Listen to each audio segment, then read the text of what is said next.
Hello YouTube, we're back with the Great Ace Attorney Chronicles. We stopped last time midway through the courtroom, and just a little tidbit, when this video goes up, it will be exactly a year since I've started doing these recordings.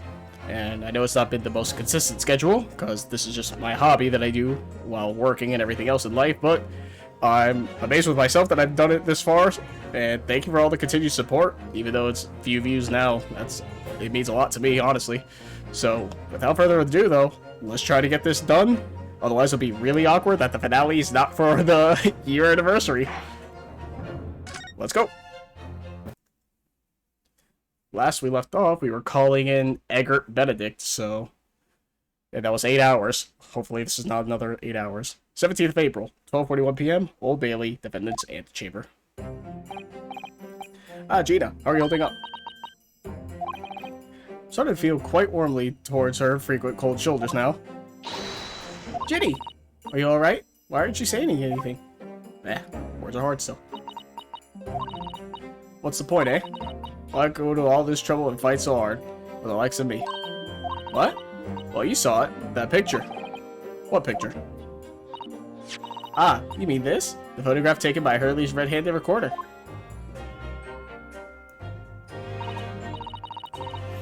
Well, I didn't think it would have captured a scene like this, that's for sure. It's hopeless. Anyone who sees that gonna think I did it, ain't they? Well, I won't pretend it wasn't a bit of a shock when the prosecution first presented it to the court. Surely you gotta have your doubts about me now. Yet still think I'm innocent. Of course I can. Ginny, why don't you talk to us? Tell us what really happened that night. Eh? Runos cleverly managed to piece together a lot of new information, but still, we'd really like to hear it from you. Alright then. It was after we had that dinner together at your place, right, Iris? Then we all had a chat up in your office, didn't we? Yes, I remember.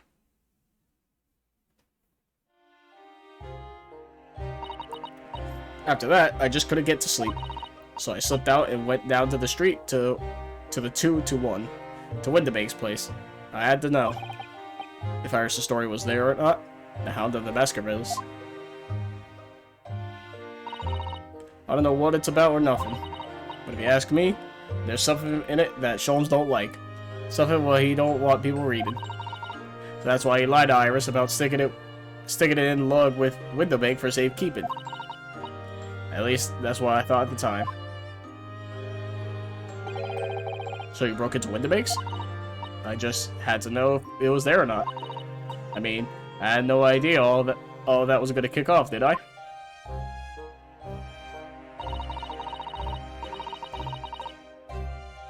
Oh, that clock is out of place. I don't know if that's how it's supposed. I don't know if that's a shadow or if that's like actually a hidden chamber there. I struck the lock and snuck inside. It was dark as you like in there. So I gave the oil lamp on the counter a bit of wick. And that's when... What do you think you're doing? Ah! I nearly died, I did. And next thing I knew...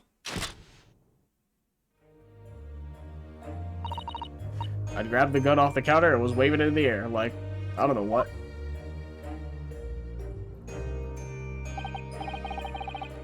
Ah, you're the girl who was in here this afternoon. I didn't think pickpockets went in for armed robbery. The manuscript. Have you got it here? How does she still not know it's pronounced manuscript? Please. Did Sholmes leave a load of papers with you? A story? I beg your pardon?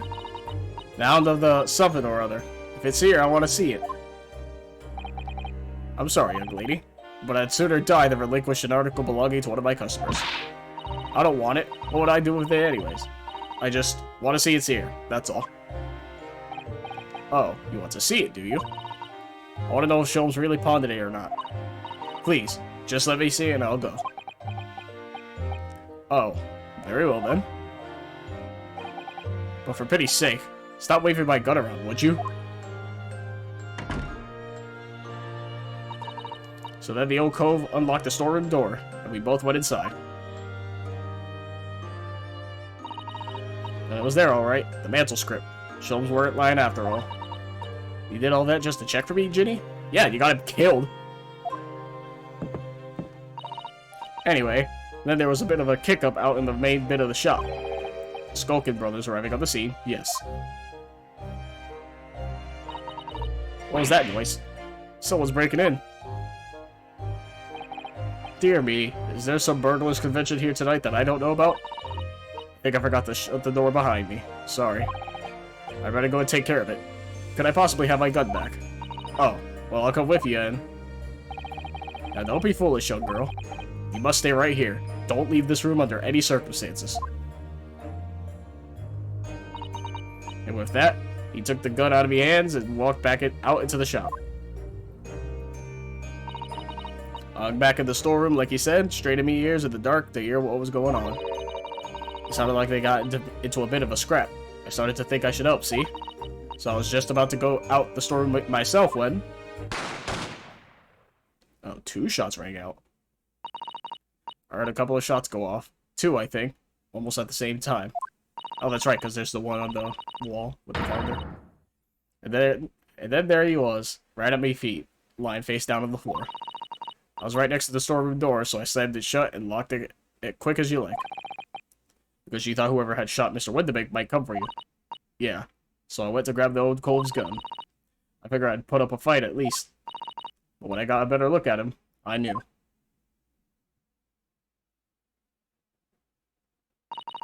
Windibank was a goner.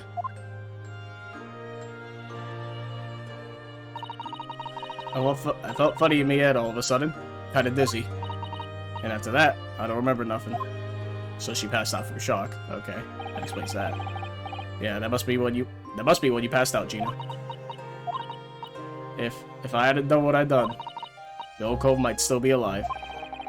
Did you tell the police everything you just told us? Of course I did, but they didn't believe a word of it, did they? All they said was if I kept telling lies, it'd make things even worse for me. It'll be alright, Ginny. Don't worry. Just stay strong a little longer. Runa's about to put the real culprit through the mill. That cove was what was there in the afternoon? Christ almighty. That Egbert Benedict?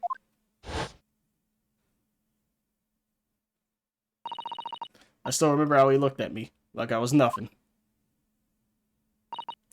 He was there that night. Oh. We don't know his real name yet, but I'm convinced he's evolved somehow.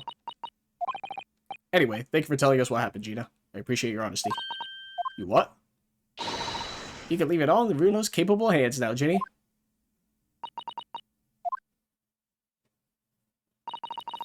Mr. Nara Odo.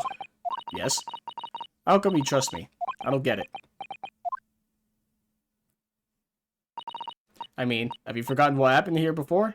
Come on, it was only 2 months ago. Me and McGilded, we told you a whole pack of lies. And you got the bog-trotter off with him, even though he was a killer.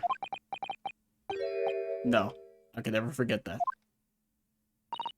Oh, I did what I thought was best at the time. But the pain of that era of judgment doesn't get any easier to bear. Still, don't forget that I also made you a promise. I told you that I'd be on your side to the bitter end, no matter what.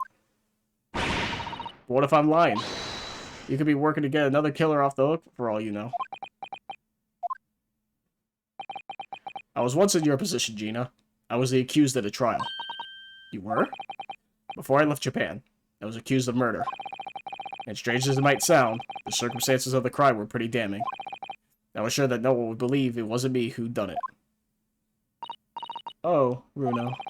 But there was one person who stood up for me, who believed in me, who was prepared to defend me. My best friend. Show him. Hell yeah. Ryunosuke, no one believes in you more than I do. Leave this to me. All you need to do is put your faith in me, and I'll do the rest.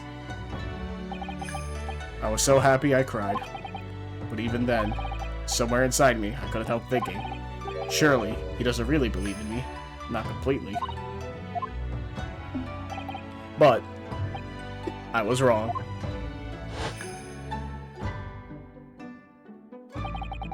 As soon as my trial began, it was obvious that he had an absolute, unwavering belief in me.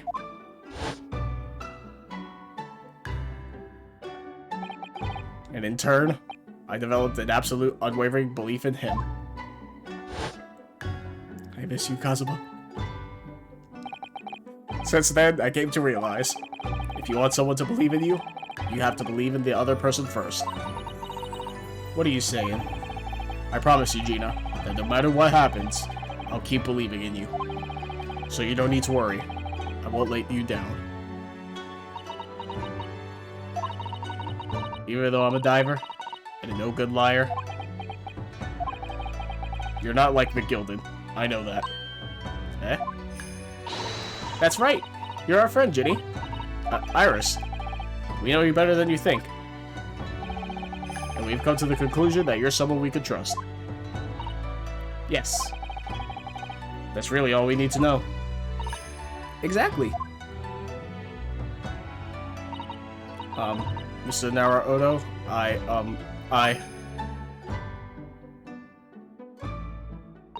Aw. Defendant Gina Lestrade and her legal representative. Court proceedings are about to resume. Please head into the courtroom immediately. Yes, of course. Thank you.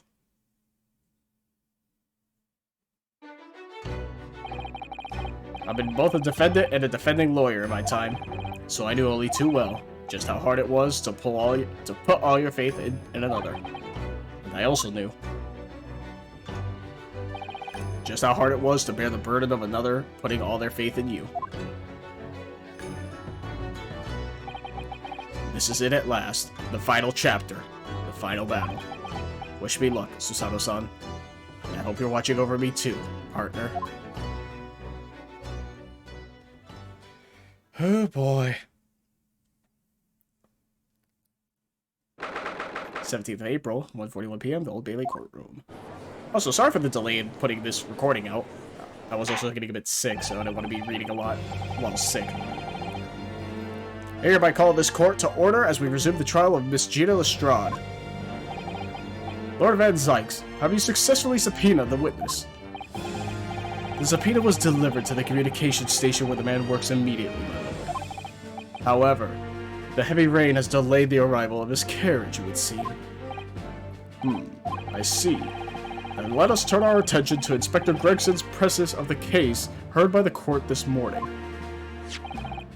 The glaring omission of the third bullet in your report is a serious blunder, Inspector. Yes, I can only apologize, my lord. And although the defense's chemical analysis of the blood at the scene makes for a compelling argument, I cannot permit such untried methods to be used as evidence in my courtroom. It's a big mistake, Cross Hurley and me. A very big mistake. My lord, the subpoenaed witness has just arrived in the building. Thank you, officer. Show him to the stand without delay. Mr. Egbert Benedict. I didn't expect to be crossing paths with him again so soon. It's certainly not like this.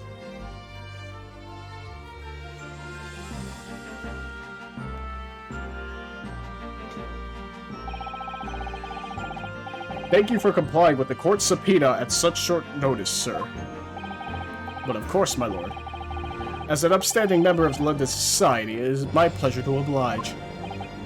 Now, kindly state your name and occupation for the record. Ashley Graydon, Communications Officer. Mr. Graydon and I both work at London's Central Communications Station. Now, perhaps somebody would kindly explain what all this is about. You were apprised of the situation by the court officer on your way here, I presume. Yes, I was. Something to do with the murder that took place at a pawnbroker's at Breaker Street. And some nonsense about me having been there on the night in question. That is the accusation indeed. This is really beyond a joke, you know. Very well. Without further delay, the court will hear your testimony now, Mr. Graydon. You will respond to the accusation made against you under oath.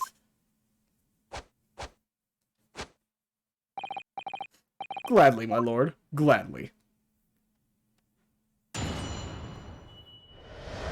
Alright. Naturally, I have occasion to make use of pawnbroking services from time to time. But are you seriously suggesting I colluded with these thugs to break into the place on the night of the murder? I have no intention of admitting to such an outrageous accusation. Even if certain parties here present claim that my blood was found at the scene, some Scaramouche detective's homebrewed tincture can hardly be taken as serious evidence. So, you deny the accusation completely, do you? I must say I am dismayed. For the highest court of the land to be swayed by the self-professed detective's toy. It was the will of the jury, and the great British justice system demands that the jury's will is upheld. Then it would seem we have the misfortune of a most inept assembly of jurors today. By golly. How long am I expected to be entertained here? If, following the defense's cross-examination, your involvement in this matter has not been established, you will be free to leave immediately. Good. Then I shall be away in time for afternoon tea. Some small consolation, at least. Let us not hold up Mr. Graydon any longer than necessary, counsel. Proceed with the cross-examination. So, we meet again, Mr. Egbert Benedict. Or is it Mr. Graydon? My apologies. You are? Ryunosuke Naruhodo, defense lawyer. We have met. If you say so. Ashley Graydon. Enchante. So. Ah. I trust we can conclude this quickly. But I'm not holding your flashy hat while we do. Oh, we don't toss it coolly back to him. Oh, he keeps it off, though. Alright. Accusation. Okay, this is one of the, I'm assuming this is one of those times where we're just gonna press everything. Yes, we even met in the very pawnbrokery where the crime took place on the afternoon of the day in question. Though, of course, you introduced yourself by a different name at the time. It was Mr. Egbert Benedict, I believe. Objection!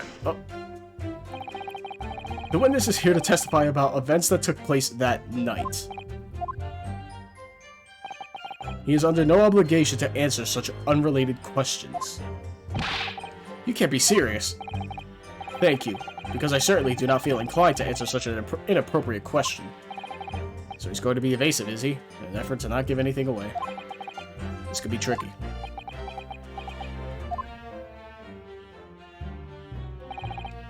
But are you seriously suggesting I colluded with these thugs break into the place of the night of the murder?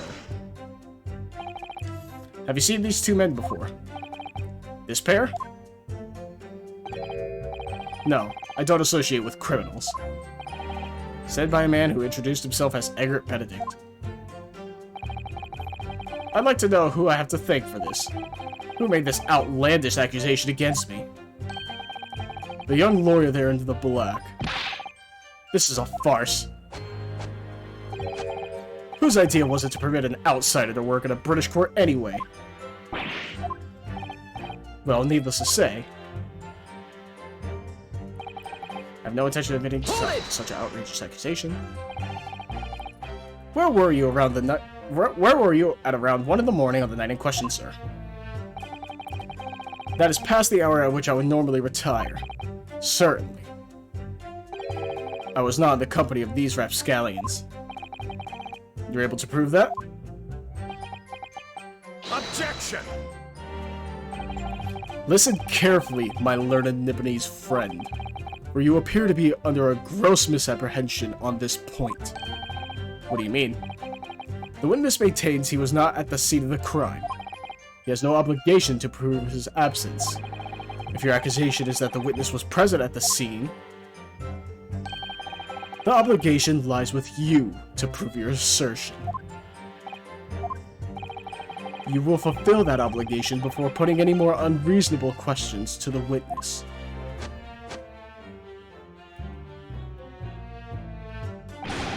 A silent victory wiggle. Thanks. Even if certain parties here claim that way, blood was found at the scene. Blood was found at the scene of the crime, there's no question of that. Mr. Sholmes' chemical analysis has positively identified the substance as such. But I'm not the only human to have blood running through my veins, am I? Excuse me. How could you be sure that blood is mine? It could equally be the blood of one of these two miscreants. Every individual's blood has a slightly different composition, it seems. Mr. Sholmes' chemical is able to differentiate different blood. Spare me this science lesson. Who is this Sholmes character, anyway? Oh, I assumed all Londoners would know the name. He's a great, well, a renowned detective. So even you are unable to bring yourself to say, great detective. A great detective, you say? Now we're in the realm of fairy tales, are we? Excuse me! Do you have something to say about that, Mr. Skulkin? What? Me? No, the Mr. Skulkin next to you. Right, I'm not up to here with this. How many times have I gotta tell you? Yes, I know. You're not Big Bruv Sulky. Mr. Nash Skulkin. Core blimey, Governor. You what? Is it not the case that when Mr. Graydon just spoke, a thought went through your mind? Would you care to share that thought with the court? Me thoughts? I don't have none of them. Must have been him. You what? Mr. Nash Skulkin, answer the question, please. What went through your mind when Mr. Graydon just spoke? Nothing. Honest, Gov. Nothing. I was just thinking. If he waves his arm around that much more, it'll open the wound again, that's all. What wound? Where he took the bullet, of course. It's only 2 days ago. Ain't gonna be healed up yet. So I was, well, you know, I was worried for him, and... Oh, L's bells. Mr. Graydon, did you hear that? What? Your comrade is worried about you, it seems.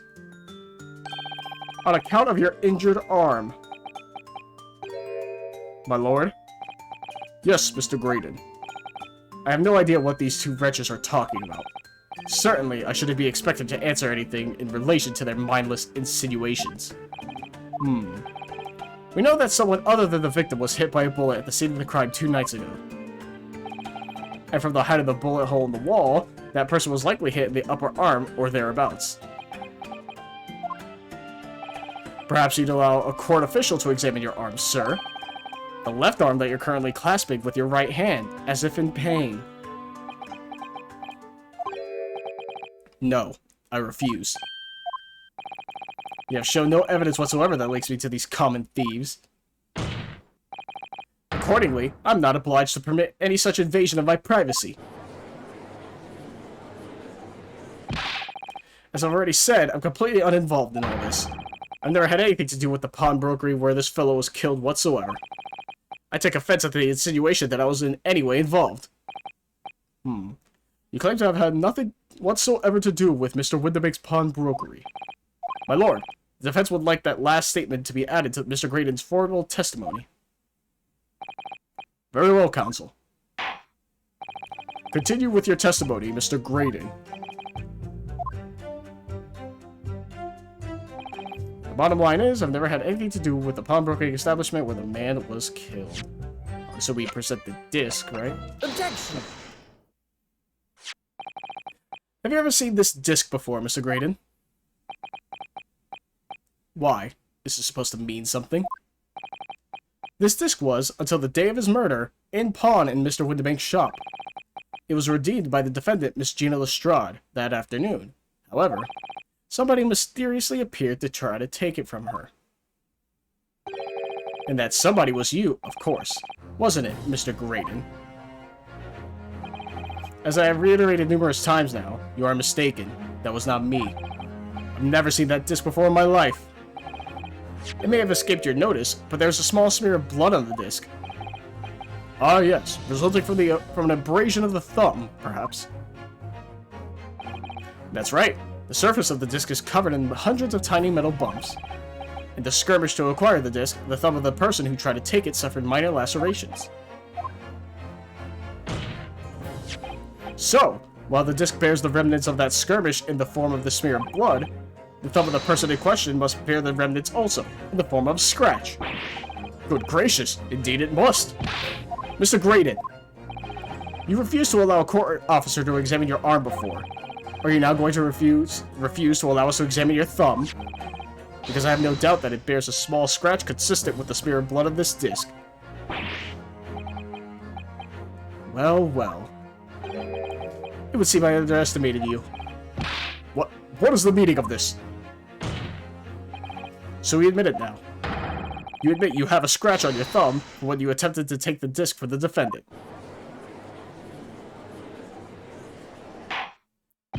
Order! Order! Well, Mr. Graydon. It would appear there has been something of a misunderstanding here. I did not attempt to take the disc, as you put it. No, quite the reverse. What are you trying to say? It's really quite simple, you see. The disc was mine from the outset. There's some crime in taking an item that you own out of the pawn. What? It would seem, Mr. Graydon, that in this piece of evidence, my learned friend has established a link between yourself and the incident. Accordingly, you will tell the court everything you know about this disc now. As you wish. Though I'm quite sure it has nothing whatsoever to do with this pawnbroker's murder.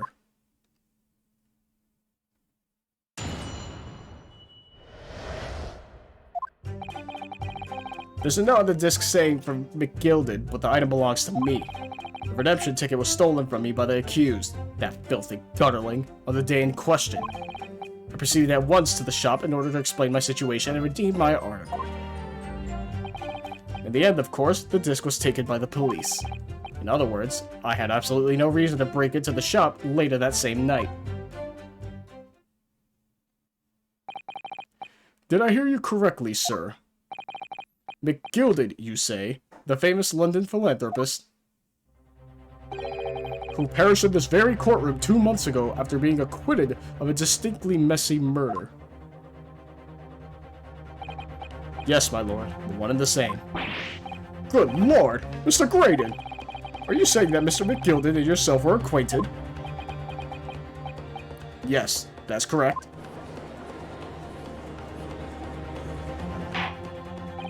Order!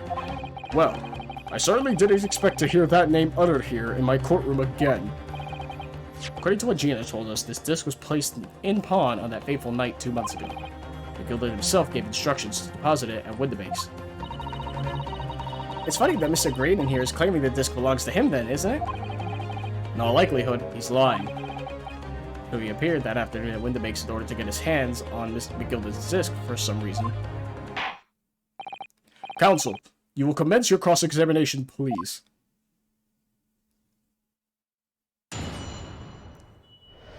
Oh boy. There's no other disc saying from McGilded, but the item belongs to me. Hold it! Would you care to explain how this belongs to you? As you will observe, a communications officer such as myself commands a fine salary. You are certainly exquisitely dressed, sir. So you see, I have little need to make use of the services provided by the pawnbrokery trade.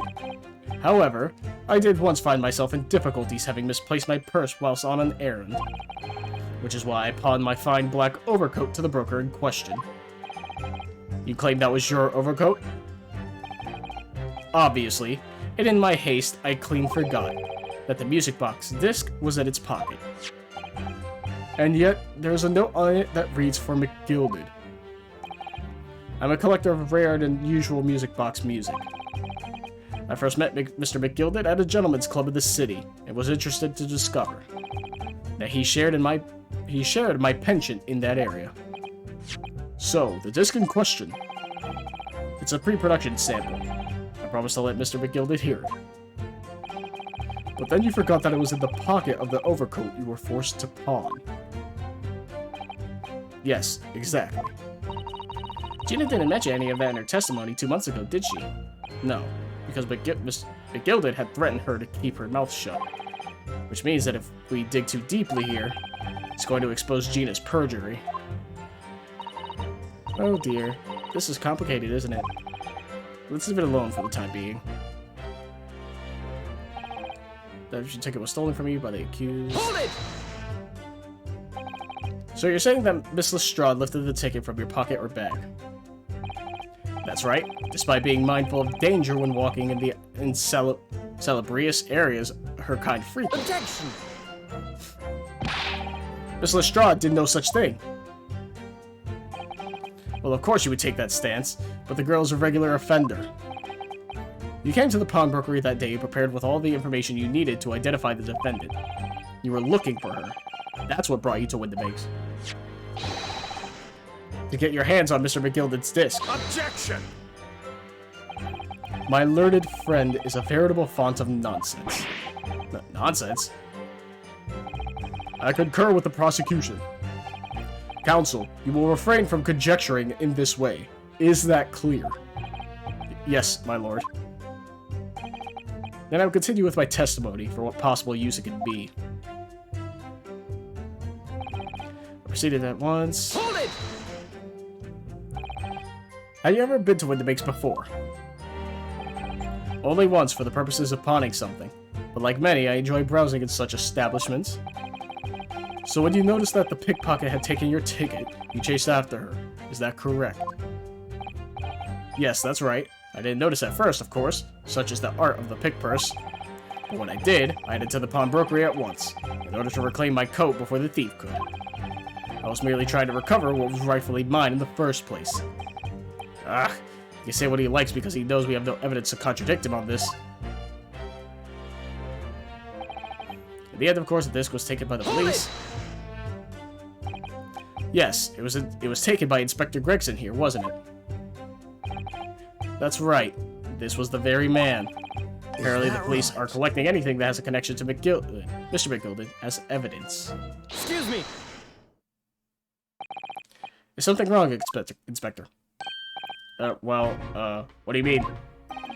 The last remark Mr. Graydon made in his testimony seemed to trouble you in some way. No. Look at it. It's nothing. Leave it alone. Let me ask you this, Inspector. Why is Scotland Yard gathering Mr. McGilden's possessions? I can't tell you something like that, Sunshine. What is it, Inspector? Investigative secrets? Yes, exactly. You should know all about that. Magnus McGilden, who died so unexpectedly after his trial 2 months ago. A man renowned throughout the capital for his great contributions to public life. Yeah, he had a dark side, too. Where are you going with this, Van Zyte? I suppose the police are dealing with the aftermath of his nefarious activities, are they? That's enough. Coppers like me have duties to carry out that we're not at liberty to talk about. That's all you need to know. Duties conferred by Lord Strongheart, I presume. The Lord Chief Justice appears to have great faith in you, Inspector. The bottom line is, if you want to get more out of me, you're gonna need Lord Strongheart's paw print first. What's all this about? It's like there's something going on between Gregson and Lord Van Zyke here. Well, it would appear that the Inspector has revealed all he is at liberty to reveal. Mr. Graydon, let us return to your testimony. Gladly, my lord. In other words, I had absolutely no reason to break into the shop that same night. But perhaps you'd seen something of value among the forfeited items. No, not at all. Oh. A valuer was brought in by the police to assess everything in the shop. Without exception, every article on the shelves was common or garden bric-a-brac. In that case, it's clear that you broke into the shop later that day in order to recover Mr. McGilden's disc. Have you not been listening, man? Even if I had wanted to recover the disc, you may recall that it had been seized by the police that afternoon. There was no more in the shop that night than I. As you keep saying, I simply had no reason to break in.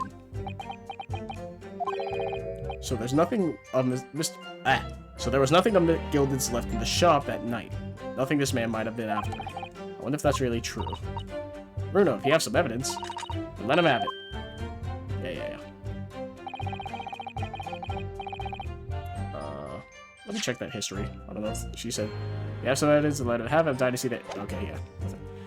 The killer took the ticket in his coat pocket, had it deposited at Windibanks. When he realized he was going to be arrested on suspicion of omnibus murder, he threatened Gina and forced her to take it.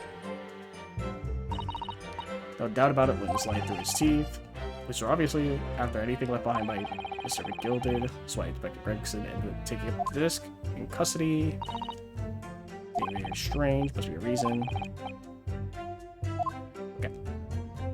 I'm assuming it's the last statement then, I have to guess. Action ticket was stolen. What do I have in evidence currently? Oh, that's for the box. That's for the coat.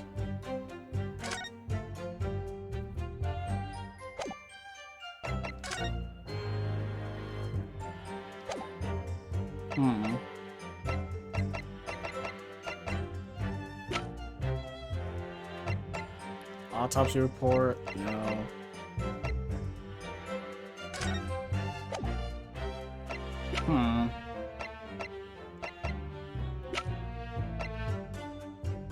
Redemption ticket issued for the pawnbroker. Huh.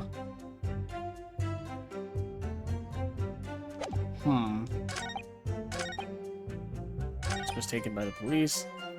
Absolutely no reason to break into the shop later that same night.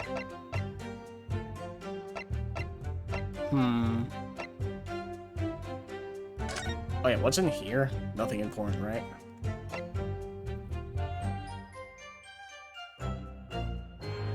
Surprise fourth witness testimony. What are signs? Oh yeah, that's just the morning paper. That's his. Okay, autopsy. Part of me wants to say it's a ticket, right? I'm gonna save just to make sure, but I think it's the ticket there. Oops. Oh, that's right. I made a backup save on save slot 20. Because I stopped halfway through, so I wanted to make sure when I continued it was properly here. I think it's a ticket? Objection! It's not. Okay. Got that wrong.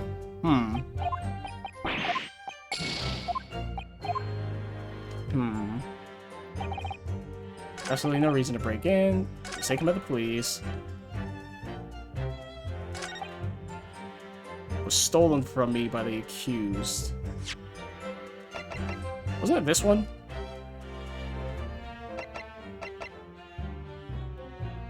Objection! Okay, no. Oh boy. I'm assuming this isn't going to be as long as the previous video. Because if you remember that, that took me like 20 minutes to get through for that one fucking segment.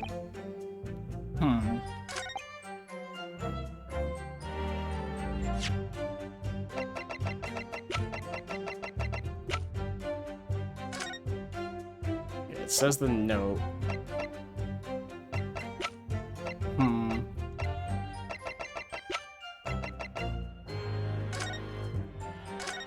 Trying to remember what was what.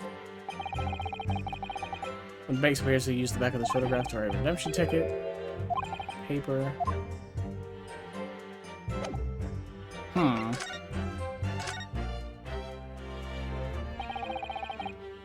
Oh, same thing.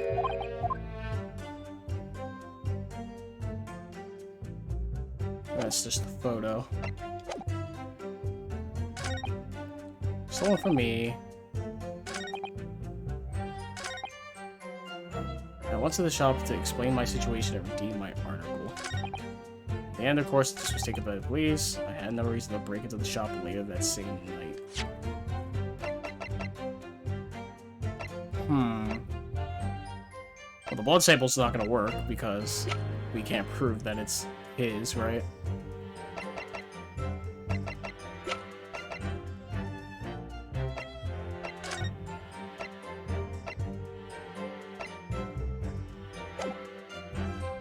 It can't be the blood samples because it's already been proven that it's not the case. Do we have anything that says they were...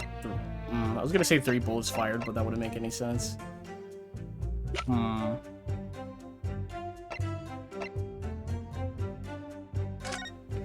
this is gonna... It's just a note. right? Gilded. Yeah. Hmm.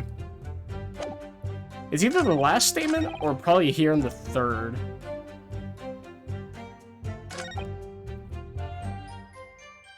Or I guess the second, it's also possible. But I feel like it's the last statement, right?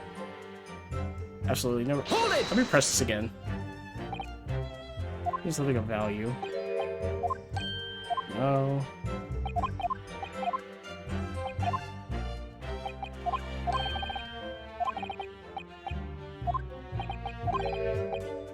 There was nothing of Mr. Gilded's left in the shop that night.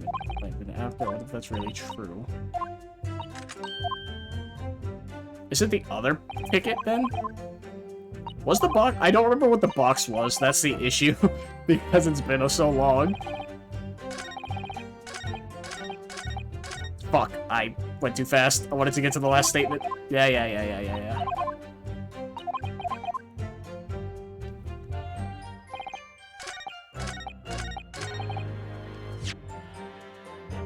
Was it the? It wasn't the box, right?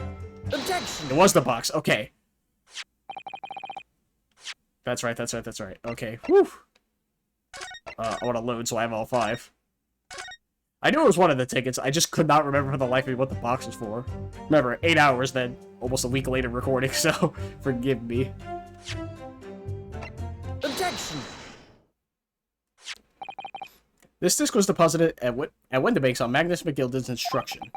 You knew that, and you went there with the intention of obtaining it yourself. Objection! Conjecture again. And in any case, the disc was taken into custody by the police that afternoon. The witness had no reason to visit the pawnbrokery again that night. Objection! Sorry, my learned friend, but that's not true. What? Mr. McGilded had another article in pawn at Windibanks, as this second pawnbroker's ticket proves. Ah. There were 2 articles belonging to Mr. McGilded in Windibanks' pawnbrokery, and the reason you broke into the shop that night was to recover the second one. Together with your 2 accomplices, the Skulkin brothers. This is the second ticket, is it? What had the man deposited? The article description reads, 1 small box. A rather vague description, it seems to me. Are you suggesting that I broke into the pawnbrokery with these clowns in order to steal some trinket box? I believe there are adequate grounds to suspect that you did. This is absurd. Why on earth would I do such a thing? Once the article has been forfeited, I could simply walk into the shop and purchase it. There would be absolutely no need for me to resort to theft. That's a good point. Indeed. The witness makes a solid argument. That means that for some reason, this Graydon fellow needed the small box that very night, does it? Objection! It's time to put an end to this nonsense, my lord. Could you be a little less cryptic, Lord Van Zykes? I do hate to ruin my learned friend's argument, but the truth is quite incontrovertible. The night in question, no small box was taken from Windibanks' pawnbrokery. And rest assured, the prosecution can prove it. What? Good gracious! Inspector, show the photographic prints to the court, if you please. Yes, sir. What prints? These prints were taken from one of the detective security cameras. Ah, Hurley's red-handed recorders again. As previously explained, using this plan of the shop layout, the victim's establishment was furnished with automatic cameras in 2 locations. One was set to capture the counter where Mr. Windibank received his customers, and the other was set to capture the shelves on which articles were placed for sale once forfeited. According to the information on this ticket, the Gilded small box has been forfeited already. 2 days before the incident, at 9 p.m. on 13th of April, to be precise. Which means it would have been on the shelves of forfeited items in the shop front. Now, what I have here is a print taken by one of the cameras about 2 hours before the incident. That's at 11 p.m. on 15th of April. The The victim certainly had a very full shop, it would appear. And then here we have another print. I don't see anything different. This one was taken about 2 hours after the incident. I see. So we have two pictures to compare. Though I must say that placing them side by side leaves me cold. Dear me, it started to make my head ache. Obviously, at Scotland Yard, we considered theft as one possible motive in this case. We explored the possibility that something had been taken in addition to the victim's life. So your men have already compared these two prints thoroughly, Inspector. Yes, sir. We counted every single item in each of these two photographic prints. And the Yard's conclusion is that exactly the same number are present in both. In other words, nothing was taken from the pawnbrokery on the night in question. And my learned friend's assertion is nothing more than a hopeful fantasy. I don't believe it. If I could have just shown that he's stolen McGilden's pawn box, I might have been able to break him down at last. You know what, Runo? I've been thinking. I wonder if these two photographs really are exactly the same. Yeah, it's time for the stereoscope. What? So, counsel, in light of the evidence put forward by the prosecution, what is your position? It seems that in fact, on the night in question, nothing was stolen from the victim's establishment. Do you accept the prosecution's assertion? I don't know. Could there be some hidden discrepancy in these two photographic prints somewhere? Save, first and foremost.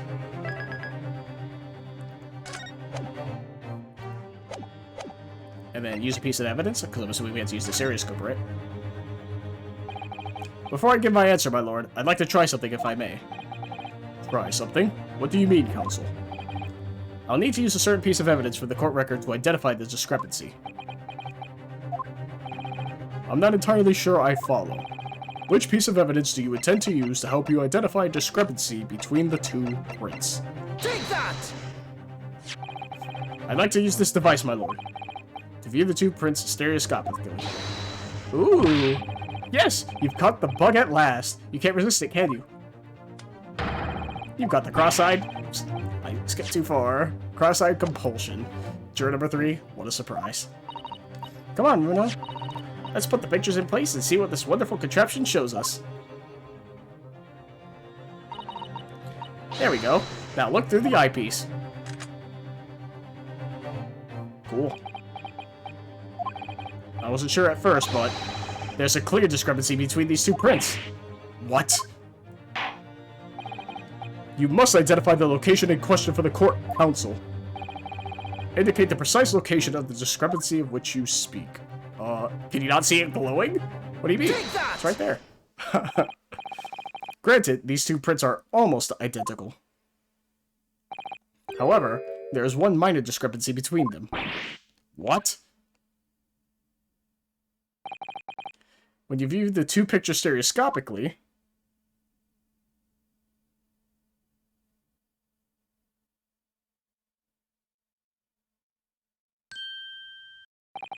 a single area stands out as being different, the location of the small box. Let me... wait. Unbelievable. Oh, he's still holding it there. That's funny. By Jove, you're right. How extraordinary. What this tells us is very simple. Mr. McGilden's small box was indeed not stolen from Windibanks on the night in question.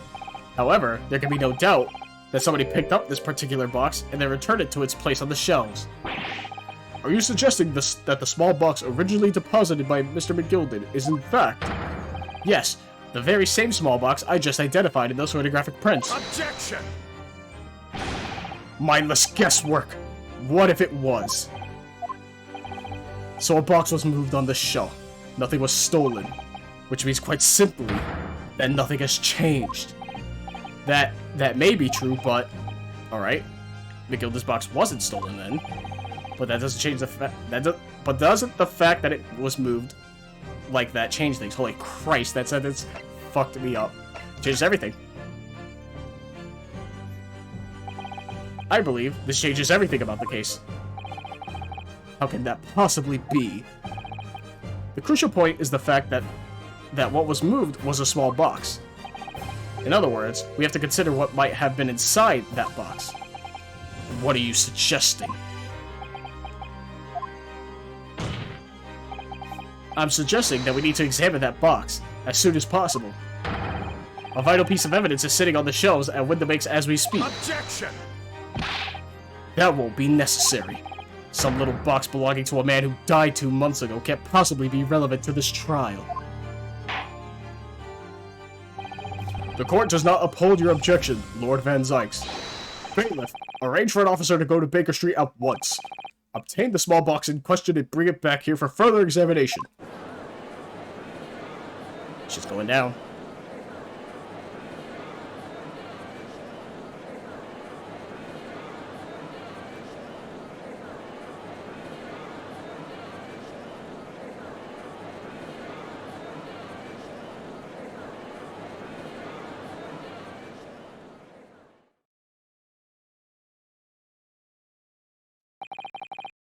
We should have a report within half an hour. I think perhaps we should recess for a short while until the evidence is brought forth. To be hoodwinked by such a farce. Disappointing. I beg your pardon, Lord Van Zykes. This is nothing but a smokescreen.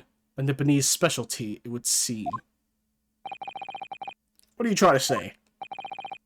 My learned friend has persisted with the same line of reasoning from the very beginning.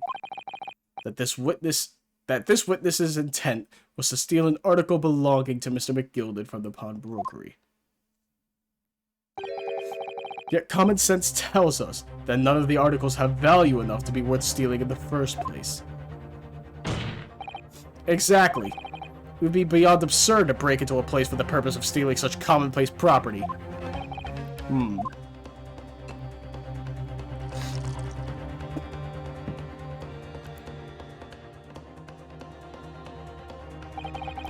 If your lordship recalls, Mr. McGilded perished 2 months ago, immediately after the conclusion of his trial. A trial in which he was found not guilty. A trial in which it was established that he was the upstanding member of society his reputation implied, in fact.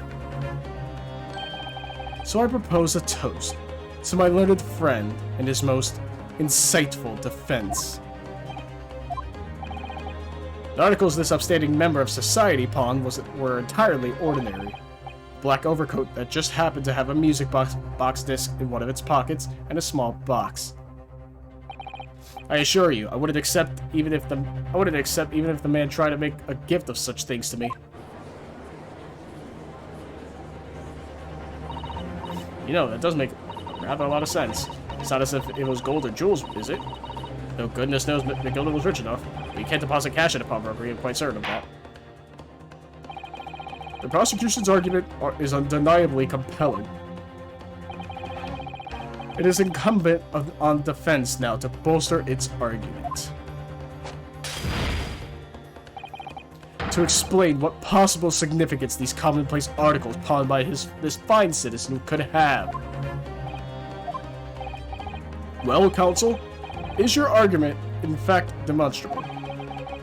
Are you able to show proof that the disc or the box are in any tangible way related to this case? Well, what's the matter, Bruno? We know that they're related, don't we? They're both vital pieces of evidence. Yes, of course. You and I both know that. We know McGilded's true character, and we know the disc is significant, even if we don't know why. But if we explain all that to the court at this point, we'll have to acknowledge that McGilded's acquittal 2 months ago was a mistake. That the defense's argument was flawed, based on false information. Oh no. And that would mean admitting that Gina committed perjury. But Ginny, could it be that Van Zykes knows? Is that why he's doing this now? Because he anticipated everything? But maybe this could be a great opportunity for us. Sorry? What do you mean, Iris? Well, What is it that you always say, Runo? Sooner or later, the truth comes out. Every time. Alright, the exact significance of the things that McGilden deposited with Mr. Windibank is something that only Gina could explain to the court. But if I put her on the stand to testify about that, it could critically damage our chances of winning this case. What's the right thing to do here? Oh my god. Now this is a point where you have to fucking save. Holy shit. Truth has to come out. We're having her testify. Fuck it. My lord, the defense would like to make a proposal. Oh? What proposal, counsel? While the court awaits the arrival of Mr. McGilden's small box, I'd like to call the defendant, Miss Gina Lestrade, to the witness stand. The defendant? To what end? It's to do with the various articles deposited at Windibanks by Mr. McGilden, my lord. Miss Lestrade has information relating to them. I believe it would be beneficial for the court to hear what she has to say. It will prove the significance of the articles in question once and for all. Well, well. Things are becoming interesting. I presume you've considered the implications of the testimony you're proposing. In particular, the impact it will have on the accused's standing, and indeed your own. I have. Lord Van Zykes, would you care to explain that last remark? The prosecution accepts the defense's proposal. I move to interrupt the cross-examination of the current witness and hear from the accused herself. Very well, if you have no objection. So, the court will now hear the testimony of the defendant, Miss Gina Lestrade. You witnesses currently in the stand may step down until further notice.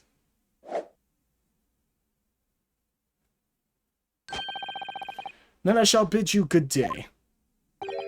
Wait. You, sir, shall remain in the stand while Miss Lestrade testifies. As you wish. Alright then, Gina. It's time. I know this will be hard, but please, put your faith in me here. Good luck, Runo. Yeah, fucking good luck. The articles that Mr. McGilden had deposited in Windibank's pawnbrokery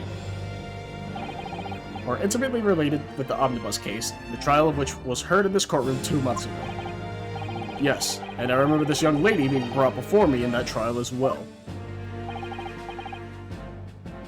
That's right, my lord. Her testimony helped to establish the innocence of the defendant, Mr. McGilden. The omnibus case was intriguing, to say the least. And now, here we all are again. The same players in that trial facing each other once more.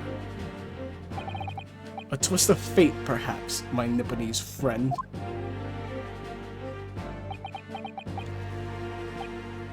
Allow me to recap the events of 2 months ago. An old brickmaker was stabbed to death in an omnibus running along London's winter streets. Apart from the victim, there was only one other person in the carriage, Mr. McGilden. Naturally, he was the prime suspect for the murder. But as the trial progressed, another possibility emerged. That the murder in fact took place above the defendant's head on the roof deck, with the body then being dropped through the skylight into the carriage below.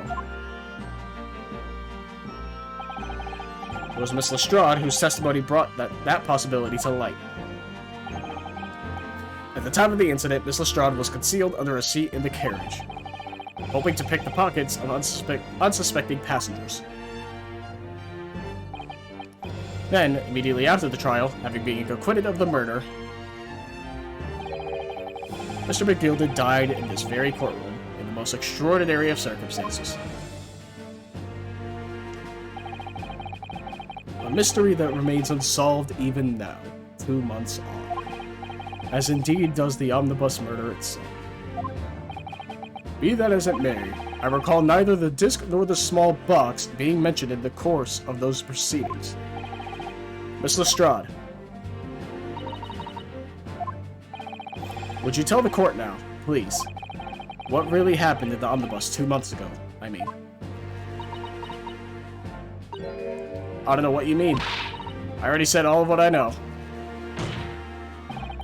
And what about everything you told us yesterday from inside your prison cell? Please, Miss Lestrade. This is extremely important. But remember, little girl, if it transpires that you willfully withheld information in the trial 2 months ago, the Home Office will seek to prosecute you for perjury.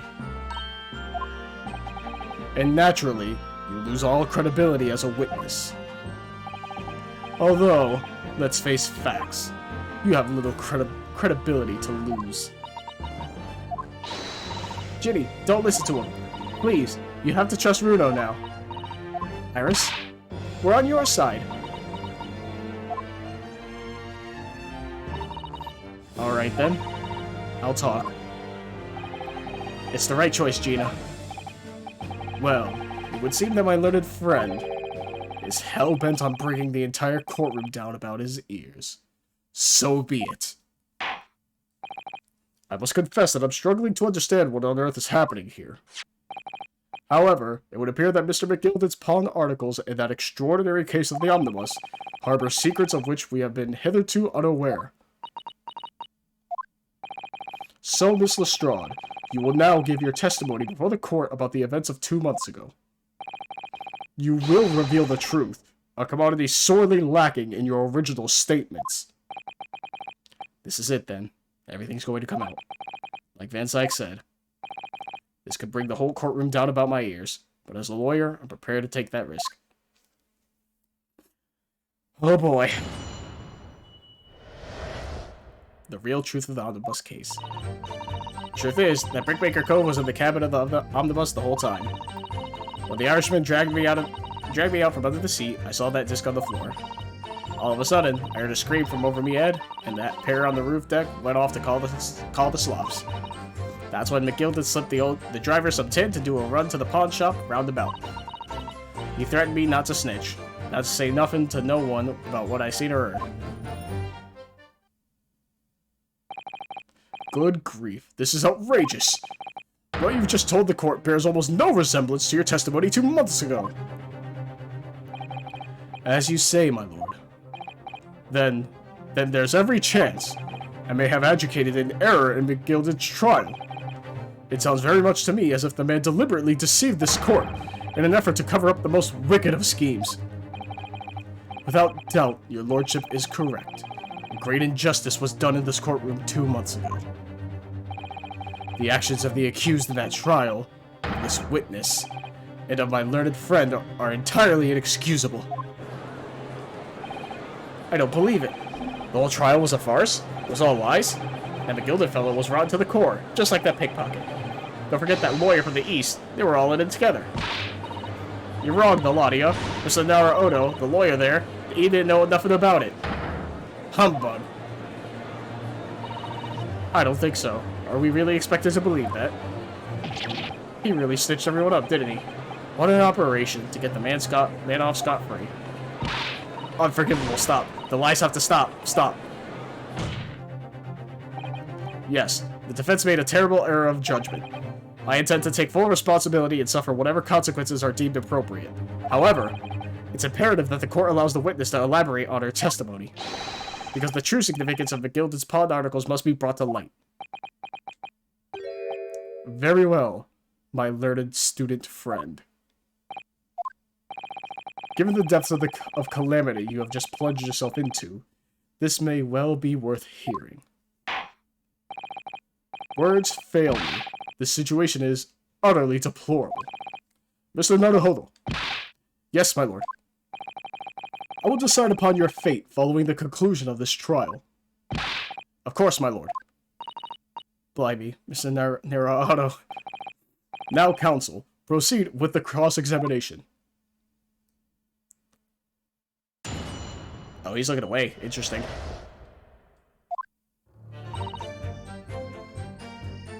I don't know if you have to press every statement, but I'm going to just to make sure. And you were hiding in the cabin at the time as well, weren't you, Miss Lestrade? If I remember rightly, in the storage compartment underneath one of the seats. Yeah, that's right. It's pitch black under there, so you can't see nothing at all. Is Gregson still here? Oh, they're talking. What the fuck is this? Hello? Now, in your testimony 2 months ago, I feel certain that you claimed Mr. McGilded was the sole passenger, did you not? False testimony, my lord. That's what he told me that I had to say. But it's important that you tell us the truth now. Were Mr. McGilded the victim acquaintances? I don't know. But I did hear him talking a lot. What were they talking about? Well, I couldn't hear too well, but if I had to say, I think it was about money or something. They kept talking about buying and not buying. Perhaps business dealings of some kind. Well, anyway, they got louder and louder. It started to sound like a proper fight. I was pretty scared by then. I hardly dared to breathe. And then all of a sudden, I heard a noise like someone keeling over on the floor. It was blooming loud and all. I believe you let out an involuntary scream. Yeah, that's what gave me away. Irishman dragged me under the seat. I saw that disc on the floor. Was the disc you saw this disc? Yeah, I reckon it probably was. It was right next to the cove, lying on the floor. Could this disc have belonged to the victim, perhaps? I don't know. But Mr. Gilded picked it up, pretty smartish. And then he sat the cove with the knife in his belly up on the seat. What did he say to you at that time? He told me not to say a word about what I seen or heard to no one. About the disc and all. I was dead scared. The way he was looking at me, I thought, if I didn't go along with it, I'd get stuck with that knife too. Then he started asking me loads of questions. Like what my name was and where I lived and that. He asked me about being a diver too. But after a while, what happened in the carriage... what had happened in the carriage was noticed. Yeah, that's right. First there was a kind of rapping noise. All of a sudden I heard a scream from above. There were two gentlemen occupying the seats on the roof deck, I believe. That's right. They must have looked down through the skylight and noticed the cove with the knife in his guts. When they screamed, the driver pulled the horses, and McGilded got me out of sight. Out of sight? Where? Back under the seat where I started off. Once the carriage came to a halt, the two coves from the roof ran off to fetch the slops. If they immediately left to fetch the police, it would appear they were entirely unrelated to the incident. So that left McGilded, the driver, and you still at the scene. Yeah, only the driver didn't know I was there because I was under the seat. I heard the cabin door open, and a voice from outside. The driver, yes. He also testified in the trial, I believe. A fellow who went by the name of Beppo, if memory serves. What did McGilded and the driver say to each other? I don't know what happened, and stuff like that, mainly. That's when McGilded slipped the driver some tin to do a run to the pawn shop roundabout. Hold it! That pawn shop obviously being Windibanks on Baker Street. Just a moment, counsel.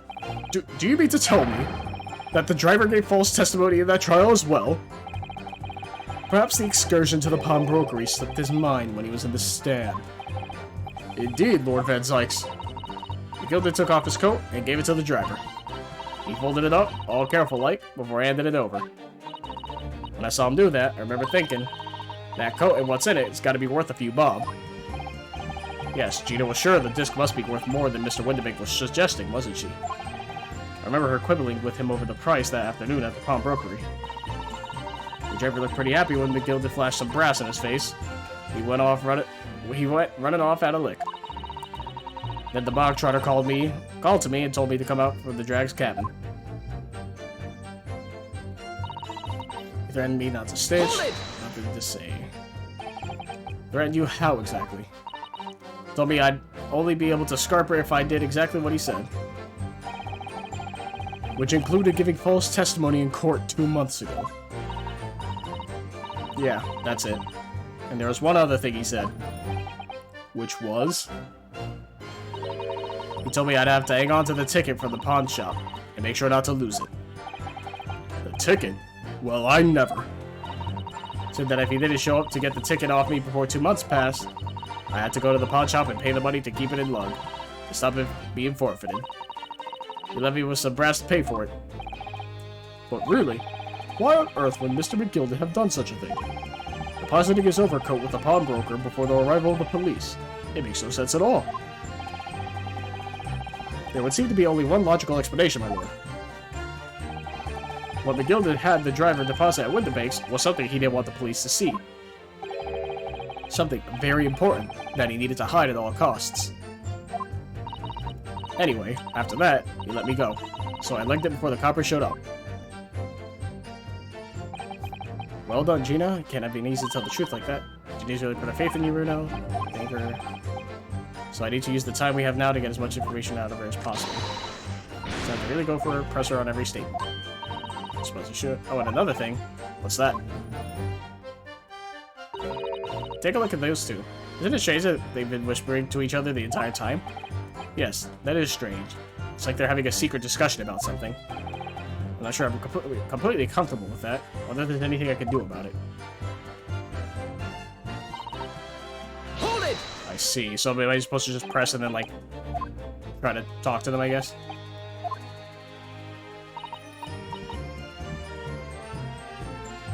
Excuse me.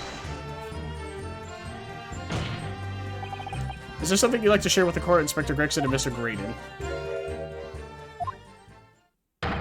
Inspector, Mr. Graydon. Wow. Blimey, you trying to give me a heart attack? You have been whispering to each other for quite some time now. Tell us, what is this discussion about?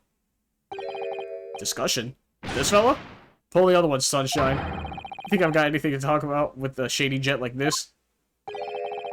I have nothing to say to this uncouth detective after he deprived me of that disc that was rightfully mine.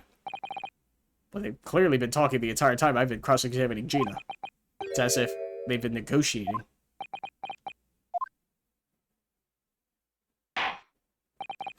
Thank you, Miss Lestrade. Thank you, Counsel. I've heard enough. I believe we now have a reasonable understanding of what actually transpired on the omnibus. It would appear on that night 2 months ago, a negotiation was taking place on the omnibus. A negotiation concerning this disc.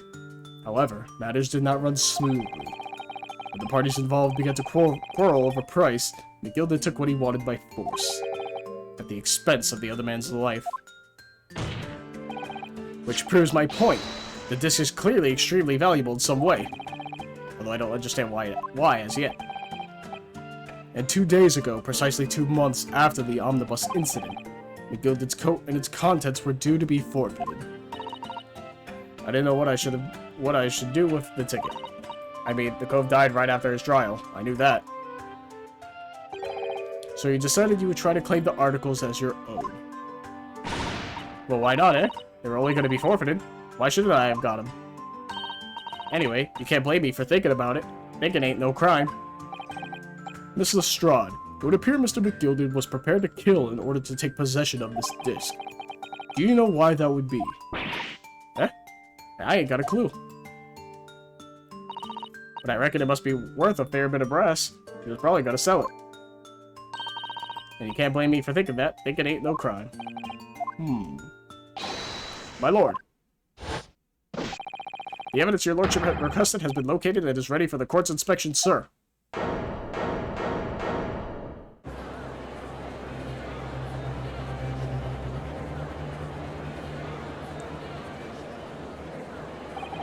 A mysterious little box deposited by McGilden 2 months ago.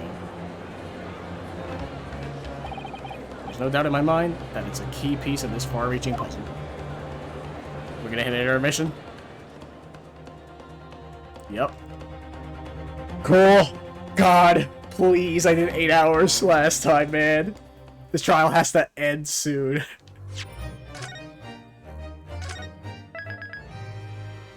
We're on part 4. Jesus Christ.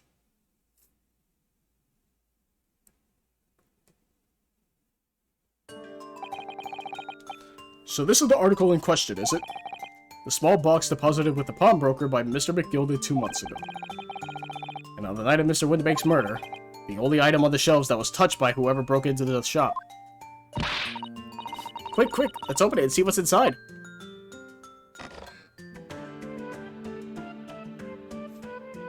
Oh. It's a music box. Good gracious. This is no ordinary box, it seems. Wow. Although in truth, I had an inkling that might be the case. It would appear that the box houses a miniature music box movement. Then, is it too much to expect? I think it would be reasonable to assume that it is a device for the playback of this disc, my lord. Well, we should play it in the courtroom. So, here we have the means to play back Mr. McGilded's disc, deposited at Windibanks at much the same time. Not strictly correct, my lord. It was not Miss McGilded's disc. It was the disc of his victims in the omnibus. But why, for heaven's sake? Are we to understand that the brickmaker was trying to sell this music box disc to Mr. McGilded?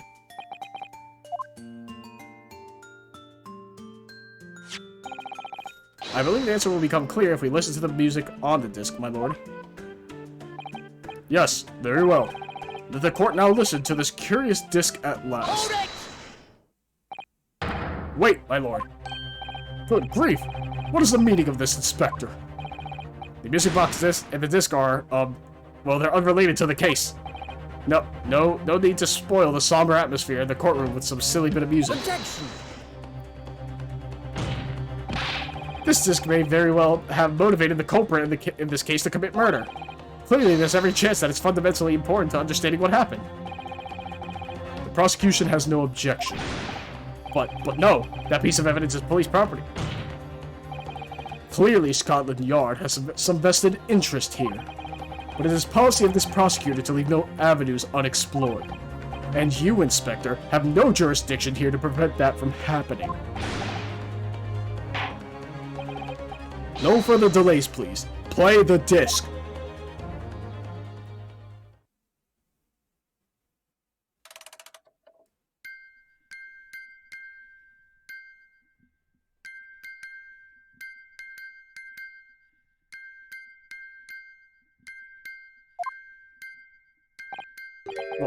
What on earth? That's certainly not what I would call music. No. Is it Morse code?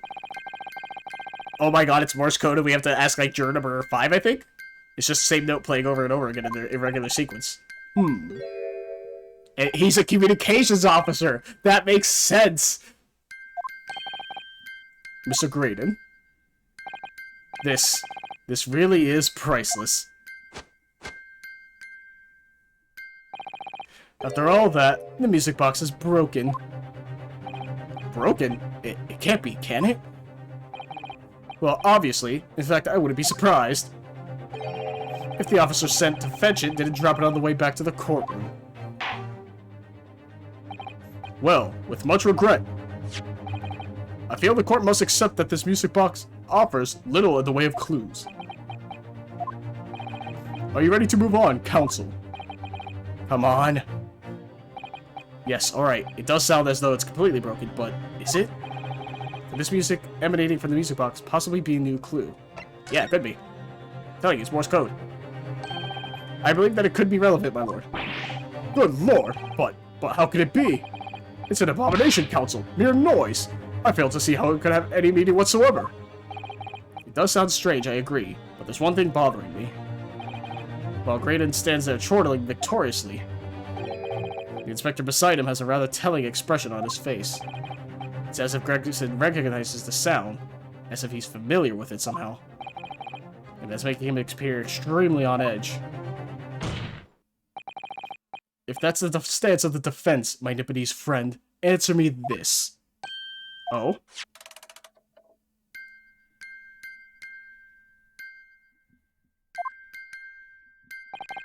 Just what relevance do you propose this woeful chiming has on this case? It's the defense's belief that the sound emanating from this music box is not supposed to be music, first and foremost. Well, let me save before I do anything. Ooh, I also hate that it's still playing while I'm in the menus.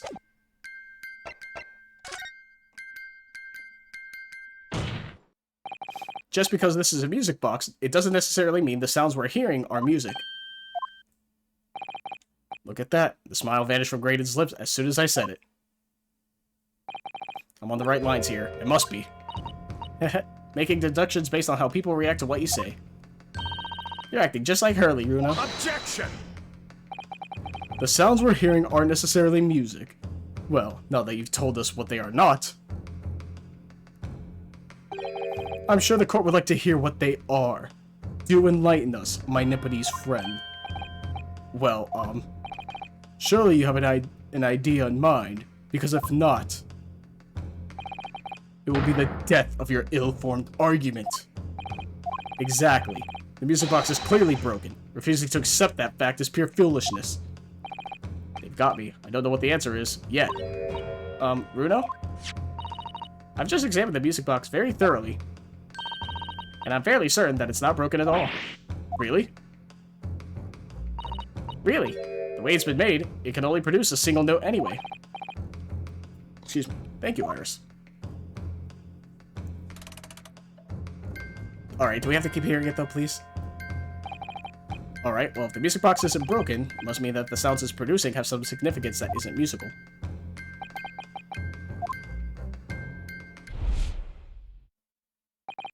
Ah! Could it be... Is that what these sounds are? Yeah, I figured it out. Just let me say it.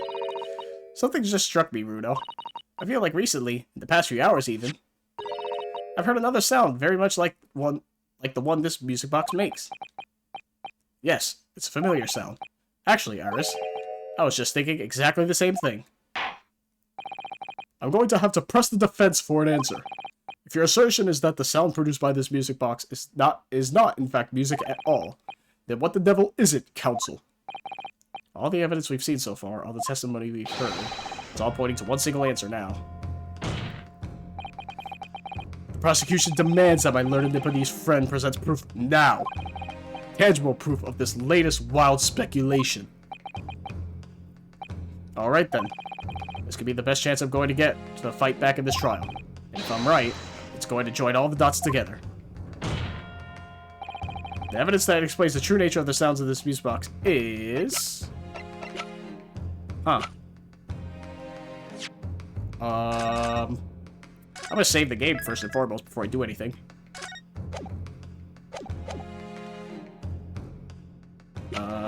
How do... Oh, it's actual evidence? I was gonna present a person.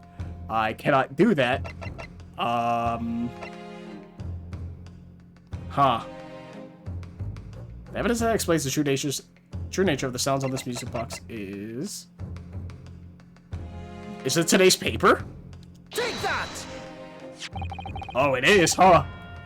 Today's paper, counsel. The headline is, Pawnbroker perishes in pick-purse plunder.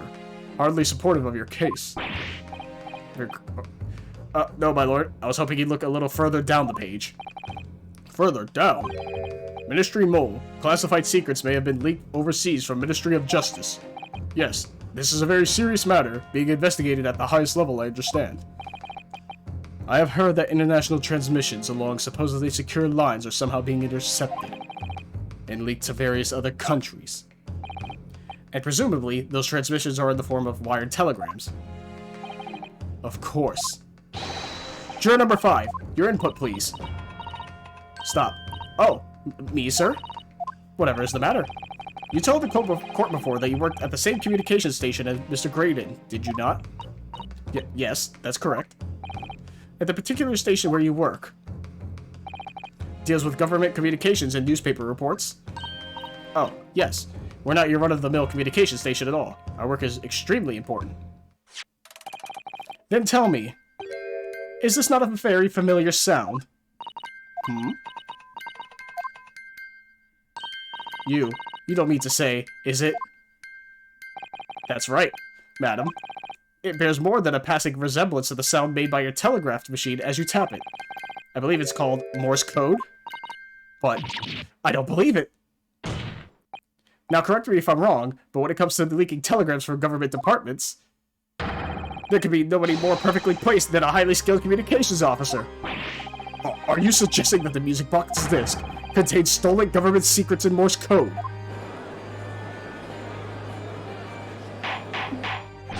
Order! Order! Please, everyone, order! But this is high treason, counsel, deserving of capital punishment. Too much new vocabulary. What is this treason? And what is capital punishment? The sorts of words I half expect you to know. For our sovereign government's confidential information, hostile nations would surely pay almost any price. Yes, and on that night 2 months ago, that was the very negotiation that was taking place inside the omnibus. But in the end, McGilded perished, and the all-important disc lay unclaimed in the pawnbrokery. My word! In which case, whoever stole that information in the first place must surely have been beside himself with worry. Because if the disc were to be discovered before it found its way out of the country, it would reveal an act of high treason, punishable by death. So the culprit had no choice but to retrieve it. And in order to do that, he would have to gain entry to the pawnbrokery illegally in the middle of the night. Because the article left behind by Mr. McGilded would incriminate him too much if it got in the wrong hands. Isn't that right, Mr. Graydon? You think I've been stealing government secrets? Preposterous. Absolutely preposterous. So, in response to the defense's accusation, you claim complete innocence, do you? Well, of course I do. I had to stand here in silence while that pretentious foreign lawyer has been prattling away. Objection! Then by all means, counter the charges, sir. The prosecution demands the witness testifies. Response to the accusations brought by the defense. Delighted, I'm sure. The witness is reminded that the crime under scrutiny in this trial is the murder of the pawnbroker, Mr. Windibank. That being a most flagitious? Oh my... I don't know that word. I'm skipping offense for which the law of this land sanctions a capital punishment. Yeah, I've never seen that word in my life. Flagitious, I guess?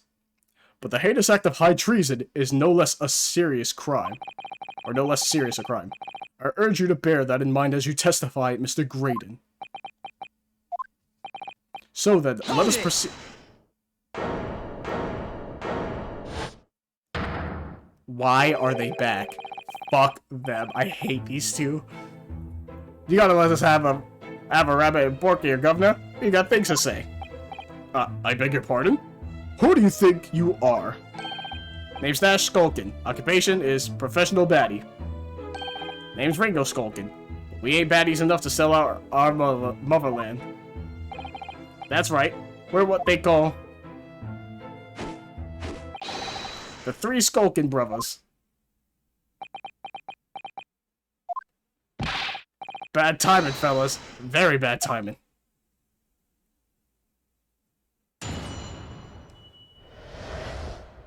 Graydon's counter. Mere communications officer couldn't possibly steal confidential government information.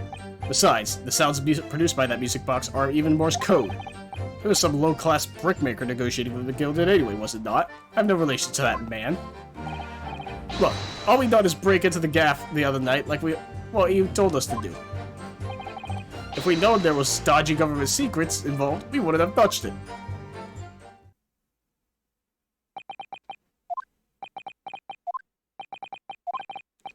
Mr. and Mr. Skulkin.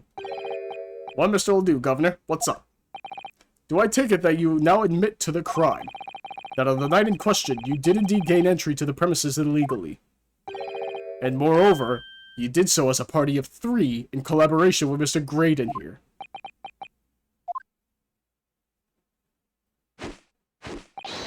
We did, Gov, we did. Oh, they admit it. Finally being helpful in some way. Quiet down, please. What do you say to that, Mr. Graydon? I have no idea what these two ruffians are referring to. You little rotter, getting us mixed up in all this mucky business. You never said nothing about no government secrets. It was supposed to be a straight-up job. But what about the geezer whose shop it was, eh? Poor old bloke didn't have to die, did he? Ah, nice to know who your friends are. Whatever these men say, I deny the accusations. Indeed. Well, I certainly wasn't expecting this little music box to be so significant in the proceedings. However, as it has, I will admit it into the court record as evidence. Excuse me. Oh boy. Raiden's counter, huh? Well, first off, let's save again.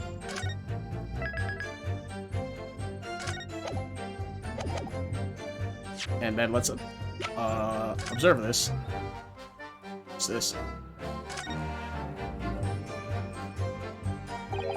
Oh, what is it, Bruno? I've just noticed something about this music box. Looks like there's the bottom of it opens up as well. Ah, you're right.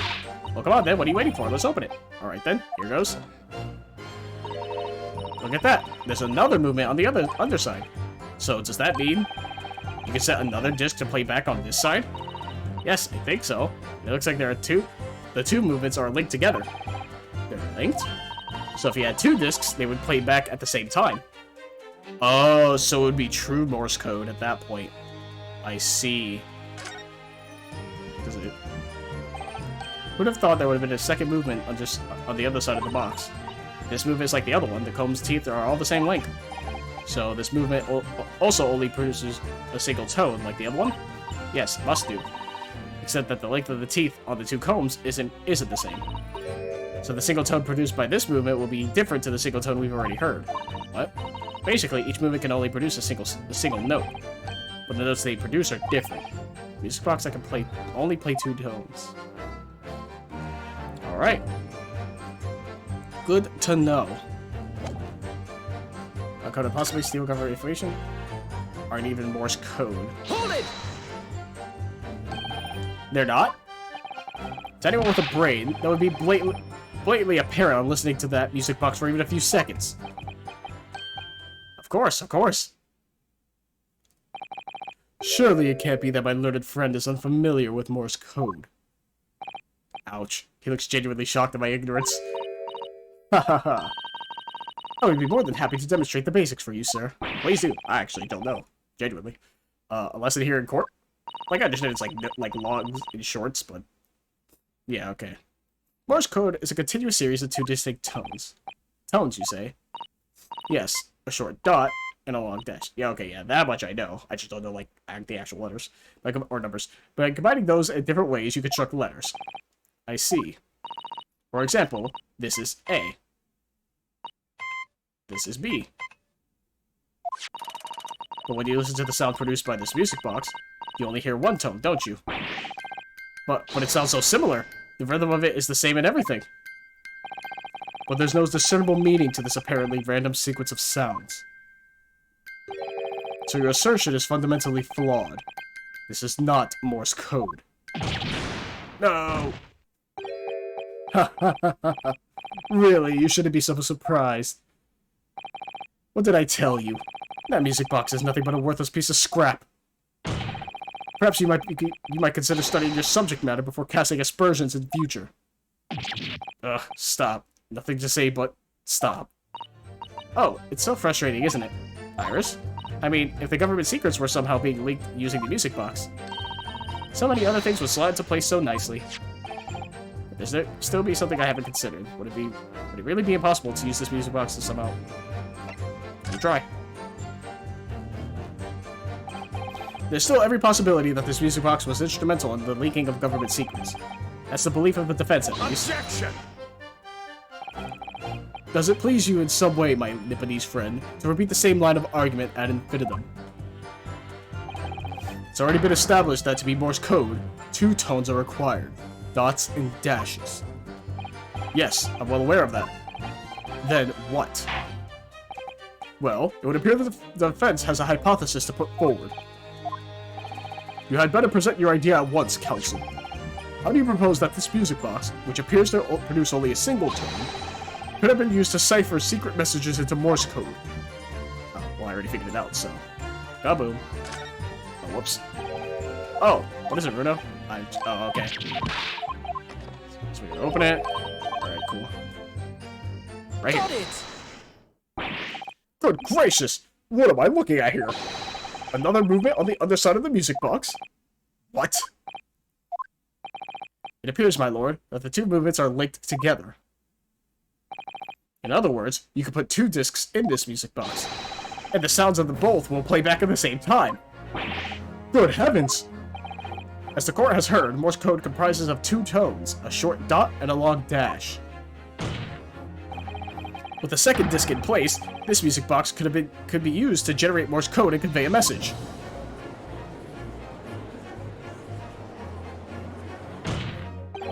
This is beyond the joke. I'm sorry. This poor excuse for a lawyer has absolutely no evidence to support his claims. Though, of course, if my learned friend were able to present the court with the second disc, that would be another matter. Well, I can't at the moment. And may I remind the court that, as the witness has pointed out, he was not the one in the omnibus with McGilded 2 months ago, striking a deal over the disc or discs. Indeed, that was Mr. Mason, the brickmaker. Exactly. I had nothing whatsoever to do with it. Though it has holes, I must admit the argument presented by the defense has much promise. I believe the cross-examination should continue. The link between Graydon and the victim or the omnibus case must be there somewhere, but I haven't found it yet. Oh dear, looks like you need to give your argument more strength, Rudo. You will reiterate your testimony if you please, Mr. Graydon. If I must, though I maintain exactly what I did at the start of this pointless cross-examination. Alright. Okay, so some low-class brickmaker negotiating. No relation to Hold it! So 2 months ago in that omnibus, McGilda killed the brickmaker and stole the disc. Mr. Mason was a single man with almost nothing to his name. It seems he lived in an artisan quarter some years ago, but people there remember little about him. That doesn't make much sense though, does it? How would a humble brickmaker come to acquire secret government information? How indeed. There must have been somebody else involved behind the scenes in all of this. Somebody who acquired the disc and gave it to Mr. Mason, in order to take it to the meeting with McGilded and negotiate a deal. Dear me. Nobody's talking here, okay. You may have it in for me, sir, but I assure you, I have far more class than that. An old brickmaker from an artisan quarter and this well-to-do communications officer. Only I could find some evidence to link the two of them together. You have nothing more to add on that note. Let us return to the witness testimony. Look, all we did was break in. Like Mr. Graydon told you to do, you mean? That's it, yeah. Who else, eh? Silly me thought he was just popping over for a natter after all them years, but the rotter had a dodgy job for us. Eh, Ash? Okay, no one saying anything?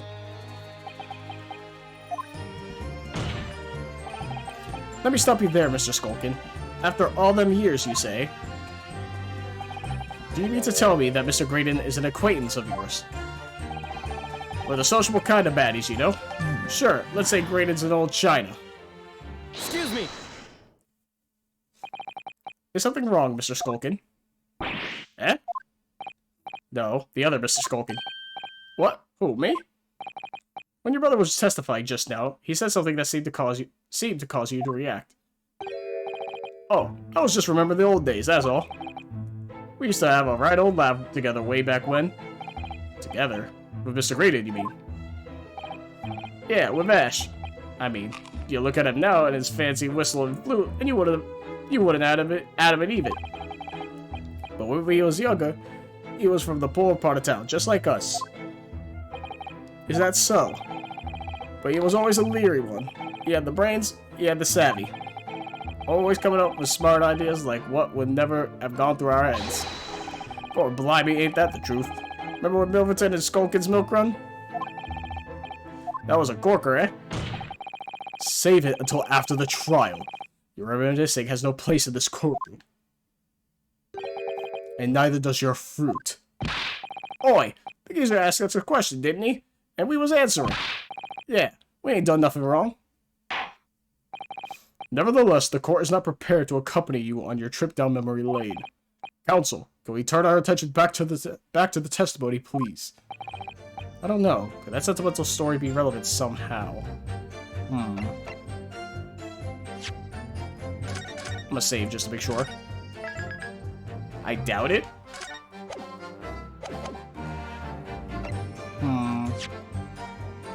Because it was just talking about, like, them being together, right? Well, it's possible, right? I mean, there's no harm, right?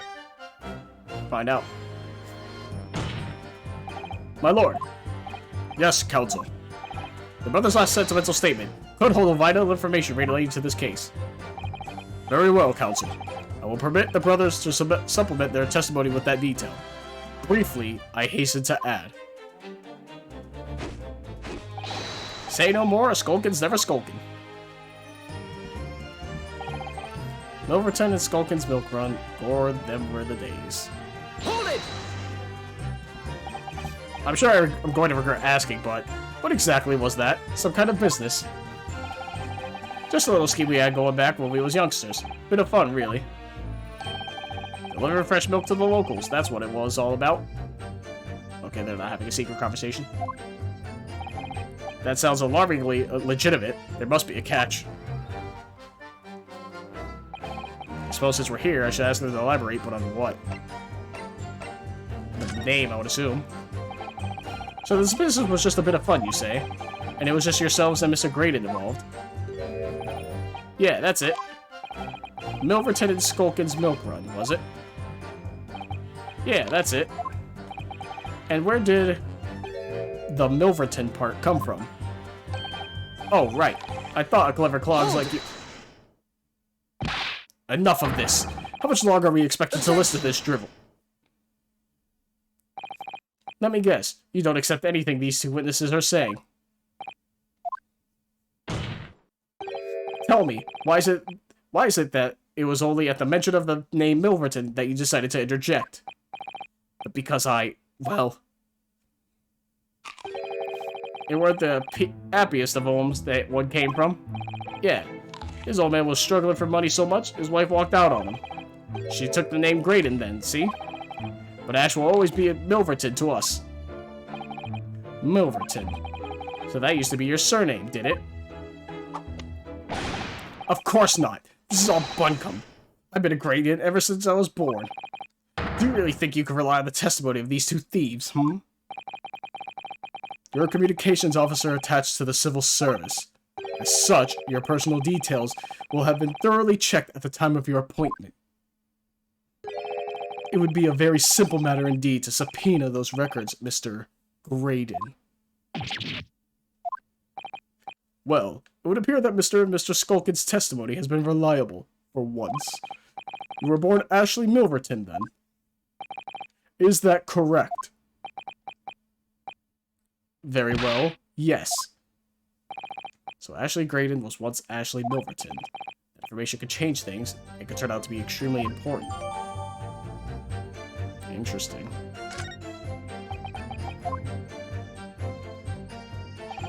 All of a sudden, we seem to be up to our necks in a serious matter of national security, although all this talk about interception of secret government message is still conjecture at this stage.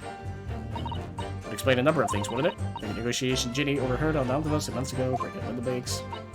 Wasn't Mr. Graydon on the omnibus with Mr. McGilden. It's Mr. Mason, murdered. Only some link between the two men somehow. Graydon's testimony seems to be watertight as ever.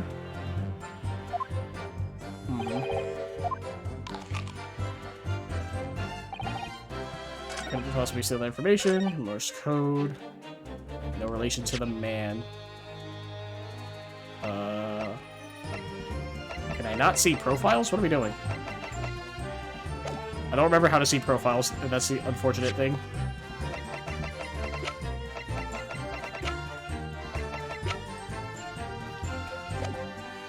Guess I can't see profiles at the moment. Oh, we know it's bigger than we know dodgy government secrets, we haven't touched it. Those were the days. Hold it! Let me press again here. Alright, can I see? Okay, now I can see people. Apparently I couldn't do it when you want to present.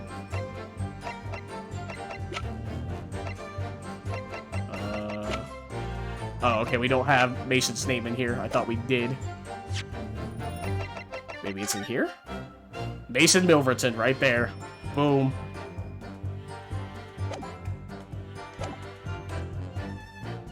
How did your apprentices work exactly? Every morning. Oh, this is new. Well, every morning down our way, the milkman will come with his cart to deliver milk, you see. If you struck your empties outside your front door, he would leave you them full again, right? Christ, this. So, we swooped in on the action. Got people to sign up with us. We promised to deliver milk for half the price of the other geese doing it. People couldn't wait to sign on the dotted line. We were raking it in, we were. So, did you live on a dairy farm or something?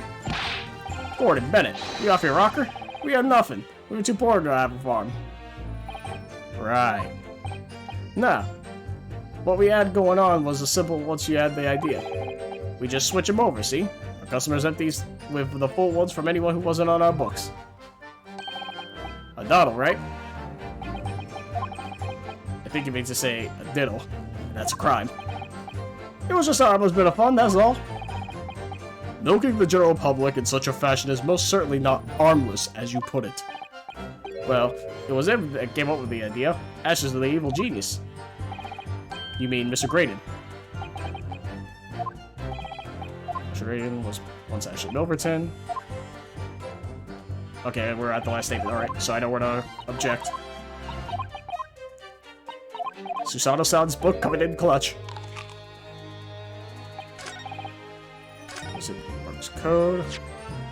I'm gonna save though, just to make sure.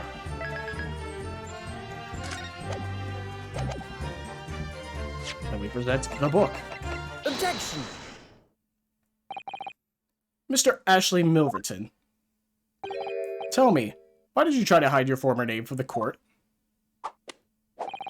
Because I haven't gone by that name for years. It means nothing to me. No, I don't think that's the real explanation at all. The truth is, you had a reason to hide that name. Explain yourself, please, counsel. I have here the notes from the omnibus case, my lord. And as we all know, the victim, the man who we now understand to have been negotiating with McGilded, yes, Mr. Mason, the brickmaker. That's right. Only Mason wasn't his surname at all. It was his given name. His full name was Mason Milverton. Milverton? Do you mean to say? Saints alive! Mr. Ashley Milverton, is it not the case that the brickmaker, Mr. Mason Milverton, was your father? I don't. As I believe I mentioned earlier, your family history will have been thoroughly checked when you joined the civil service.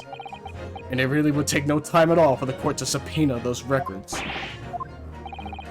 The truth is, you have been illegally acquiring highly confidential government information and selling it on McGilded in collaboration with your father.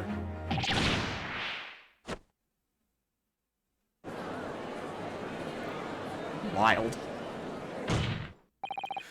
The new facts and evidence unveiled by the cross-examination of this witness all come together to reveal the truth. The truth, you say? That you collaborated with your father, Mr. Mason Milverton, in illegal dealings with Magnus McGilded. By dint of this music box, you mean, counsel? Yes, stealing information being sent in secret government communications and selling it on to McGilded. Mr. Graydon concocted this elaborate scheme of using 2 music box discs to encode that information, as presumably a safety measure against the information falling into the wrong hands. And a very effective one. I shouldn't have given the scheme any credence whatsoever. But the deal with McGilded went sour, and the brickmaker met his end. Yes, but before he was arrested, McGilded managed to temporarily dispose of the stolen disc at the pawnbroker. Then, having learnt of the situation, you appeared at Windibanks 2 days ago, in an attempt to recover the 2 articles McGilded had placed in pawn there. It also explains why he asked for 2 discs when he first took the coat. But that attempt failed. One of the discs was seized by the police, and the other you never found. So that same night, you enlisted the help of the Skulkin brothers and broke into the pawnbrokery. This time, determined to recover the second disc. Are you suggesting that the second disc was inside the music box? Eh? We never knew enough about that. On the night that Mr. Windibank was killed.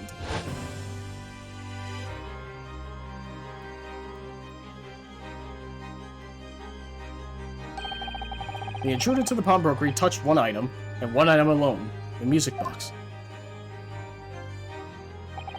As rather ingeniously demonstrated using the 2 prints from the security camera, indeed. So, the question that naturally begs answering is this. Why was only that one article disturbed? The answer is obvious, because it contained the second disc, which the intruder was desperate to retrieve. Since, if it were to fall into the hands of the police, it would be proof of high treason. Well, Mr. Graydon, do you deny that all of this actually began on that fateful night 2 months ago? I refuse to accept any of this nonsense. Sir. There appears to be blood seeping through the sleeve of your jacket. What? Oh. 2 nights ago, we know that 3 shots were fired at the scene of the crime in Windibake's pawnbrokery. One took the life of the pawnbroker himself. One struck the pouch around Mr. Sholmes' waist. And the final bullet struck the calendar on the wall of the shop, having first pierced the arm of one of the intruders. Mr. Graydon, that wound on your arm you seem to be trying to hide. It's a bullet wound, isn't it? He's got you now, me old China. Time to call it quits and croak, I reckon.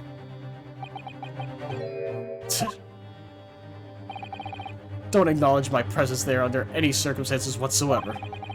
Those were my terms, remember? And I paid you handsomely to comply. Clearly, I was a fool to think I could trust some common backslum thieves. Fine, I admit it. I was there in Windibake's that night. I paid this pair 10 guineas to accompany me. And as you've noticed, I sustained an injury in the course of my adventures. But that is all. I admit to nothing more. Stealing government secrets? Negotiating with Mr. McGilded? As God is my witness, I'm sure I recall nothing of the sort. He's not going to go down without a fight. Not until I can show hard evidence, I suppose. Nevertheless, the defense has now established a crucial fact. Which is... Well, we know that one bullet was fired from each of the 2 firearms we have in evidence. The bullet from the Skulkin brothers' gun hit the pouch around Mr. Sholmes' waist. And the bullet from Mr. Windibake's gun clearly must have been the one that caught Mr. Graydon on the arm. Indeed it must. We can rule out the possibility that the man shot himself. And that leads us to only one conclusion. Mr. Windibake was shot by a 3rd gun, which could only have been fired by the 3rd intruder. Goodness! That's right, Mr. Graydon. Ugh. The only person who could have possibly shot Mr. Windibake that night is you! Hold it!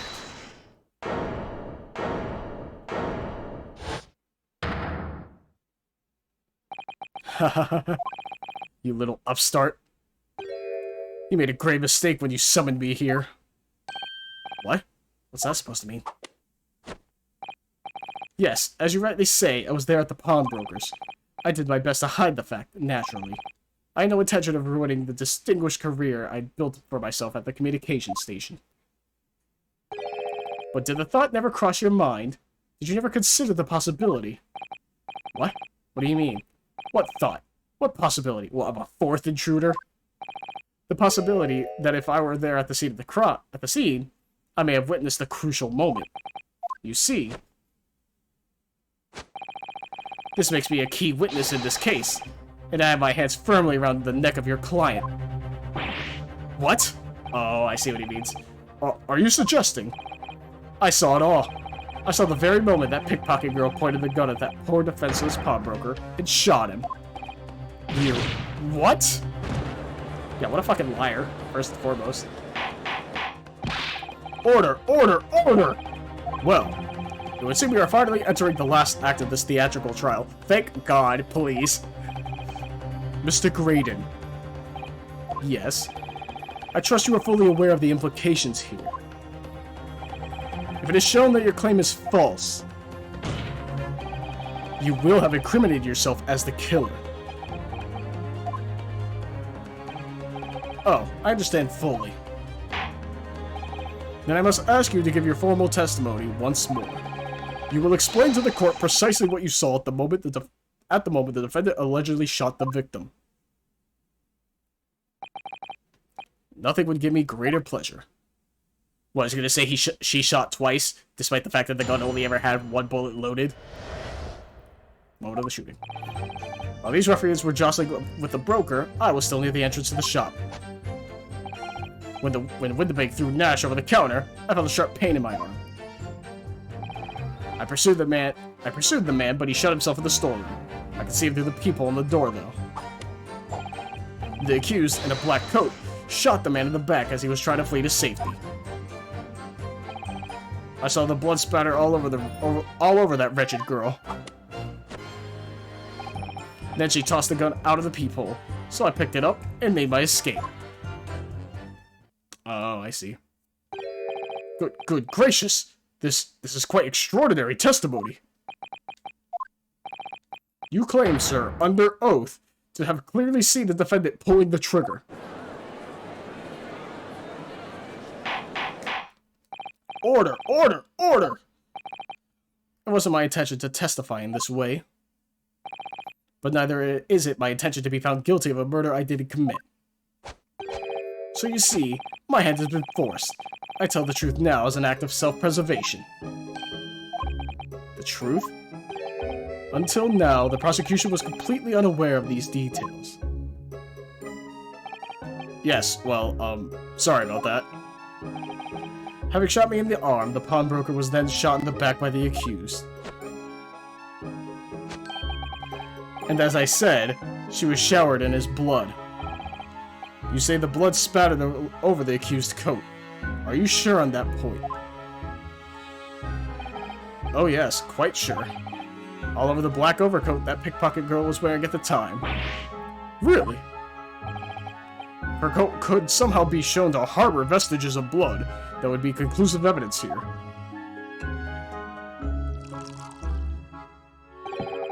Such an investigation is entirely possible, my lord. What? Only very recently, a German scientist has developed a technique to identify human blood. So here's to true science, not some amateurish detective's dubious foray into the world of chemistry. There's nothing dubious about Hurley's work. His ideas are all sound. Ideas are no use to us here. In science, as in law, theories must be proven before they stand. In Germany, the technique has already been employed in the courtroom as the basis of evidence. Scotland Yard has a small quantity of the chemical reagent used. With your lordship's permission, we could shatter all vestiges of doubts within minutes. This doesn't look good, Bruno. Why not? Well, we know, don't we, that there's blood all over the front of Ginny's coat. If they test it with their chemicals... Oh, hell, you're right.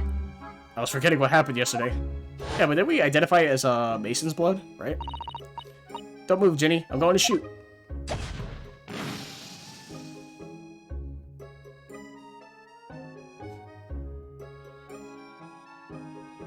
Yeah, it was purple. It was a different color entirely. But that's not Mr. Windibank's blood. That sadist from 2 months ago. That's Mr. Mason's blood from when he was stabbed by McGilded, who was wearing the coat at the time.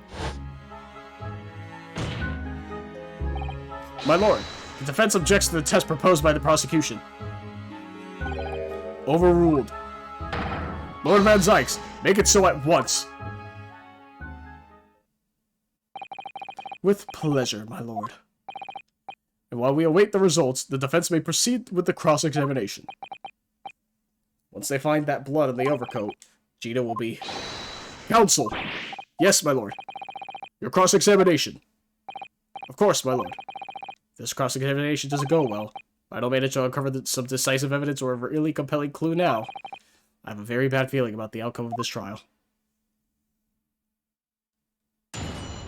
God damn it. Moment of the shooting. Let's hope this moment doesn't take me 20 minutes to figure out.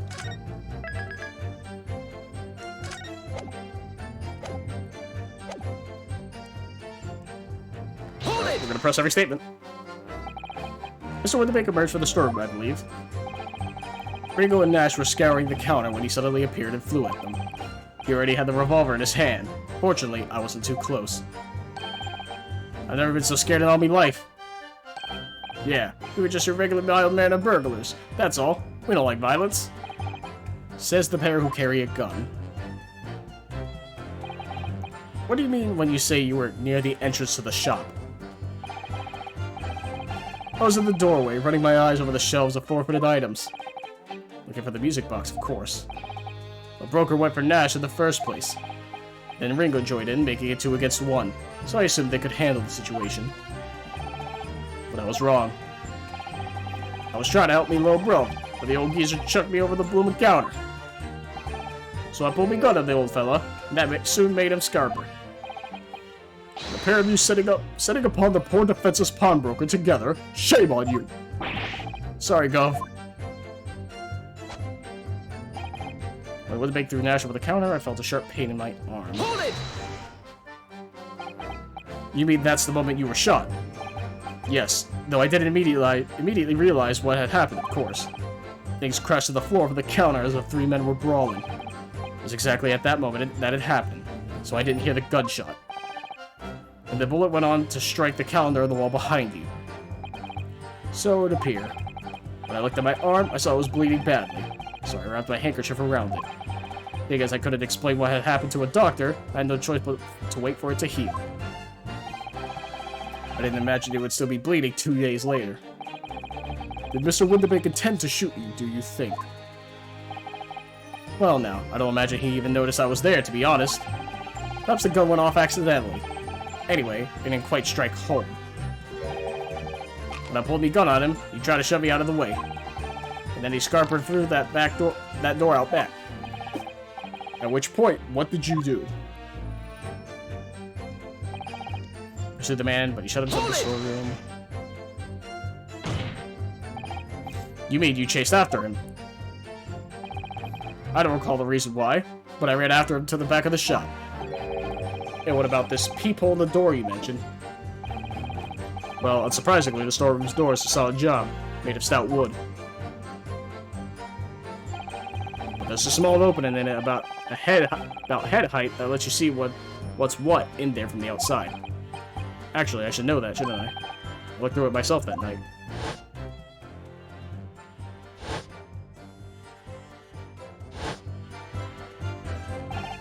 And what about your burgling brothers? Did you see what went on through this peephole as well? Not likely, Gov. Didn't see nothing of the sort, Gov. I doubt these 2 buffoons were even aware of the peephole's existence. So the Skulkin brothers were there, but they didn't see the killing of Mr. Windibank take place. Inside the storeroom, I could see the broker and that young girl standing there. The defendant. Yes, though neither of them noticed that I was looking. The girl raised her gun and pointed it straight at the man. And then, what did you see next? The accused, in a black coat, shot the man in the back as he was trying to flee to safety. That doesn't make sense, though. Hold it! Yes, when the crime was discovered, the defendant was found with a gun in her hand. But that was Mr. Windibank's gun, from which only a single bullet had been fired. And as we've already established, Mr. Graydon, that bullet was fired at you. Ah, but no. It wasn't the broker's gun that the pickpocket girl had when I saw her. Yes, the bullet from Windibank's gun grazed my arm. And yes, the Skulkin's gun grounded the detective. But this was another gun entirely. A third gun. The broker's gun was not the murder weapon, so clearly there had to be a third firearm involved. In other words, the accused must have had her own gun with her at the time. Objection! But no other gun was found at the scene. Calm yourself, counsel. Sorry. You must consider the events in order. At first, I saw the broker and the girl glaring at each other. But then, all of a sudden, the broker turned to run. And it was at that moment that the little gutter rat shot him in the back. A chilling image, I must say.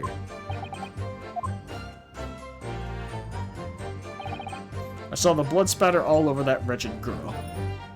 I feel like this statement's incorrect because, like, there's no blood spatter, like, anywhere.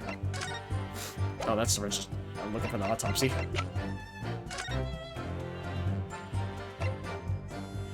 Single bullet wound, no other visible signs of trauma, instant death. Enter the body from the back, gently rising trajectory. That, like, it's only blood there. There's not even blood on the back of his shirt. How would it have spattered? Hold it! All over her.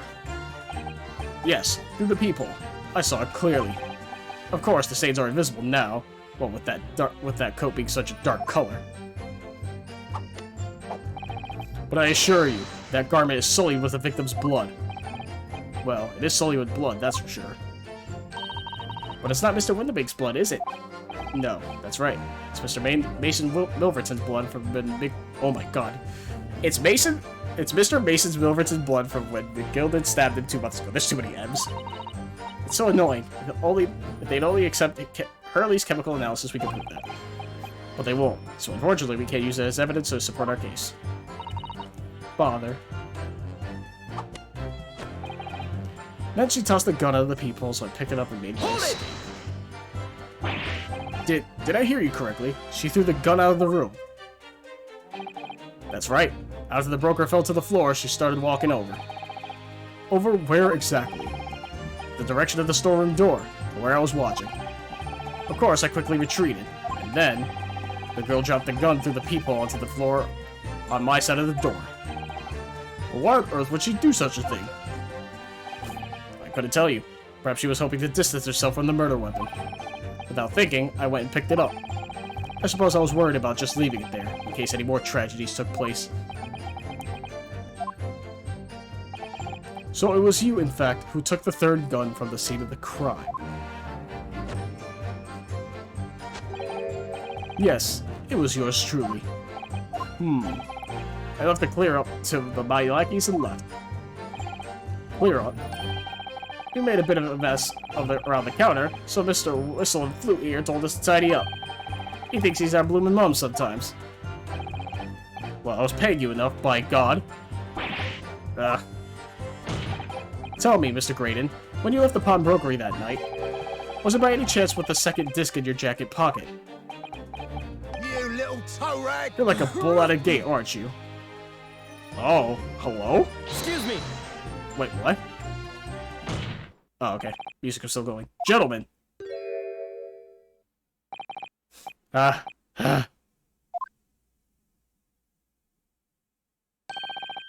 Something wrong, Sunshine? That should be my line. You realize you were just violently shaking Mr. Skulkin. Blimey, this D's a bit of a hooligan, ain't he? What was going on just now? You saw him. He grabbed me whistle.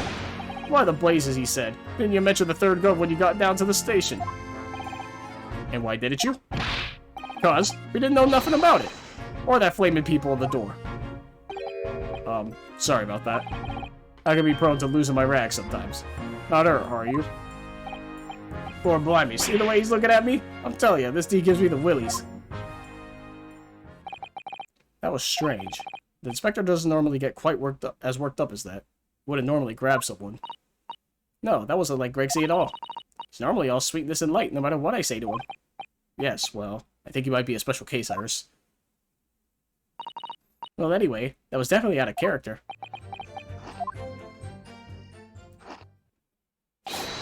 My lord! Requesting your lordship's permission to interrupt the cross-examination. Oh, did I run out of time? Yikes. Explain yourself, officer. I have the results of the test that was ordered earlier, my lord. Ah, the blood on the accused's overcoat. Thank you, officer. Very well. The cross-examination is hereby temporarily suspended. I presume you have no objection, counsel. No, my lord. I hope this is scripted. Well, there you have it. The report, please, Inspector. Yes, sir. Traces of human blood were found in the overcoat of the defendant, Miss Gina Lestrade.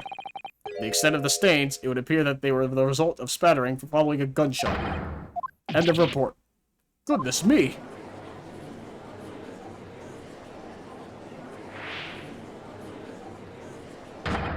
See?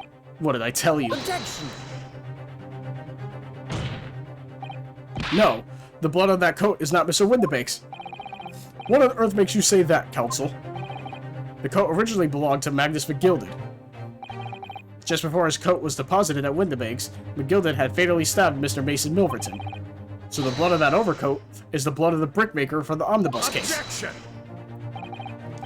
Well, the dead cannot speak. Isn't that right, my Nipponese friend? Sorry? 2 months ago in this very court, did you not argue fervently for McGilded's innocence? And yet, now that the man is dead, you brand him as a murderer. Your conduct shatters any shred of respect you may have earned for yourself in this country. But that was... I call it a bally disgrace. Treachery, that's what it is. How to determine whether the blood of that coat is 2 months old or not? Even a stereoscope couldn't help the answer to that problem pop out. It can't be done.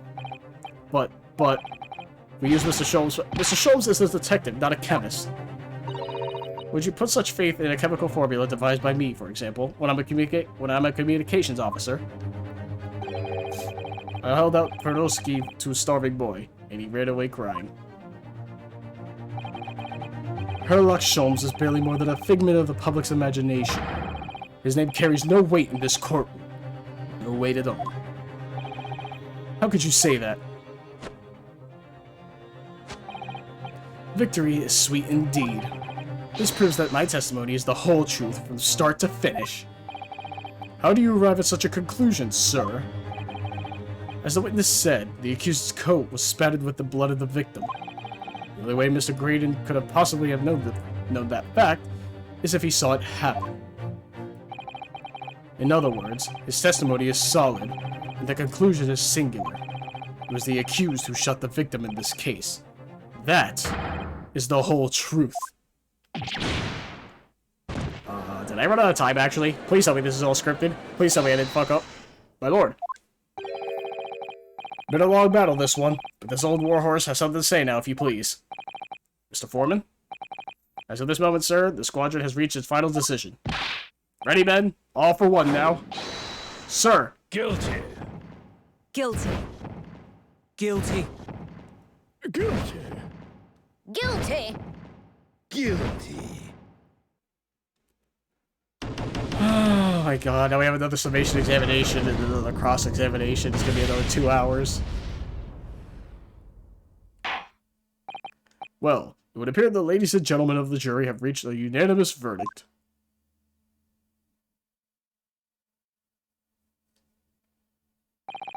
The defense has consistently failed to unpick this witness's testimony. Here's to any attempt you may make at unpicking the jurors' decisions being equally successful. I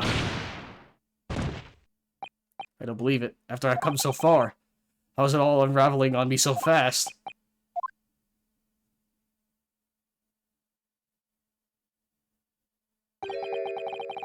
How very distressing to be held in such low esteem. Wouldn't you agree, Mr. Naruhodo? Officer? You've delivered your report now. That will be all, thank you. Is that Sholmes? Oh my god, please tell me that's Sholmes. It occurs to me with some regularity, Mr. Naruhodo, that scientific truths are determined by not by science, but by none other than the human mind. I know that voice. Am I going bad? Hell yeah. Let's go. Mr. Sholmes? What is the meaning of this? Order, order, order! What business do you have here, detective? The last I heard, you were recuperating in hospital. As well as I would be, had I not been set up upon an errand. What errand? Hurley, it's really you. You're awake at last. Yes, good day, Iris. appear to be rather late to rise. My apologies. Now, my lord, if you will humor me. In what manner, sir? I have something of great importance I wish to give to the young lawyer over there. I need no more than 5 minutes. Would you be so kind as to spare us the time? What say you to this, Lord Van Zykes? This trial has taken many hours of the court's time, and mine. Having spent so long already. Exactly. Having spent so long already, we don't want to go wasting any more precious time. As I was saying, having spent so long already, it would seem churlish to deny the defense a mere 5 minutes. Eh? Very well then.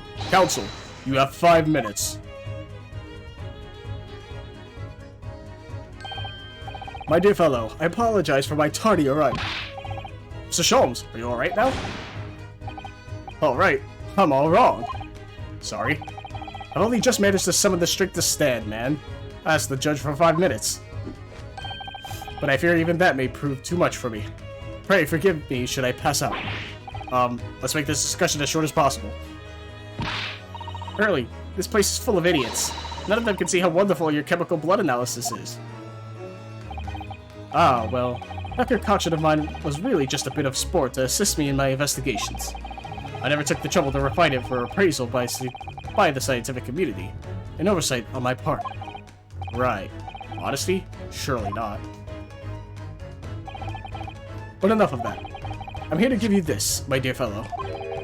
What's that? A lavender photoshiki wrapping?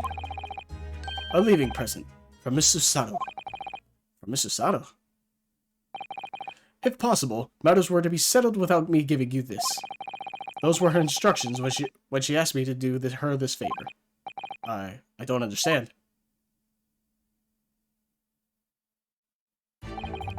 Miss Susato foresaw today's events, I believe. She knew that the culprit would attempt to escape justice by means both devious and underhand. And that you, Mr. Naruhodo, fighting fairly as you are, wont to do, would find yourself in considerable peril. At that very moment of crisis, you were to be given this small parcel. Those were the dear lady's instructions. A leaving present from Susato-san. Never could it be. What is this?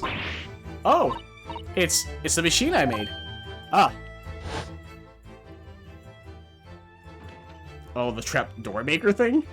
What? Look, I use this. It's my latest invention. What? What is that? I call it the cat flap-o-mat. It can make a cat flap for a little furry friend like Waggy in seconds.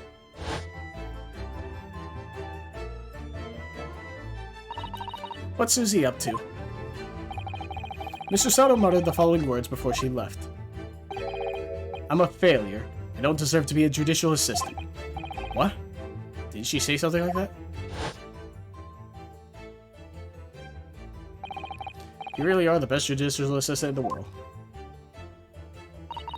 Well, that's extremely flattering. But I'm sorry to say that I've been a complete failure. Whatever does she mean by that, Mr. Sholmes? That night, when you left Windibanks in pursuit of the thieves, Mr. Sato made use of this contraption for a certain purpose. That is your answer, dear fellow. No, not at all cryptic then. Did she use that to hide the third gun so that way, like, no one could find it? Or some shit like that? Susato-san used this cat flap-o-mat that night? But why?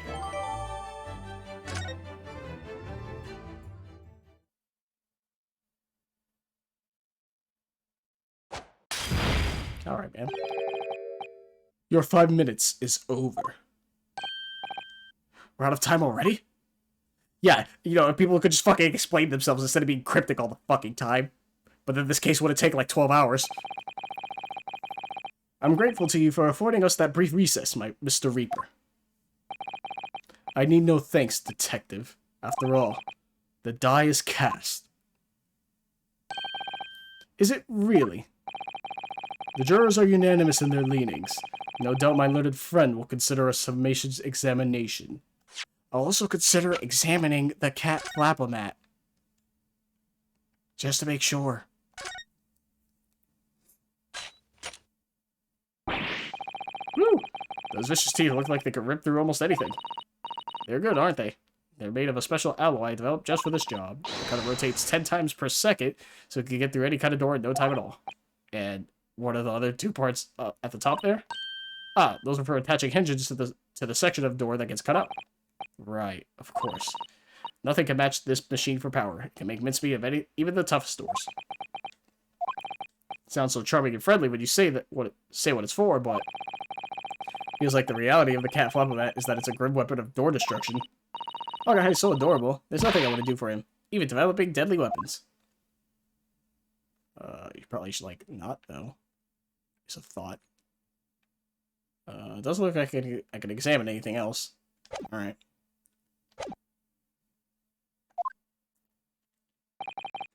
But any attempt to alter the verdict now would be utterly futile. I wonder... Mr. Naruhodo. Yes? The rest is down to you, dear fellow. What is your plan? The rest is down to me? I need to be careful here. If I make a wrong move, the trial will end badly. My lord, the defense requests... Time to think.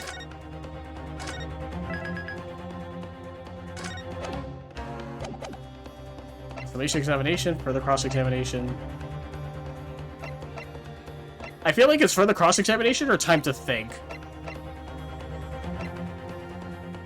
We're gonna go further cross-examination. Further cross-examination. Nope, it's not it. The jurors have spoken. Protocol dictates that you may not cross-examine a new witness now. The defense is not asking for the cross-examination of a new witness. Rather, to continue with one of an existing witness. What? It would appear that a rather important detail has escaped your attention, Mr. Reaper. My lord. Requesting your lordship's permission to interrupt the cross-examination. Thank you, officer. Very well. The cross-examination is hereby temporarily suspended. I presume you have no objection, counsel. No, my lord. That's right, it was suspended. It didn't end. So nobody can say anything, then. If Rudo asks to resume his cross-examination of Mr. Graydon, the court is obliged to allow it. This is absurd!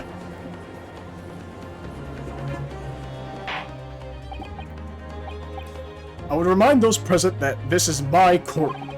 I concur that the defense is entirely within its rights to request the continuation of the cross-examination. However, I will not permit an unremitting protraction of these proceedings. Therefore, I have decided to afford the defense one final opportunity in concluding the cross-examination. Counsel, you must choose but one statement from the witness's testimony, and but one piece of evidence to present in support of your argument against it. A single chance to present evidence? If, following that, the situation remains unchanged, I shall move to adjudication. Is that clear, counsels? You will not press the witness any further. My lord. Yes, my lord. A single statement and a single piece of evidence. Most generous. Well then, Mr. Naruhodo, it's high time I fell in a dead faint. I leave this in your capable hands. Bye. Mr. Sholmes! He's dead now. Unfortunate.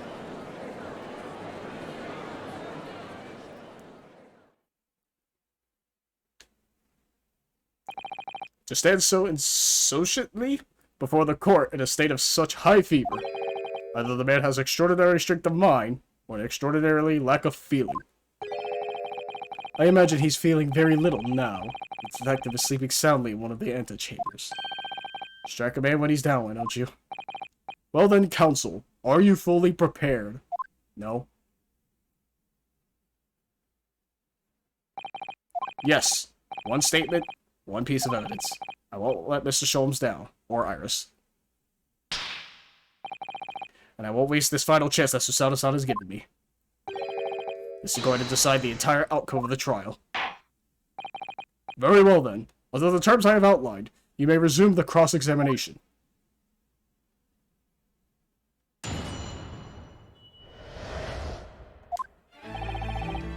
Oh wow, the music's fucking intense. Alright. This is really it, huh? I get one piece of evidence and I can't press them. Still the entrance, through Nash, sharp pain. It's either the people. Shot the man, trying to flee to safety. I saw blood spatter all over that wretched girl. Tossed the gun at the peephole, so I picked it up and made my escape. What the fuck do you mean?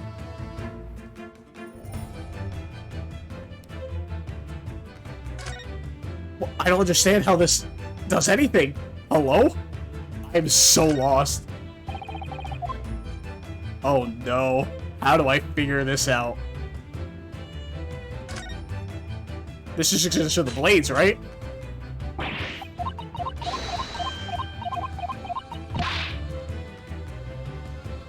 I don't get it. What?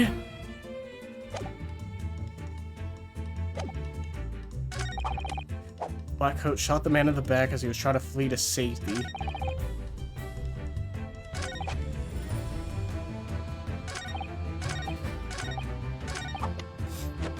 Tossed the gun at the people. Oh, is it like he didn't pick up a gun, he picked up that? I think that's what it is. I think I understand now. He didn't pick up a gun, he picked up the thing. But then how does Sato-san have it? What?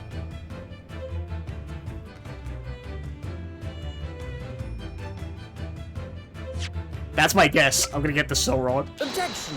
Oh, thank God I got it right. What on earth is that eccentric contraption, Council?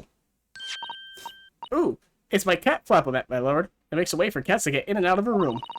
You can cut through any door you can think of, and make a new little door in the middle of it. That's right, my lord. It's a device for creating so-called cat flaps. Small doors for cats. I'm sure we can all work that out for ourselves. Ah. But that cat lover's contrivance has no possible relevance to this case. Oh, really? Of course it doesn't. To start with, there was no cat flap at the pawnbroker's door. Not being a keeper of cats myself, I'm afraid I fail to see what this has to do with the matter at hand. Perhaps it would help if I described its function another way, then. This contraption is able to create a peephole at any door you can imagine in practically no time at all.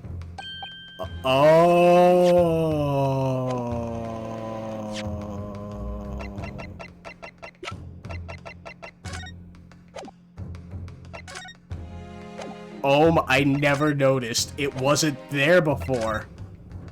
Oh. I beg your pardon. A peephole, you say? 2 nights ago, we arrived at the scene only minutes after the murder of Mr. Windibank had taken place. That's right. According to the paperwork at the yard, it was you, your Japanese assistant, and Sholmes. Yes, the 3 of us were together, and it's recently come to my attention that my assistant made use of this device at the time. Your assistant did what? There was a peephole in the storeroom door. I can attest to that. Because I looked through the peephole myself in order to see inside the locked storeroom. This is ludicrous. What are you even trying to say? Of course there was a peephole in the door. I said as much as my testimony. How else could I have witnessed the crime, for pity's sake? Yes, how could you? What? Counsel, kindly say what you mean. Alright, it's time. Time to strike the final blow. What I mean is this, my lord. My assistant made the peephole the storeroom door, and until such time as she did, the door had no hole in it to look through. What? No!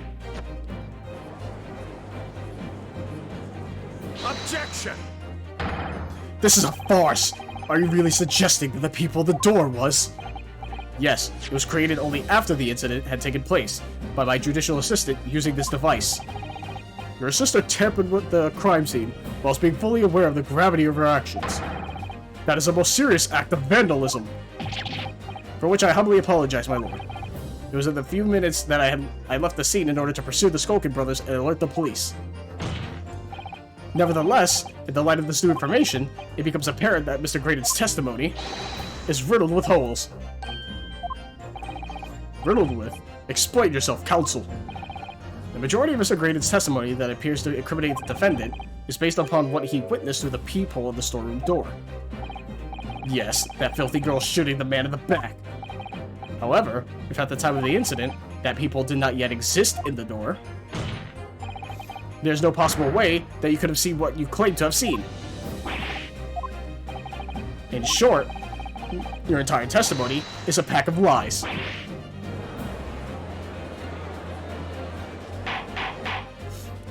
Order! Order! Order! Is there any credence in this revelation? Objection! None whatsoever, as my learned friend must surely realize. Exactly.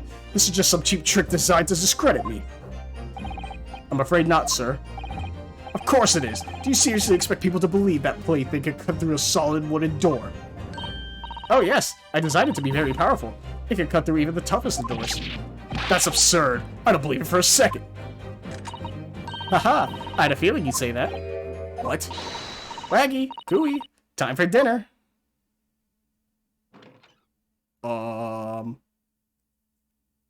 Did you make a door in the courtroom? Well? Ah! Young lady! This is the Old Bailey! One does not make cat flaps in the oak paneling at the Old Bailey. I'm not done yet, don't worry. This doesn't mean that the peephole in the storeroom door at Windibanks was made by your machine. And there's no way you can prove that it was. No, but it's easy. What? The cat flaps my cat flapomat creates are all of a fixed size, and the dimensions of the peephole at Windibanks are an exact match. Ugh. Hehe. Old Silky's lost for words. Excellent work, Iris. Thank you. And now it's my learned student friend's turn to be lost for words, I feel.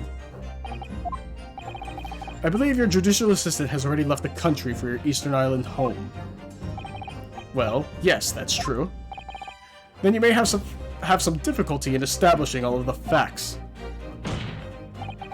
For the sake of argument, let us assume the peephole has dimensions that are a perfect fit for this contraption. In that case, when was the peephole cut? The prosecution demands proof of your answer. Well, I have it already. It's in the pictures. What is the purpose of your line of inquiry, Lord Van Zykes? It's very simple, my lord. The defense argues that the peephole was created after the incident using this device. But now that the perpetrator has returned to her native land, she cannot testify to the fact. There is no proof. And for as long as the defense remains unable to prove when the peephole was made, my learned friend's claim amounts to nothing more than a baseless accusation. Indeed, that is so, Lord Van Zykes. Well, counsel. Don't give up now, Runo. We gotta pad this for another 10 minutes before I can finally present the picture. This is the time to create your own opening and force your way through. I don't know if I can do this, but I do know one thing. Susato-san is the greatest judicial assistant in the world. Very well. The counsel for the defense will present evidence to support the claim made. Proof that the peephole in the door of Windibank's storeroom was created after the event and not before. I don't know which one it's going to be, so I'm just going to present the one without the peephole, because I feel like that's the right answer, but knowing this game, it might screw me over. Take that! Cool. Got it. What are you? A print from the detective's infernal cameras again. My judicial assistant, Ms. Susato Mikotoba, is an extremely intelligent and capable woman, which is why I never had any cause to doubt that she would have considered this scenario and made sure I had the necessary proof. And the necessary proof is this photographic print, counsel. This print shows the scene in the shop moments after the defendant entered the premises. Agreed. And it also shows the accused mercilessly wielded a gun in the direction of the defenseless broker. But more to the point, it pictures the storeroom door in the background. Let me see that print again. I don't believe it. This really is quite remarkable. The door to the storeroom is completely devoid of a people of any description. Mr. Graydon, you couldn't possibly have witnessed the crime as you claim to have done, because at the time it happened, there was no people in the door. In other words, your testimony is a catalog of lies.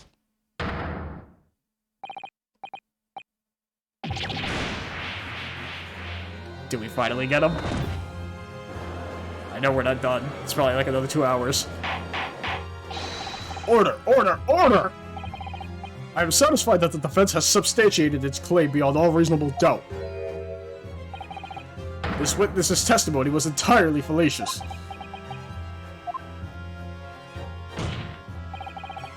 That's not the only thing we know now beyond all reasonable doubt. My learned friend's assistant's guilt can no longer be denied. The woman tampered with a crime scene. But more importantly, good lord, there's more, Lord Van Zykes. The defense may have established a reprehensible instance of perjury. But that is no proof that this man is the victim's killer. Yes, that's right. What? I was there at the scene, it's true. And I was shot in the arm, it's true. But that's all. Yes, in fact, if you look at the circumstances, I'm the victim here. Oh, please. No! I don't believe this, but they're right. As it stands now, I don't have any definitive proof that he's the culprit. Still, he can't worm his way out of it now. Iris, you know what they say. There's no point locking the cat's door after the cat has bolted. No, I've never heard that ever. Isn't that right, Runo? As Hurley always says, one lie begets another. No, wait. That might have been a line I wrote for him in one of my stories. Well, no matter who said it first, you're right. Mr. Graydon, not only did you give false testimony to the court, but the lies you told make no sense. Make no sense? What do you mean by such a remark? What you said in your testimony reveals that you know something you shouldn't have known. In other words, there's a fundamental inconsistency in your statements. What? Objection! This is provocative talk, counsel. Won't you enlighten the court? Explain this alleged inconsistency. Iris was right. One lie begets another. The inconsistency is revealed by the lies of the witnesses' statements. They show that Mr. Graydon had knowledge of something he shouldn't have known anything about. Namely, his third gun, I'm pretty sure.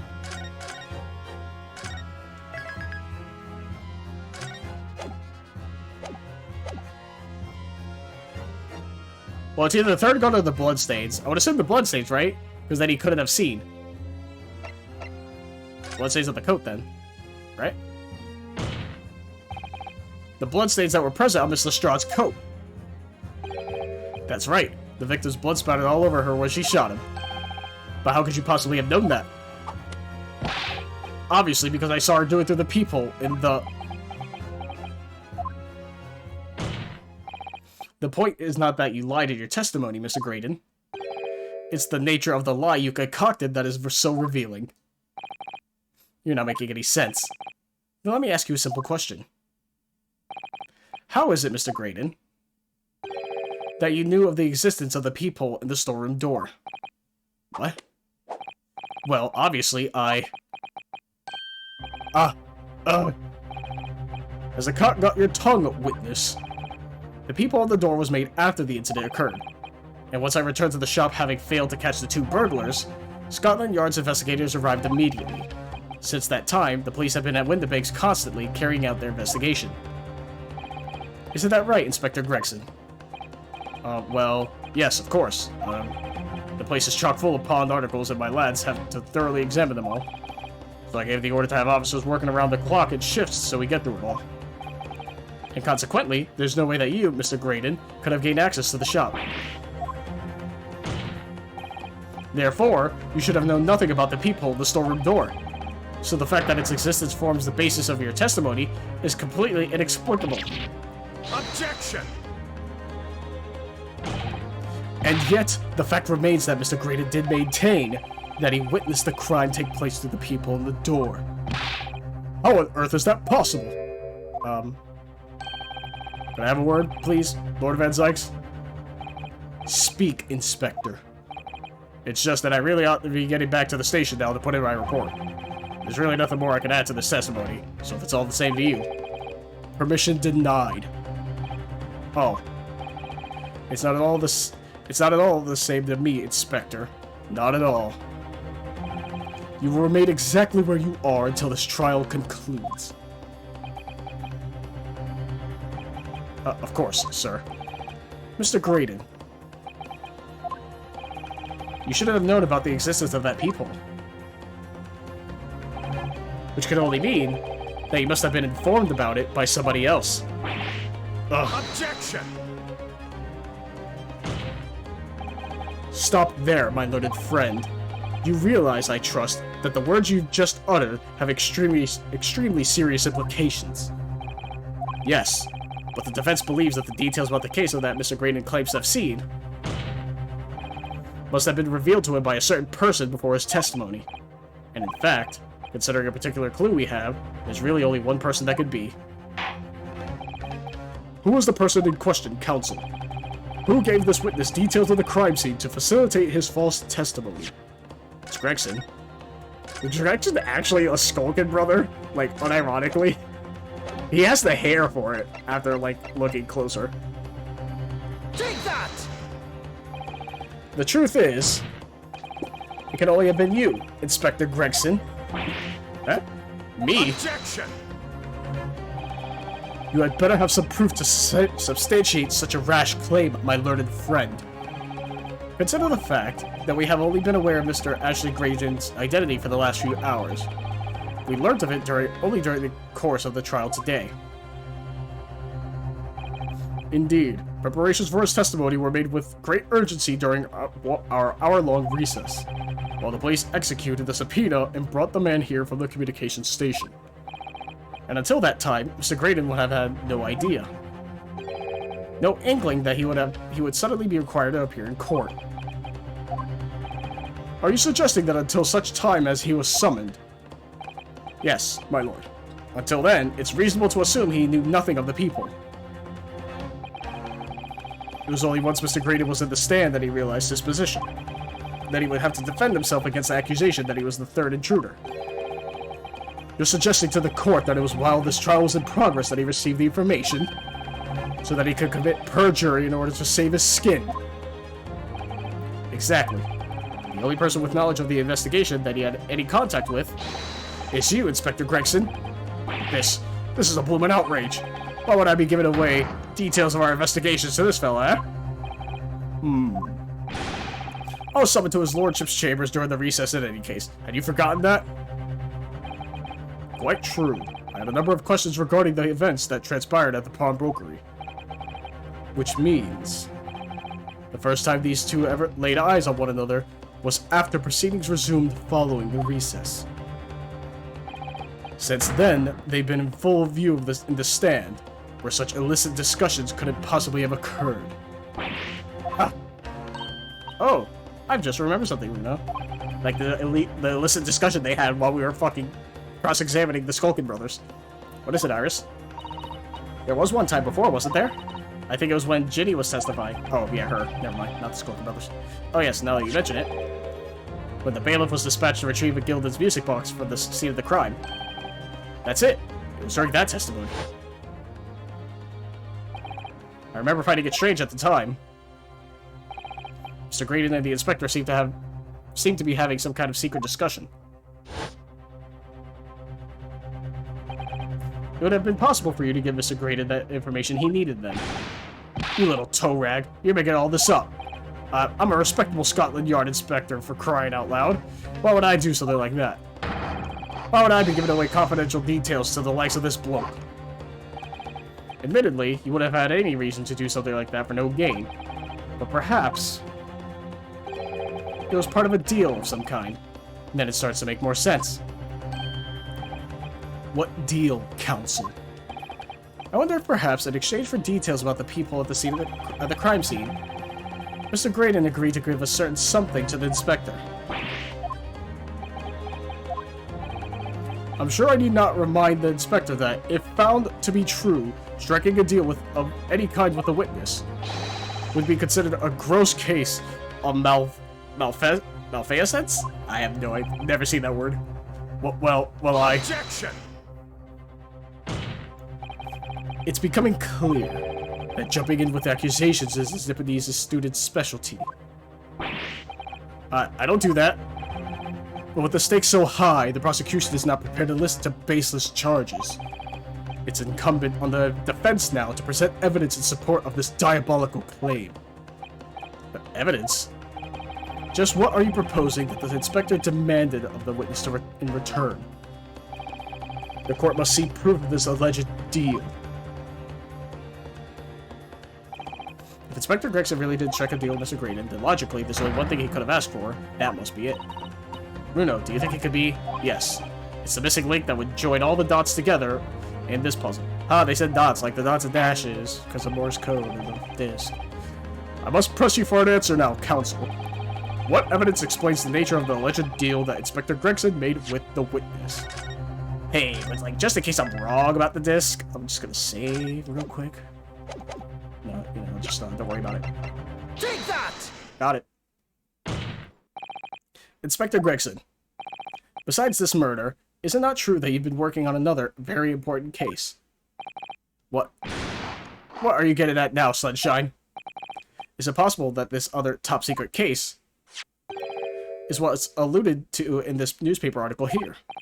The classified secrets being leaked overseas from the Ministry of Justice. How the bleeding nor could you? We discovered during the course of this trial the music box deposited at Windibanks by Magnus McGilded, a special music box designed to play 2 discs at once. It would seem very likely now that encoded on the pair of discs that were in McGilded's possession are the leaked classified secrets. So I put it to you, Inspector, that in order to recover the second of the discs containing those secrets, you covertly made a deal with Mr. Graydon in which you exchanged the disc for details of the case. You little...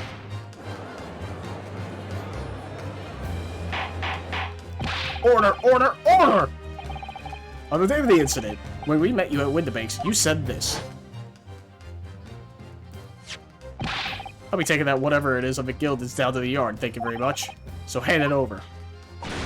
No, don't. Don't give it to him. It's mine, that is. Mine. I'm sorry, miss, but anything belonging to McGilded has to be taken in as evidence now.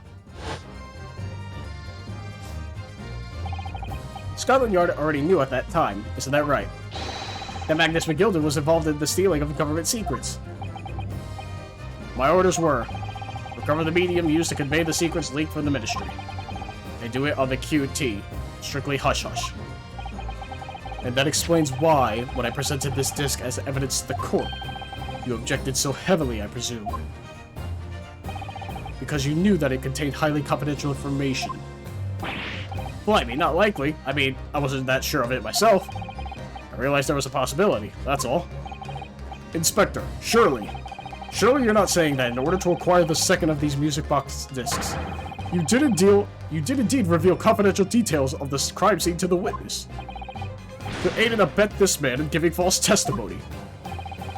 There's no other way that Mr. Grady could have known of the existence of the peephole. It's the only explanation. A deal was struck between these two men.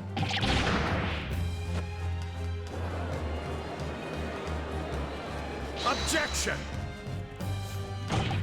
If, and I stress if, this sobering assertion turns out to be founded in truth, it would mean that the second disc is, as we speak, here in this very courtroom. Wait, what? In this room? How could you possibly make a claim like that? Because Inspector Gregson is a Scotland Yard detective. What? What's that supposed to mean, eh? As a seasoned policeman, the inspector will have approached this alleged deal with caution. Certainly, he would not have accepted a gentleman's agreement in this matter. No, he would have insisted on having the article agreed upon in the palm of his hand. Good gracious, then, you mean to say... Inspector Gregson already has the item in question in his possession. He has the second disc actually on his person. Yes! The defense demands that the inspector is searched at once. Definitely. They can only have struck a deal with each other when Ginny was testifying before. And Grexy hasn't moved from the witness stand since. My lord, please, order an examination of his personal effects immediately. Well, Inspector?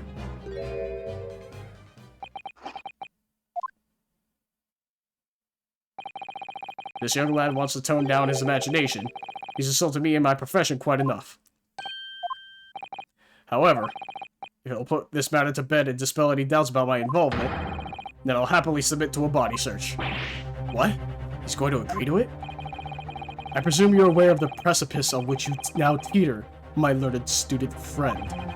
You made a most serious allegation against Scotland Yard here. If, following the search of the inspector's personal effects, no disc is found, you will be deemed unfit for court service. This trial will end, and my country's government will formally demand of yours that you are severely reprimanded. That sounds serious. Indeed. To have a visiting student make such a defamatory remarks about our country's most senior police force is not something Her Majesty's government will be able to overlook. You're just threatening Runa because you're scared. The accusation is beyond serious. You must be prepared for grave consequences. It's true. Can't imagine Gregson would have accepted a gentleman's agreement for something so critical. The disc must have physically changed hands, which means the inspector should have it. But somehow... Oh, oops. But somehow something doesn't quite feel right here. Very well, counsel. You know the implications, so let me ask you one final time. Yes, my lord. Do you still persist in formally requesting a search of the inspector's personal effects? I guess we have to search someone else. Oh, you know what? It's when he was grabbing, what is it, Nash, right? I think that's his name. The green, the Luigi guy. Yeah, when he was choking him, I think he put the disc in his thing. Search someone else. Yes, the defense formally demands the search to be conducted. Well, don't say you weren't warned. Where your typical Nipponese stubbornness may well land you in hot water this time. Perhaps the lesson will do you some good. Fair enough. I've got nothing to hide. Very well then. Bailiff! Oh. That's been funny. The defense demands a search, but not of Inspector Gregson. What? Now what's all this? I'm the one you're accusing, aren't I? Oh, whoops. Once again, too fast on the trigger. I'm the one you're accusing, aren't I? I thought you wanted to search me. No, Inspector. Not you. Somebody else. What's the meaning of all this, eh? Lost it at last, have you, Sunshine? The court shouldn't have put up with this nonsense. You're being completely irrational. Be quiet, all of you.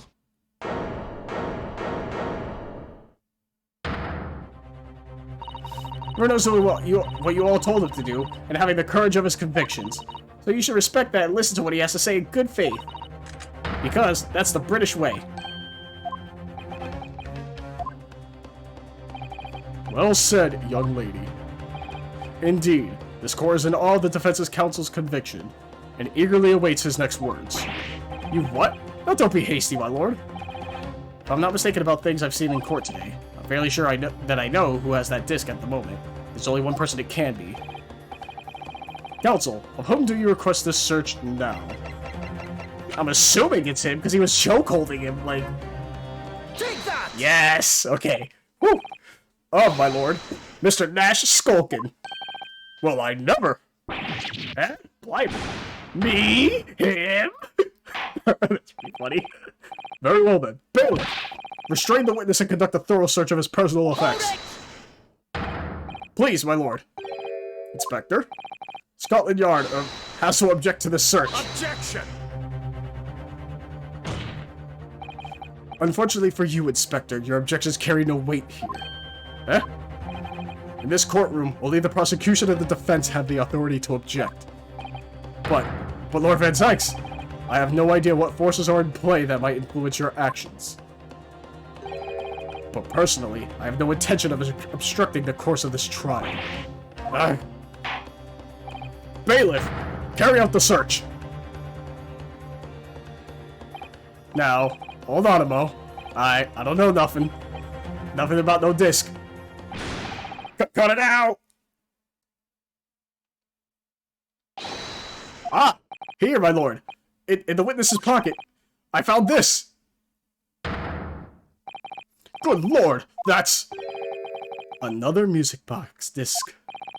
I don't know nothing about it. Nothing!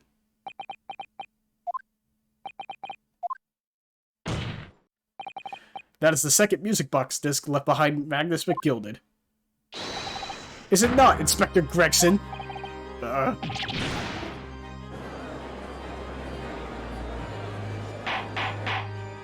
Order! Order! Order! Mr. Skulkin, what have you to say for yourself? Gordon Bennett, I mean just...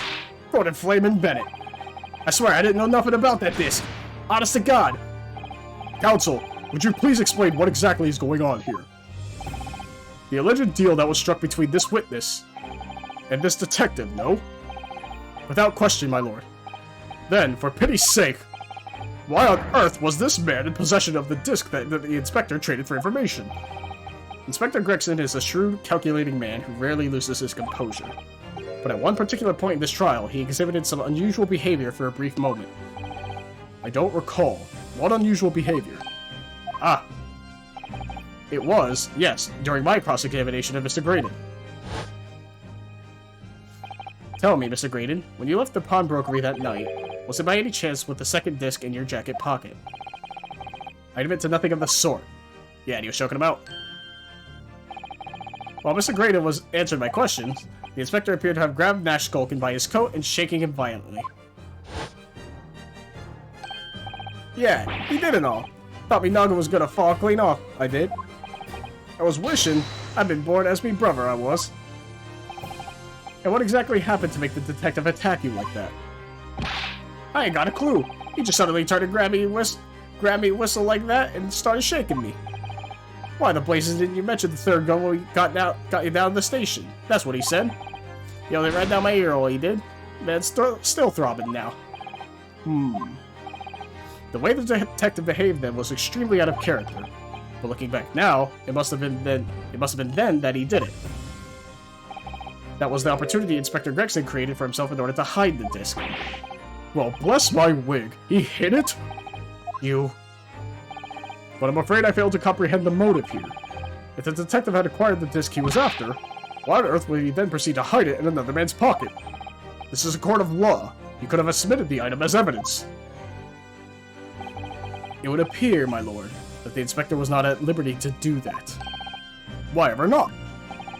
As the man himself revealed it earlier, his current assignment has some special conditions. My orders were, recover the medium used to convey the secrets leaked from the Ministry, and do it on the cutie. Strictly hush-hush.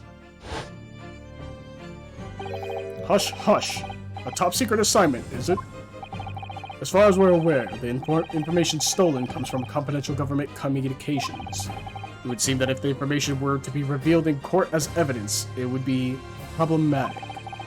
Does that sum up the situation, Inspector?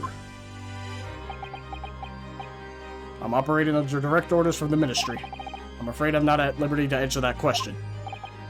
So, realizing there was a chance that you may be searched here in court, you took steps to hide the disc you had acquired from the witness. Ah, does this mean? He only pretended to attack Mr. Skulkin in order to get close enough to him, to slip the second disc into his pocket. So it was all a pretense. Well now, Inspector Gregson, and you, Mr. Graydon, are you prepared to admit to the accusation made against you of this alleged deal?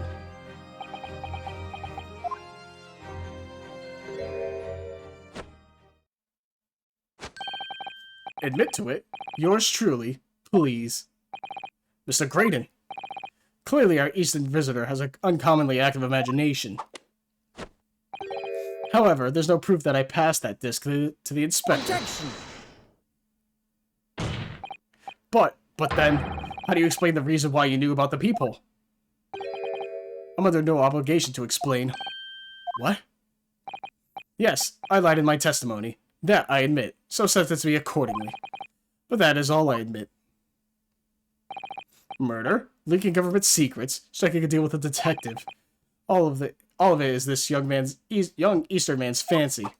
I have no idea what any of that is about. You. What? Remember, Naruhodo, the court has to last another 2 hours. Every time. It's still 2 hours. Well, what about you then, Inspector Gregson? Do you admit to making a deal with Mr. Graydon in order to acquire the disc? Ladies and gents of the jury, as a Scotland Yard inspector, I will declare this and nothing more. I'm acting in the best interest of the country. Whatever I've done, it's been in the name of justice. So, as members of the public of this fine country, I'd like to think that justice will be your guiding light when you're making your decisions.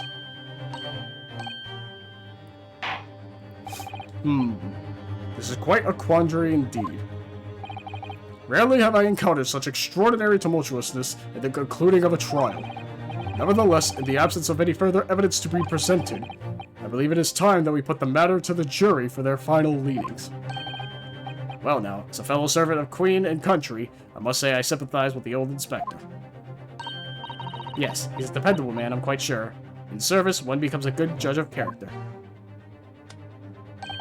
Even crossing your eyes doesn't help when it comes to looking at this case. It's all blurred to me.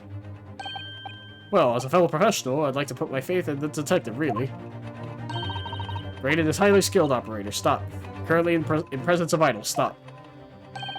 Detective has very much trust in the eyes. More than this, I cannot say.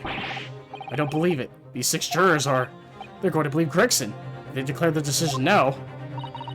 Is Ginny going to be found guilty? If I don't manage to produce some definitive evidence right now, then we're going to lose. Either some proof that Graydon killed Mr. Windibank or stole those government secrets. Or some evidence to force Gregson into admitting that he struck a deal with the witness. Well then, counsel. I think it's time I impose on the juror to declare their final decisions, no? That is, unless you have some compelling evidence you have thus far not presented to the court. And let the judge call on the jurors to announce their leanings, though Gino will be found guilty. So there's no choice then, Reno. You have to throw some more evidence at them. This is it now.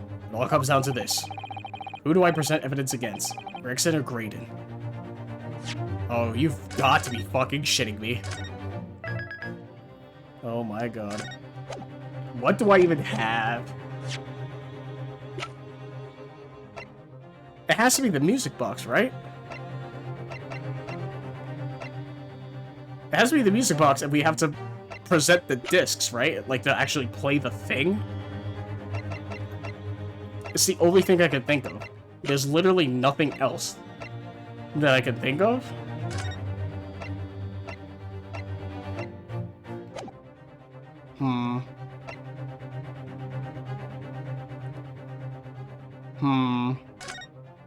Yeah, there's...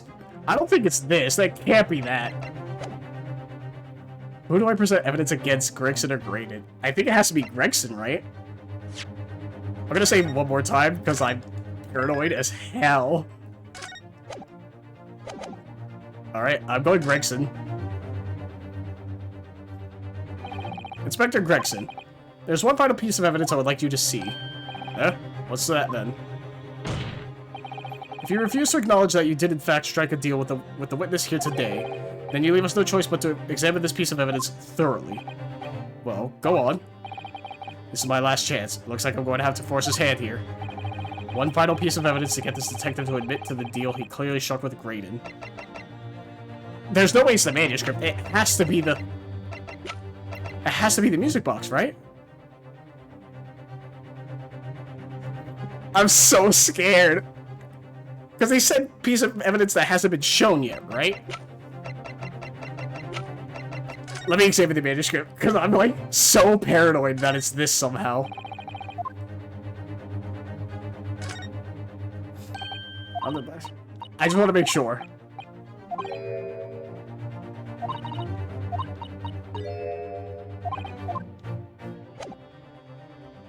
I feel like there's something I'm missing. Is it? It can't be this, right? Oh my god, it has to be. Take that! Okay, the music stopped. Thank God. I was like, there's no way, right? It was so stressful. Is that Mr. McGilda's peculiar music box, Council? Yes, with the disc already in place ready to play. I think perhaps now would be a good time to listen to the sound produced by the music box again. Only this time, with the second disc we've just discovered set in place as well. Goodness, this disc, Council. No, wait, I can't let you do that. Why not? But because, well, because it's got nothing to do with this case, and that's why. Objection. Not true, Inspector. Huh? The defense has already proposed that the sounds heard by the court earlier from this music box were part of a Morse code message. We know that the Morse code comprises of 2 distinct tones. The defense believes that the second disc contains a second tone needed to complete the message. And now we have a chance to confirm that theory. We're crying out loud, Sunshine. We're talking about state secrets here. You go letting the whole courtroom hear confidential information like that, it's treason. Then do you admit the charge? Now, in order to protect those state secrets, you engage in unlawful dealings with the witness. You're mad. If you let that secret information out into the public domain, you'll be making an enemy of the entire British government, you idiot. Objection. Let's not forget, Inspector, that you, a Scotland Yard officer, leaked confidential case details to a witness. That you continue to lie to the court, and all because, by fair means or foul, you're determined to do your duty. Well, by fair means or foul, I'm prepared to do mine. Don't you dare. I will stop at nothing to protect my client. I don't care who I make an enemy of.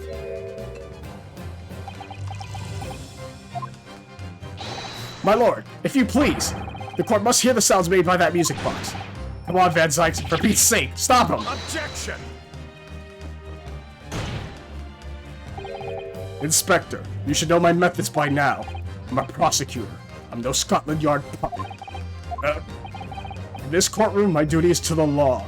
So let me propose a toast to uncovering the truth by fair means or foul. Hell yeah, let's go!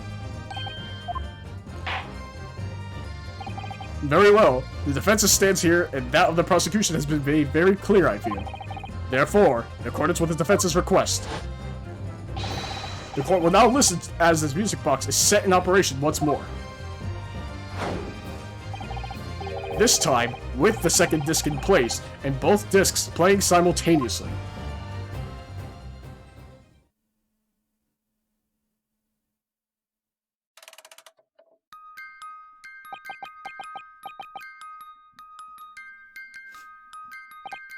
Oh, listen to that. It's unmistakable now. It's Morse code. Alright, I admit it. Whatever you want. But for the love of God, shut that blooming box up.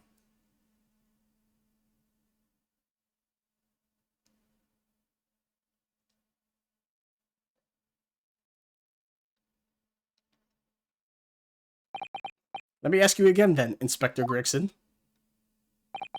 Did you or did you not strike a deal with the witness next to you in the stand, Mr. Ashley Graydon? Specifically, did you furnish the witness with confidential case details in exchange for this music box disc? Did you reveal the existence of the people in the pawnbroker storeroom door, Inspector? I did. Stop! What are you doing, man? It's all exactly like the young Eastern lawyer said. The trial resumed after the recess, and we were stood here in the stand together. That's when he approached me with a deal. Shut up, you imbecile! Shut up! Psst, you there. You're the detective who turned up at the pawnbroker the other day, aren't you? You may have something you're looking for, Inspector. Be at this very moment. So how about a trade? I suggest you accept. More information that may make certain individuals uncomfortable will soon become very public indeed. I could have let that information become public knowledge. Sorry there, I had to sneeze. I could have let that information become public knowledge, not under any circumstances. So I accepted the man's proposal, and told him details about the case that should have put him in the clear. The people in the storeroom door, and the bloodstains on the overcoat. By giving false testimony, this witness had intended to have the defendant wrongly accused of murder. Inspector, you knew that. Yet you still revealed those details to facilitate the witness's perjury. I did. But then it turned out the peephole had only been made that night after the incident took place. Scotland Yard wasn't aware of that, if I'm perfectly honest. Well, Mr. Graydon, what do you have to say for yourself? There's nothing and no one left for you to hide behind. You struck a deal with the inspector in order to escape conviction of a very serious crime. Namely this. You are the third intruder who broke into the pawnbrokery on the night in question. And you perpetrated the murder of the proprietor, Mr. Pup with the bank. You... Oh. Traitor! Oh, fuck.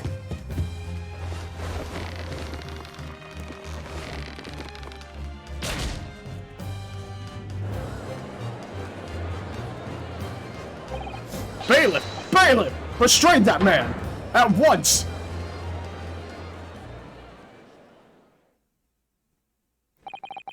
That's it then. It's all over. Is it though? I despised my life growing up. Those slums are vile places. I was cursed from birth, born into poverty, the son of a penniless artisan. My parents did nothing but quarrel all day long. The little money they had was never spent on me. Look, man, I didn't fucking ask. Can we just end this now? So I set about studying to better myself, to one day escape from that hellhole. And you eventually became a communications officer. I admire your determination. But then you decided to sell government secrets. Why? Isn't it obvious? Because I wanted money. Even now, years later, the nightmares of my life in the slums wake me in the small hours. I wanted to drown them out, with more money than anyone who lived in that squalor could ever imagine. And one day, I met him. Mr. Magnus McGilded. You're a fiend with a queer talent, so you are. I'm ready to throw you away if you're interested. All you need to do is go along with me little plan now. I was to steal the Ministry's telegraphic message logs, and McGilded would buy them for a handsome sum. As I was responsible for inspections of the Ministry's communications office, it was a simple enough task. Lure of the devil's offerings. How easy it is to succumb. But you must surely have realized the seriousness of the crime you were committing. And for that reason, I took great lengths to ensure that my actions were untraceable. By using the music box. My father was a brickmaker, though my mother divorced him when I was still a child. Yes, Mr. Mason Milverton.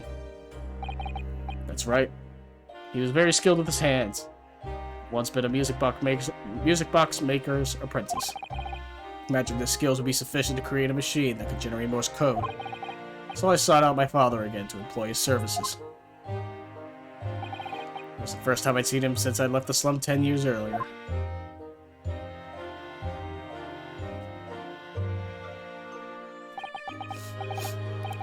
Look at you, Ashley. What a fine gent you become, eh? He was a different man to the one in my memory. Thin, frail old man. But poverty had never broken him. Never corrupted him like it had me. I was sure that he wouldn't help me if I told him the real reason. So I made up a story. Got some work for you, Father. I need some music box discs made. Music box discs, eh? A musician friend of mine has written some music he wants to sell to the public. Brought the score with me. There are two, actually. Be delighted, son. It's been 20 years since I did any work like this, though. Fetch me my tools, would you? They're in the loft. That's how I had to make the two discs. Thereby splitting the information in two. I'm taking considerable precautions indeed. It was to protect myself as much as anything.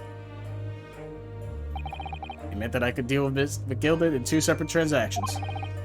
First of all, the first of the two discs and the music box for playing them. I exchanged them with McGilded for 10 guineas. Then, on receipt of the second disc, he would pay us 1,000 guineas.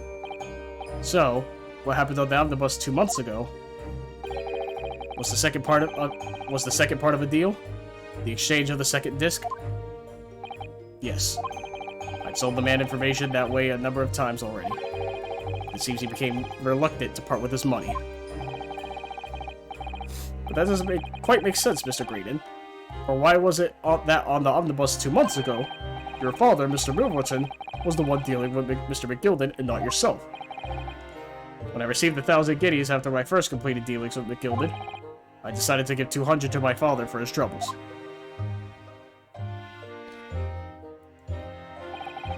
But my father realized something was amiss. In time, he worked out I must be involved in something dubious. And when he did, he said to me, "Next time there's an exchange, you'll let your old man do it, understand? Otherwise, I won't take your money anymore." Guy was just trying to protect his son. That was my father's way of dealing with it, I suppose. Climb into the omnibus, hand over the second disc, and take the money from McGilden. That's it. He had no idea what was actually on the discs I'd asked him to make. He never knew. Just like I'll never know why everything went so horribly wrong that night. All I know is that the disc was taken from him, and he never returned home.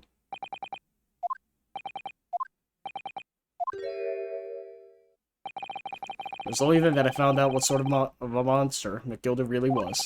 So after 10 years of not once uttering it, I swore on my father's name.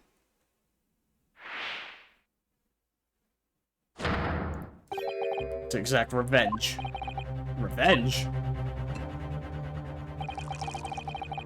As anyone with even the remotest knowledge of the man will no doubt be able to imagine, Gilden brought all his wealth and influence to bear in the most despicable of ways.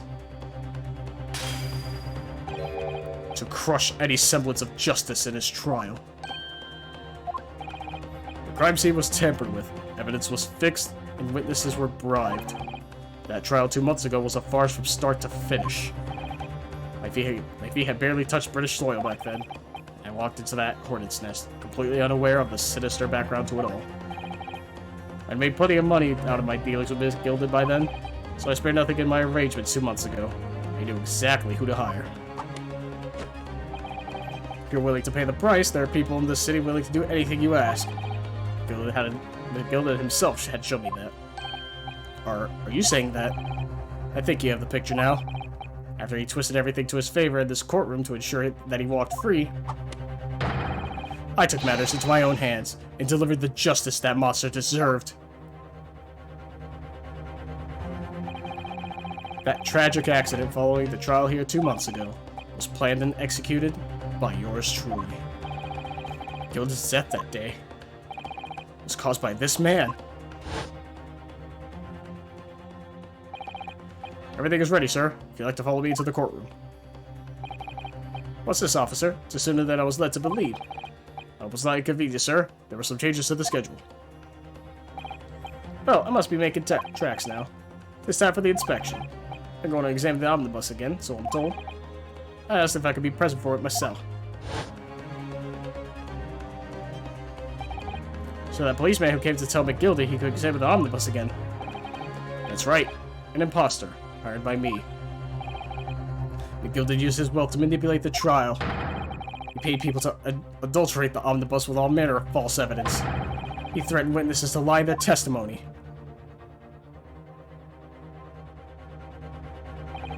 So I gave the man a taste of his own medicine.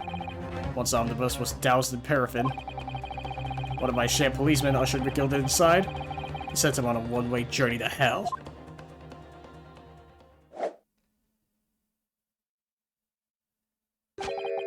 An eye for an eye. That's how I avenged my father's death. A spine-chilling account indeed. But that wasn't the end of it for me. There was a loose end, you see. Loose end? Yes. I should think it's obvious.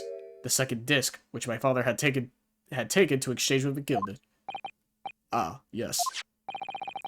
There was indeed no mention of it in the man's trial 2 months ago. Clearly because it had been removed from the scene of the crime. When I realized it was missing, I remembered something. Something from the first time I dealt with McGilden.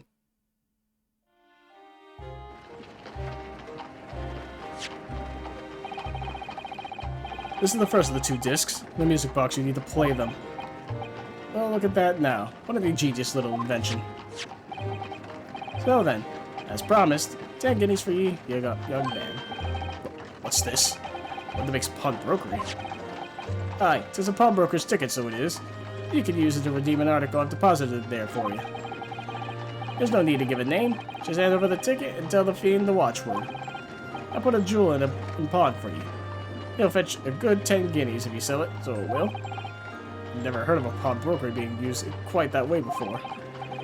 Have you not, Mr. Graydon? London's pawnbrokeries are very useful places, you know. Each one is like an extremely secure vault.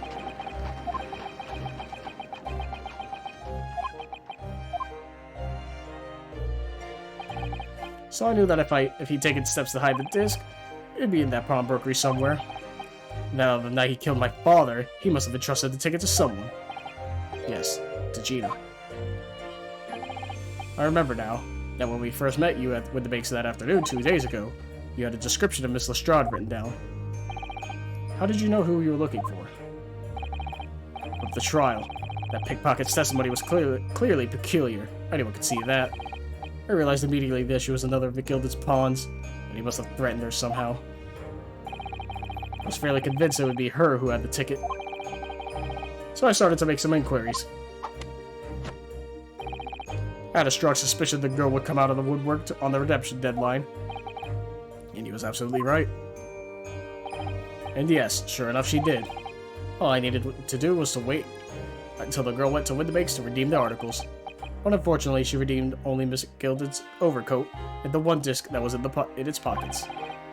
The all-important music box with the second disc inside was missing, because it had already been forfeited 2 days earlier. But I was unaware of that fact. Had I not been, I could have avoided my nighttime excursion. Meanwhile, as our investigation into the stolen government secrets was progressing, we picked up on the fact that McGilded was involved. Inspector, you've recovered fast. My orders were to recover the stolen information as quickly as possible, so we started gathering the fellow's possessions and examining whatever we could lay our hands on. We had a full-scale investigation going on at the yard, but we had to keep it as quiet as we could. Then, when the inspector here took the disc from me in the pawnbrokery that day, I became nervous. I was sure the music box and the second disc were still there in the shop somewhere, so I knew that it was a race against time. I had to find those articles before the police did. Well, that's what prompted you to break into the place that same night. With the help of your old friends, the Skulkin brothers. What happened that night in the pawnbrokery I can only describe as a nightmare. While Nash and Ringo were searching the counter, I located the music box I sold to McGilded on the shelves of forfeited articles. And the second disc was inside. Yes, I slipped it into my pocket with a very deep sigh of relief. But then, something entirely unexpected happened. What are you doing in my shop?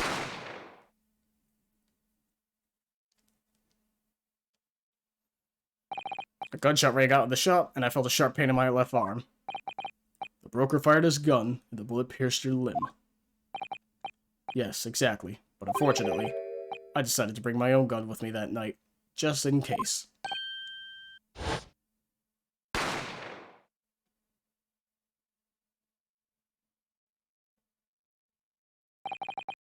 Before I knew what was happening, I fired back. The man who had already turned to flee. I intended to fire in his direction, much less kill him. But unfortunately for both of us, the bullet hit home. Struck him in the middle of his back as he fled through the storeroom door for refuge. A sorry, sorry tale. It all took place in the blink of an eye. I don't imagine Nash and Ringo ever realized what had happened at first. I was terrified, so I fled. And that's the whole story. That's everything that happened at Windabake's on that wretched night.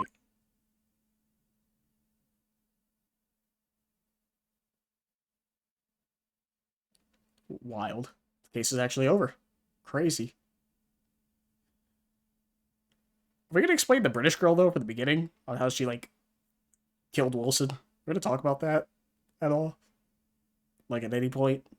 Or that just a, just random murder, haha. Just a prank? Earlier, you called McGilded a monster. A man who used his wealth and influence to distort facts and escape justice for the crime of murder. What tragic irony. For what you have done is exactly the same. You become the very monster you saw and despised so deeply in McGilded. Yes, I think I have.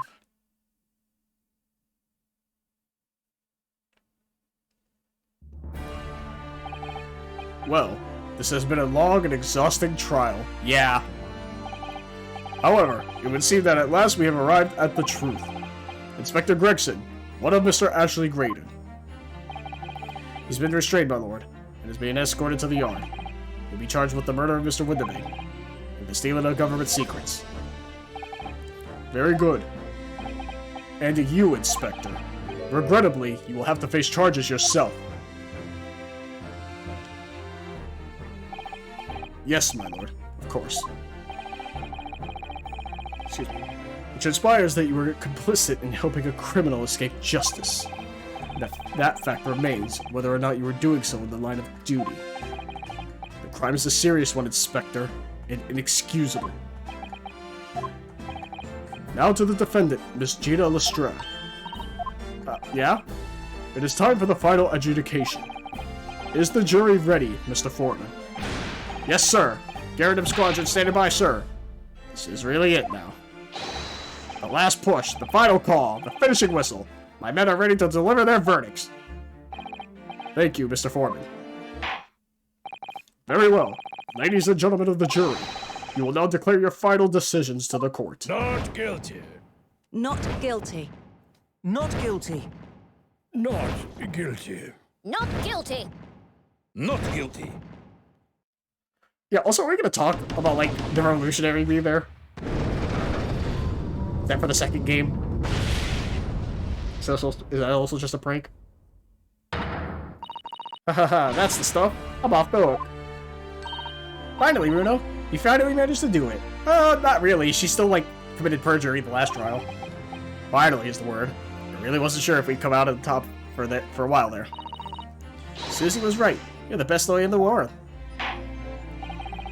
Miss Lestrade, I'm not finished with you yet. Eh? What are you looking at me like that for? Before you start enjoying your freedom, there are certain other crimes to consider. Eh? 2 months ago, in my courtroom no less, you gave false testimony, did you not? And in relation to the trial today, not only did you unlawfully enter Windermere's pawnbrokery, you also attempted to abscond with Mr. McGilded's property, it seems. Eh? I've never done nothing of the sort. Of course not. It's not like you were gleefully wearing Mr. McGilded's coat in your cell yesterday or anything. Aw, and just when I was getting excited about throwing a party for Ginny this evening. And turning our attention to the defense. Determining that, when played together, the music box disc contained a message in Morse code was, well, it was certainly a most unexpected revelation, counsel. Quite so, my lord. The prosecution was caught entirely off guard. In fact, I think we should applaud my learned friend's courage here today. I propose a toast to demanding that government secrets be disseminated before the entire courtroom. Ah! Very sorry about that. It was the only way I could get Inspector Gregson to admit what he done, so... If I may say something on that point. Isn't that... It's, about the sounds produced by the music box before. I do wonder if that was really Morse code at all. What? What are you saying, madam? Oh, well, it's just that I'm really rather fanatical when it comes to Morse code, you see. So much so that the whole world seems to be covered in dots and dashes to me, in fact. Goodness, madam. An unhealthy level of obsession, one feels. But I must say that, in my opinion, the sounds produced by those two discs were nothing more than that. A meaningless series of two different tones. Meaningless series of two different... Should it be series? Is that a typo? I'm not sure. What? Can that really be? It wasn't Morse code after all? It's always funny. My lord, the defense would like to listen to the music box again. Are you off your nut? How many times do I have to tell you? Those discs contain ministerial secrets, sunshine. This courtroom is not an appropriate forum to discuss the nature of the government communications. We know McGilden conspired to trade national secrets with our enemies. Secrets acquired from Mr. Graydon. Now that the man has admitted to his crimes, we have no need to pursue the matter further. But it's really going to bother me. Miss Lestrade.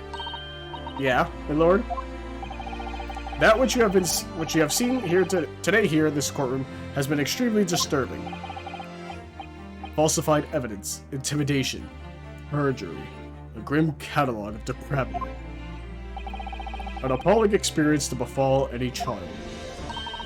Come on, it ain't nothing I don't see most days in the back slums. I beg your pardon. If you're weak, you pay for it. That's just how life goes. Gina. But look, I reckon I've worked something out today. The world ain't fair. If you want it to change, you gotta start at home. You gotta change how you are yourself. Well, that's a very laudable lesson, I would say. I eagerly look forward to the born-again Miss Lestrade never gracing my courtroom with her presence again. Now, with regard to the murder of Mr. Pup Windebank, proprietor of a pawnbrokery business on Baker Street, I hereby declare the defendant, Miss Gina Lestrade, not guilty. Finally! Christ.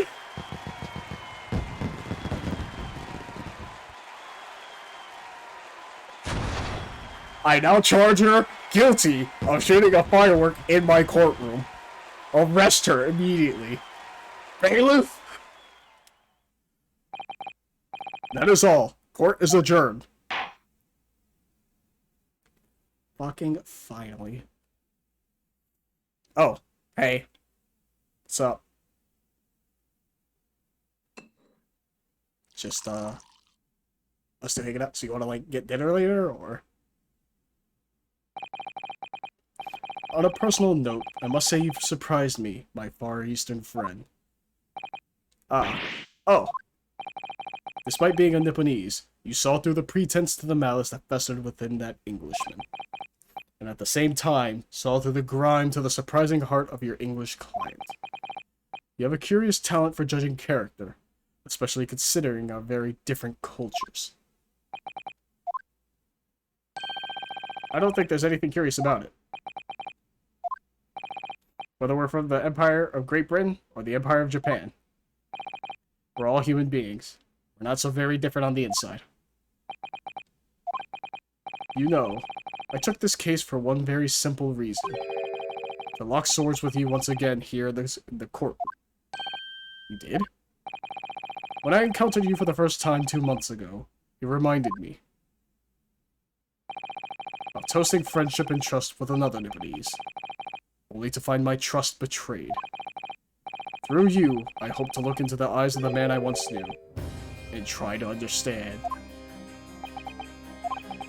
You mentioned something similar earlier today, about total betrayal at the hands of the Japanese. What happened exactly? Well, you may ask. And one day, when the time comes, you will learn the answer, whether you like it or not. Alright, then I'll wait for that day if I must.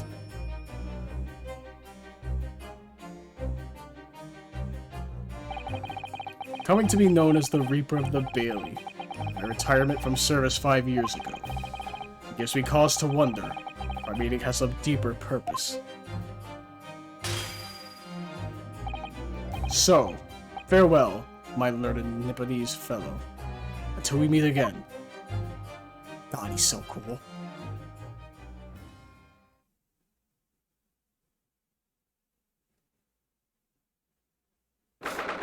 17th of April, 5:24 p.m., the Old Bailey, Defendant's Antechamber. It's done. It's over at last. But where's Iris disappeared to? Ah! Congratulations, Gina. I knew it all along. I knew that you were innocent. Well, you did what you said, Mr. Naruto. You believed in me, right up to the end. You're as odd as your name. It's odd about it. I told you I had faith in you, didn't I? No one ever has before, see? Kept the promise, I mean. Properly. That's awful. I figured something out today. All my life, growing up in the slums, I never trusted no one. But that's just because I've been scared of being stabbed in the back. I mean, the more you trust someone, the more it hurts when they let you down. Yes, I think I can understand that. After all, I had a taste of it in that trial 2 months ago. I chose to trust someone and paid for it. That betrayal left a big scar.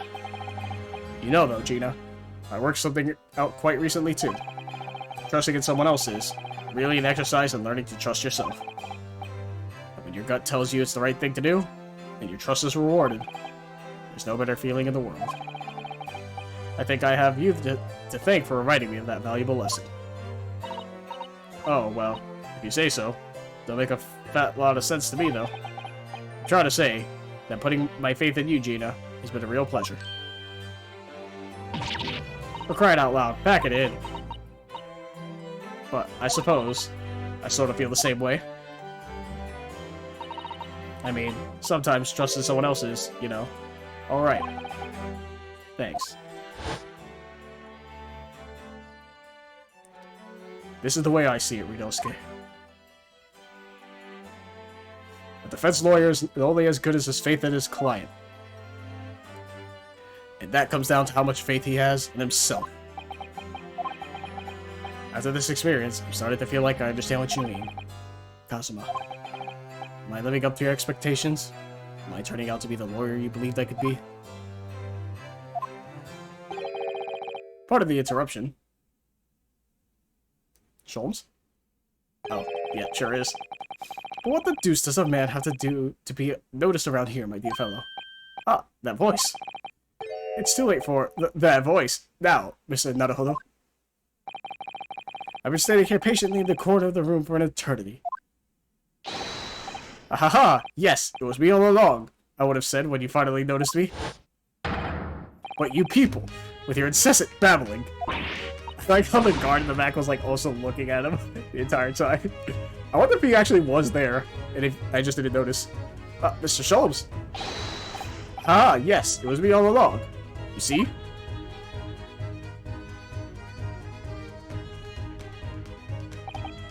I'd assume you've been taken back to the hospital, to be honest. Indeed I was, but I managed to escape again. Oh. I happen to be aware of one or two foibles of the doctor who was tending to me. I merely made knowledge of them known to the man, and he happily issued me with a leave of absence. How very above board. But enough of my adventures. That was a fine victory, Mr. Naruhodo. Your tireless efforts justly rewarded, I feel. Congratulations are in order. As a close friend, I tip my hat at you. Oh, thank you. So great detective you are. Great at being cold as ice, maybe. Have I irked you in some way, Miss Lestrade? While you've been having a snooze in your nice soft bed, some of us been fighting for our lives. Ah, well, that bullet did cause me to lose a substantial amount of blood, it's true. So I've indeed been feeling somewhat cold. Not perhaps cold as ice, but, well, have a feel. Could you take your hands off my neck, please, Mr. Sholmes? And, in some way, I suppose, congratulations are in order for you too, Miss Lestrade. What was that supposed to mean? Why so half-hearted? Well, naturally, it isn't my intention to alarm you, but... an acquittal in a trial with that particular prosecutor is perhaps a little precarious. Well done, Mr. Sholmes. Not alarming in the slightest. Oh, the Reaper, you mean? Because anyone who's found not guilty in that trial he was working on winds up dead anyway. Is that it? The very point I was trying to make. As exemplified by the fate of Mr. McGilden, in fact. Ah, but of course, I pay no attention to such irrational drivel myself. Yeah, well, it don't bother me. Oh, really? Of course not. The way I see it, the Reaper's a bit like him upstairs. Him upstairs? You mean, like God? Yeah, him upstairs knows what's what, right? He knows what people are like on the inside. He won't have got the wrong end of the stick. There are some coves like that bogtrotter who are rotten to the core. At the end of the day, him upstairs, make sure they get what they deserve. I suppose that's one way of looking at it. My justice is one thing, though. The Reaper taking matters into his own hands and claiming lives is another. Well, I ain't like the McGildeds of the world, so I ain't scared. I got principles, see? A trait in you which is to be admired, Miss Lestrade. Oi, just give it a rest, alright? As I was saying, congratulations are in order. The news of your acquittal was very welcome news to me indeed. Let me express my heartfelt congratulations, Gina. Well, there you are. Hurley, how long have you been there? Honestly, I went to the main entrance especially to meet you there. Ah, Iris, my dear, I do apologize. But wait until I tell you what happened. This pair made utter fools of themselves. What happened? As you know, I have a penchant for disguise. I was hiding in this room dressed as a bailiff. But these dolts didn't notice my presence at all. They had no idea. Can you imagine, Iris? Would you credit it? I'm not sure, really. I beg your pardon. I'm sorry, Hurley. We just don't have the weighty presence you seem to think you have. In fact, you really ought to be careful about that. It's going to land you in trouble one day. I'll be careful. Ouch. Anyway, it's such a shame. I was so hoping to throw a party for Ginny tonight. But you won't be able to come, will you? Don't look like I'm going to be going nowhere for a while. You're the judge, Patter. Got stuff to make amends for, apparently. All them offenses. What was it again? Breaking an entry, taking the bug, trying to stuff what was in the lug, blah blah blah. Yes, I think you'll find that basically being a pickpocket is the main offense. The diving ain't an offense. It's a job, isn't it? I don't think so. Still, it has got me thinking, all this. Maybe I should start looking for another line of work. I mean, you didn't start off as a lawyer, did you, Otto? Well, no, but I was never a pickpocket. Well, anyway, I reckon I can make a change. I'm gonna do something for all them lot like me from the slums. Something that makes a difference for them. That's a wonderful idea, Ginny, and I'm sure you can do it. What is it? Aw.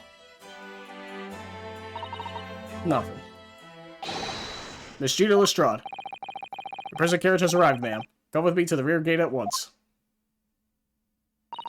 Right. Well, looks like I'm off then. Yes. Goodbye, Gina. And good luck. Otto. Yes? Why? Why are you doing this? Why can't you just, like buy like a normal person? Ah! What was that for? I don't know. I mean, I don't know what to say, so... Ah, indeed. Perhaps the situation calls for a phrase hitherto missing from your vocabulary, Miss Lestrade. Eh? On occasions such as this, I would recommend a simple thank you. Oh. Oh yes, it's good advice, Ginny. Right, I see. Well...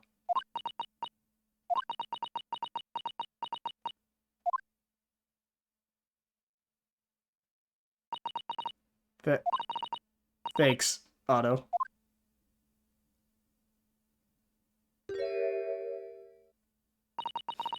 Thank you for everything, what you've done. For believing in me. Not at all. In fact, that should be my line. Thank you, Gina.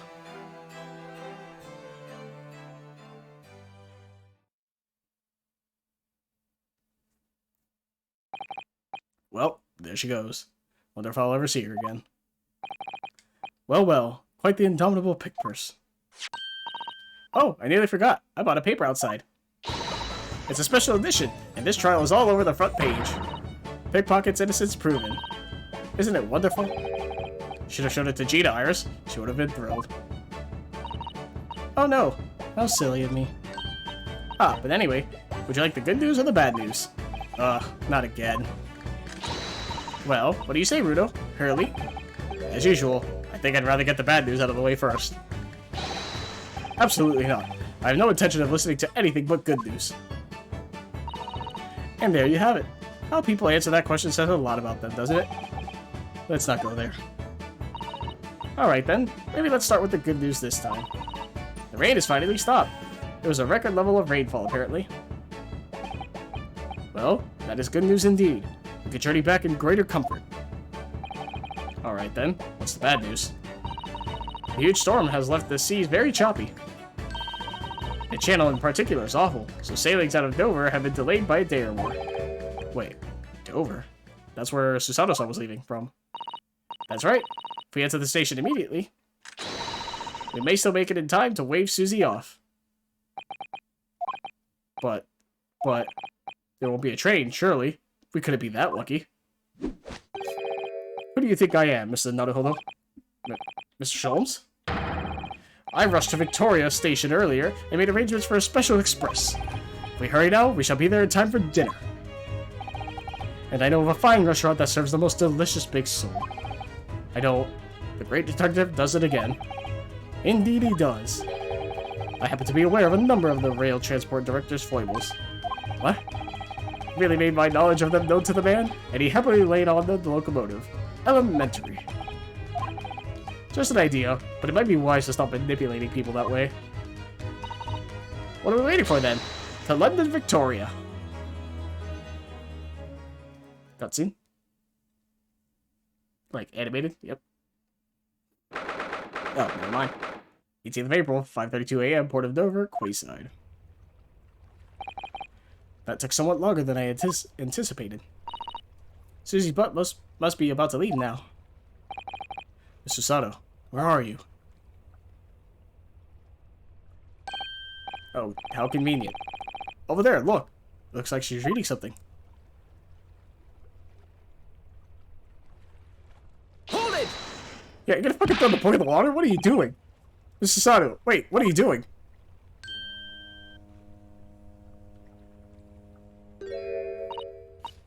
Mr. Naruhodo, what are you doing here? We came as soon as we could after the trial. I mean, we heard that sailings were being delayed due to the bad weather, you see. Oh, I see. Then tell me, how did Gina's trial go? It went well. She was acquitted.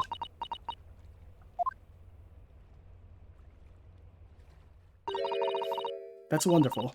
Really wonderful news.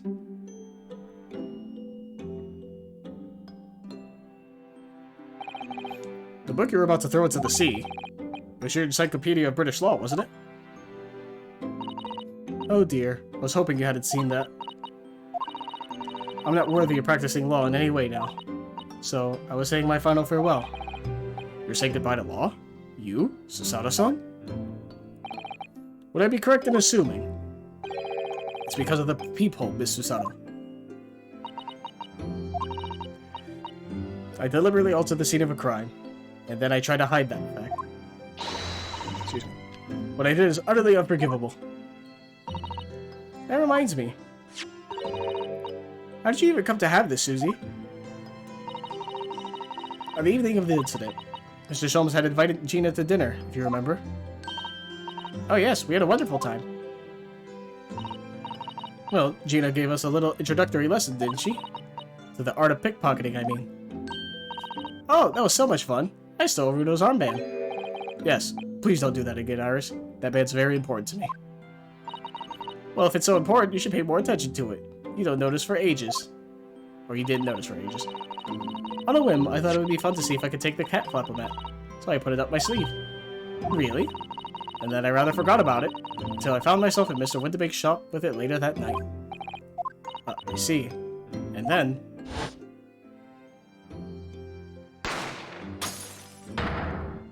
Ah! Mr. Sholmes! Mr. Sholmes! Leave me, Mr. Naruhodo. Right. After Mr. Naruhodo had left the shop, I started to think. That door started to play on my mind. The storeroom door, you mean? Yes. If Gina was anywhere in the shop, I realized it could only be behind that door. And at that moment, the little device that I had up my sleeve sprang to mind. I was so worried about Gina, I simply had to know. So use the Flapomat to make the peephole in the door. As captured in a photographic print of the shot by one of Hurley's red-handed recorders. Indeed, it was of the first importance, that point. Precisely when the peephole was made, that information would prove to be Mr. Naruhodo's greatest weapon. Though naturally, without proof, it would have amounted to nothing. But when I looked through the hole in the door, the sight that met my eyes made my blood run cold.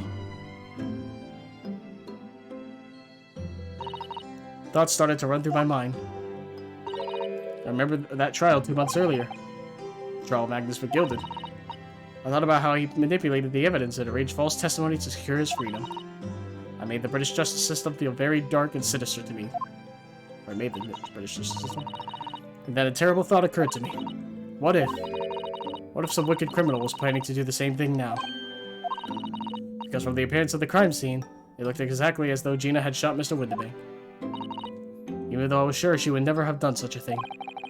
You were worried that the true culprit would try to frame her for the crime. That's right. And then I realized. It would be very difficult for anyone to give false testimony in this case. What do you mean? Well, the crime appeared to have happened behind the door of a locked room. For someone to claim falsely to have witnessed it, there would have to be a way to see beyond the door. Ah. For which, a peephole would be the very thing. Only the peephole I had made wasn't actually there until after the crime had been committed, of course. And the criminal would know that, so it wouldn't make any difference. But the possibility of a rather ingenious trap was there, was it not? A trap? Is that why she did it? So, is that why you kept it a secret, Susie? You never mentioned that you made the peephole to anyone, not even to the police. I know. And I knew at the time what I was doing was wrong. A criminal offense, even. That's why I decided to confide in Mr. Sholmes. And Mr. Naruhodo was completely backed into a corner, with no other possible means of escape. The truth about the people could save him. That was my plan. She really does think of everything. But then, why didn't you just tell me everything before the trial began? My dear fellow, you're not thinking straight. If she had done that, it would have rendered you a complicit in the whole escapade. Ah. You could have been disbarred if you had been seen to have knowingly tampered with a crime scene. So Mr. Sato decided to shoulder the burden of responsibility alone. For your sake, and Miss Lestrade's. Mr. Sato. The truth is, when it happened, I did it because I lost a little of my faith in the law. Oh. I was worried that the right person wouldn't be convicted of the crime. But the moment I allowed myself to think that is the moment I lost my right to call myself a judicial assistant. What you did isn't comparable to what he did. Raiden is the one who lied in the witness stand, using that peephole as a way to implicate Gina. And besides, if the peephole inconsistency hadn't existed, I'm not at all sure that she would have been acquitted in the end. Mr. Sato, what you did saved Gina's life. Well, with your kind words, Mr. Naruhodo, you've saved me too, for my regrets.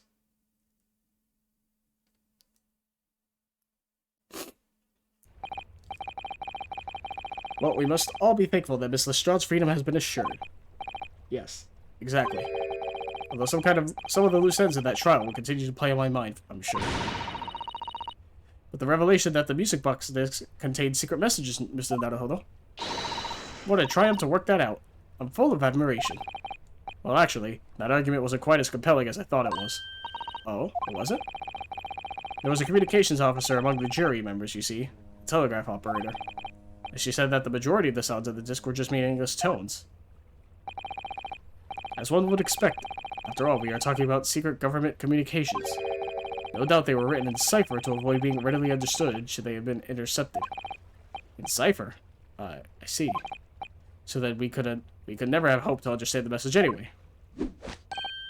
Nonsense, my dear fellow. It's quite a zero-pipe problem, I assure you. A. So, Gi? What? Well, that can't be a real word, can it? How funny. Wait, Iris, what did you just say? Oh, I just said Asogi. Does that word mean something to you? Mean something? Asogi was the name of my best friend. What? But how? How do you know that name, Iris? I wrote it down during the trial before, when the message was playing on the music box. You just fucking deciphered that then? She transcribed it on the fly? She really is a genius. I thought the message probably wouldn't be written out in plain Morse code, so I tried various ways to interpret it. But whatever I tried, the words just didn't seem to make any sense. That is, in English at least. Oh. It suddenly occurred to me, you see. There's more than one Morse code, not just the English variety. Various countries around the world have altered and added to Morse code to use it in their own languages. I don't believe it. Are you saying? That's right. I've only actually seen a chart of Japanese Morse code once before. But I think it's based on the Iroha pentagram, isn't it? And you mean to say that in Japanese Morse code, the message says Asogi? Yes, I think so. Sorry, but I don't remember all of the Japanese Morse code. Iris, would you let me see that? Mr. Sato, do you know it? Do you know Japanese Morse code? Yes, I spent some time studying it. Because I'm quite sure Morse code will become ever more important for international communications. Then might I recommend, my dear madam, that you focus your efforts on the English version. Be that as it may, Iris, show me the message, please. Of course. But what can this possibly mean? Whatever is in that long sequence of supposedly meaningless dots and dashes, it's made the color drain from Susato-san's face. There's no doubt that this message is written in Japanese Morse code. So the British Empire has been using Japanese for its secret communications? I don't understand the reason why, but the message appears to be a list of 4 people's names. 4 names. The first is Kei Asogi. Kazuma Asogi. Why? What was his name on that disc? The second is A. Shin. Shin? I don't recognize that name. The third is T. Gregson. Gregson? Yep. Ah, it would appear Tobias Gregson is the third man on the list. What's his name doing in a secret government communication as well? And the last name? What's the matter, Mr. Sato? Is it my name? It's just so strange. So unexpected. Oh, what is this, Susie? Don't keep us in suspense. The last name is J. Wilson. Oh. I had the thought after I said, it's my name, Lamau. Is that a hit list? Because Wilson's dead. Asogi's dead. Oh, shit. What? Wilson? John H. Wilson? You mean Daddy? Uh-oh. Oh, we have a folder. It says only J. Wilson, so I'm afraid I can't be sure. Then, after the 4 names, it reads, if I translate from Japanese, that is all 4. And that is the end of the message. Or rather, the end of what you noted down, Iris. I just can't believe it. Would ever have thought that those discs contain Japanese Morse code. Not to mention a strange list of disturbingly familiar names. It would appear that this particular message is a communication of some kind between Great Britain and the Empire of Japan. So, Daddy could be in Japan then, where Susie Aruno come from. Oh, well... no. It's not very likely, really, is it? I mean, there are thousands of people with the surname Wilson, and there must be a lot of J's among them. Professor John H. Wilson, visiting professor of medicine at the Imperial Yume University. But we can't tell Iris about that now. We just can't. Is there like a secret 6th case? There's so much left not tied up. There's gonna be like a secret 6th fucking case.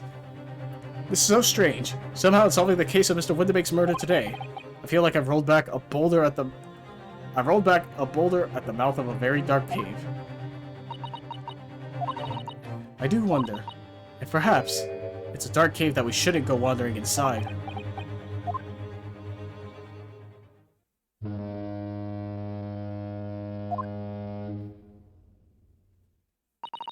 Oh dear. The ship is going to set sail soon. Yes, it seems so. I'll sail on that steamship first to the port of Dunkirk in France. Then I'll change onto a larger passenger vessel bound for Japan. You're really going then, Susie? We wish you a safe passage, Mr. Susato. Thank you so much. I wish all of you the very best. Mr. Sato, I hope to have you always at my side to guide me and support me. Mr. Naruhodo, please, come back soon. As far as I'm concerned, you really are the very best judicial assistant in the world. I'm quite sure. I'll be back before you know it. Really, Susie? Oh, now don't forget, Iris. I made you a promise I've yet to fulfill. A promise? About your manuscript. Ah, oh yes. The Hound of the Baskervilles. Well, I'll be waiting for you then, Susie. A promise is a promise. Definitely, Iris.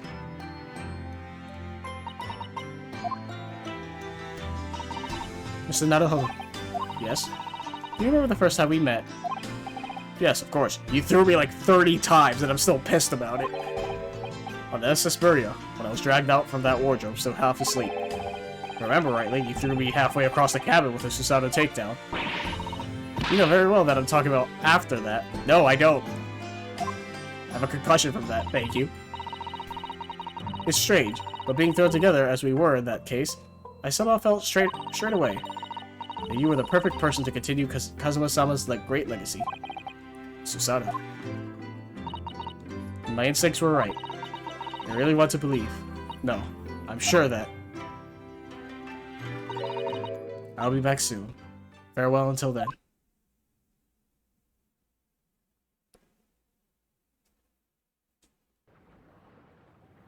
So, Mr. Sholmes, about that dinner, though. Like, after she leaves, we grab food.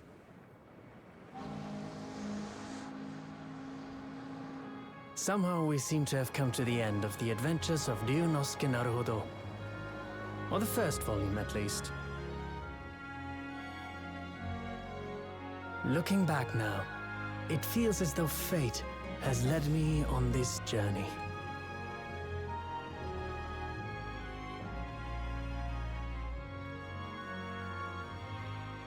Fate led me to becoming a lawyer, to traveling halfway around the world, to meeting the great detective. I'm sure there'll be trials and tribulations ahead. Of course there will. But whatever happens, I know I'll be able to turn my fortunes around.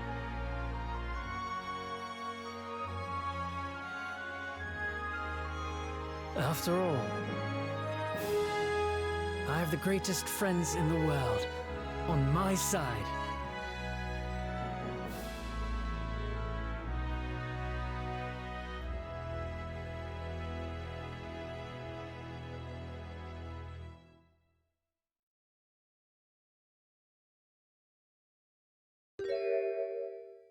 Of course we're not done. Ah, yes, Mr. Naruhodo. Yes, Mr. Sholmes? I have some rather awkward news. The railway company has decided to sue over the Special Express train, apparently. Huh? It caused such a commotion on the line, and all the other trains had to wait at stations. But really, we would have never have made it to Dover in time otherwise. Anyway, I explained everything, and how it was all your fault. Huh? Huh? I believe a formal complaint should be delivered to your office tomorrow. But not to worry, my dear fellow. According to Mr. Sato, you love defending yourself in court. Huh? Huh? Huh? It's alright. I'm perfectly happy to testify. He really did look like the sort of man who'd do something so outrageous. See? Mr. Sholmes?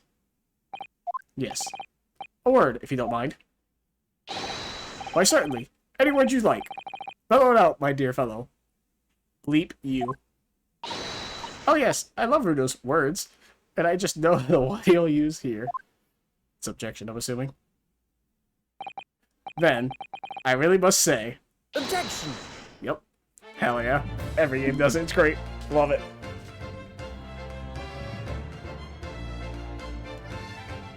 Holy hell, it's been a long fucking series of recordings. But it was worth it. So it makes me wonder, obviously, judging by the plot here. Oh, in the following weeks, hundreds of music boxes arrived at Baker Street from all over Europe. Something was afoot. Though it transpired, I had ordered them all myself. So I advertised them for sale with used by Mr. Sholmes to solve an important case. And the money I've earned. Consulting detective work pays a pittance by comparison. I forgot they do this every time with credits, they get all the characters to talk.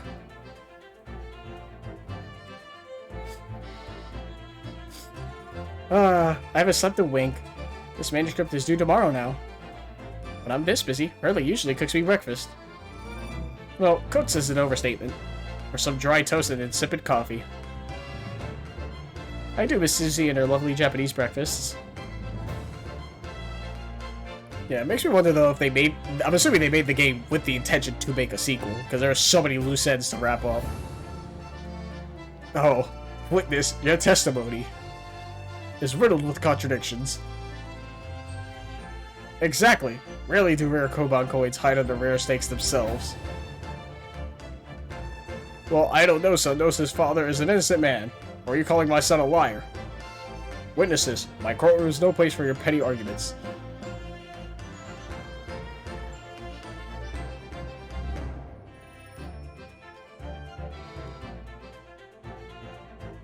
Oh, that's right, Hosonaga!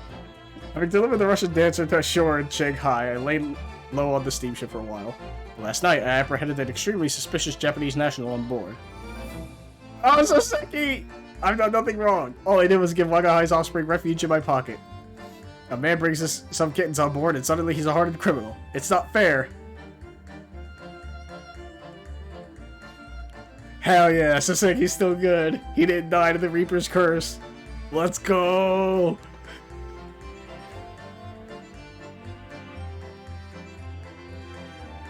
Scientific investigation will be the gold standard for policing in the new age.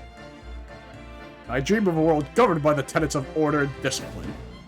Like a great clock, in fact, whose hundreds of parts mesh together in perfect unison. Now, if you'll excuse me, I have but 2 minutes and 37 seconds until my next appointment.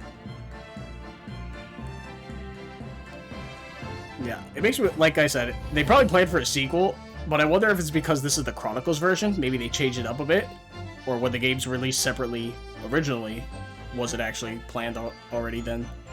The latest of Rant's magazine's out. Whenever I say that one line she wrote now, I get a standing ovation. Wanna hear it? Not bad, I suppose, for an amateur. Glug, glug, glug. Ah, her ladyship puts me to shame.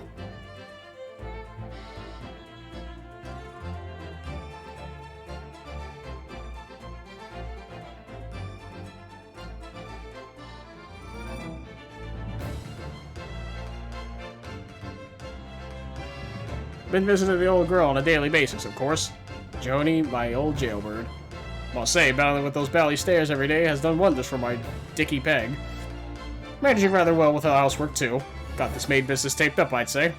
Hope the gossiping neighbors don't realize the man of the house is her own maid.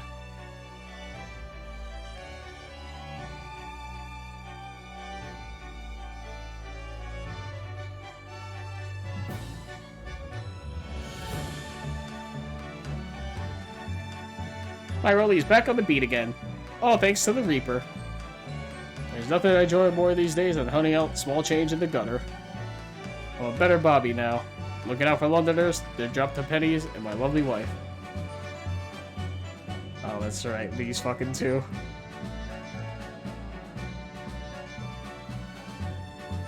Yeah, fucking... What's wrong with the police force? This guy fucking messed with a crime scene. Gregson traded information.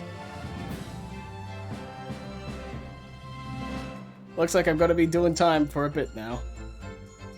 But Aris comes every day for a natter, so it ain't too boring. He's always going on about all them cases what Sholmes is looking into. Criminal investigations are kind of interesting. when you get to it, when you get into them.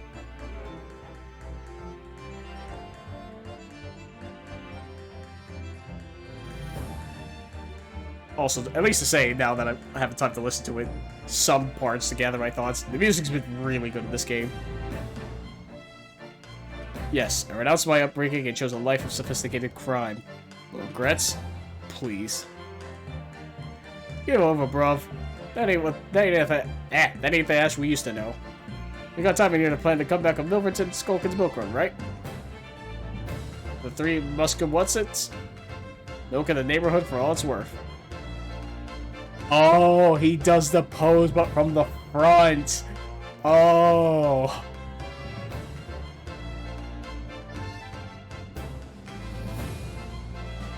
Also, you know, capital punishment is death. He's gonna die. He killed a man. He admitted to it.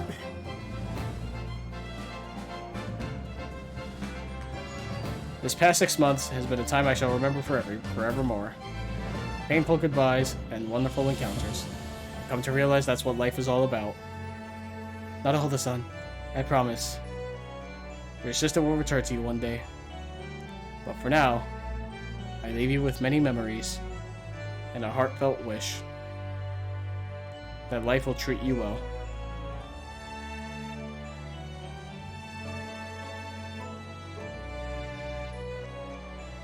Yeah, life treated me so well when I got pushed with the train station suing me.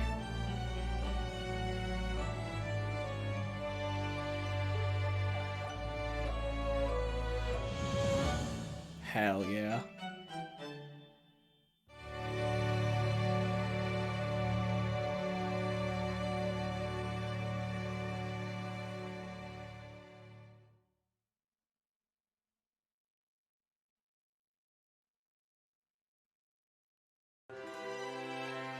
Kazuma! Just the rest of the credits then, I'm guessing.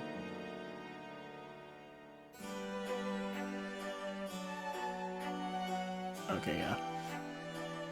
Oh my god. Yeah, like I said earlier. Oh, I can pause it too, apparently. Yeah, no, the music's been great for this game. I don't know, everything about it's been great.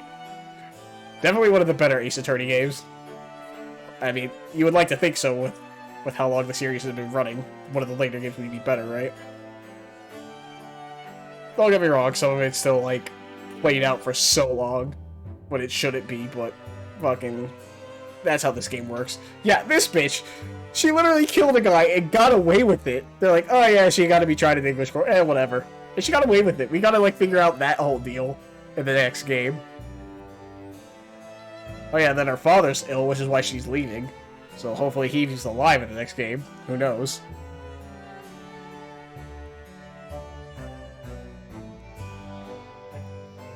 Yeah, then these people was like, oh yeah, you know, your best friend died. So, unfortunate. That makes me wonder, Kazuma's walking with us right now, right? As part of the, going through the story. Is he no longer going to be walking with us because he passes here?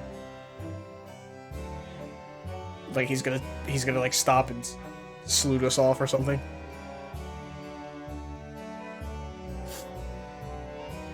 Oh my! I called it. No, I called it.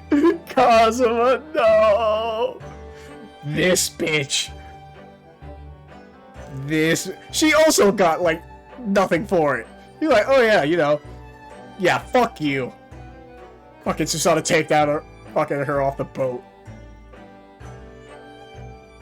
Oh, she's gonna give us a sword to carry on now.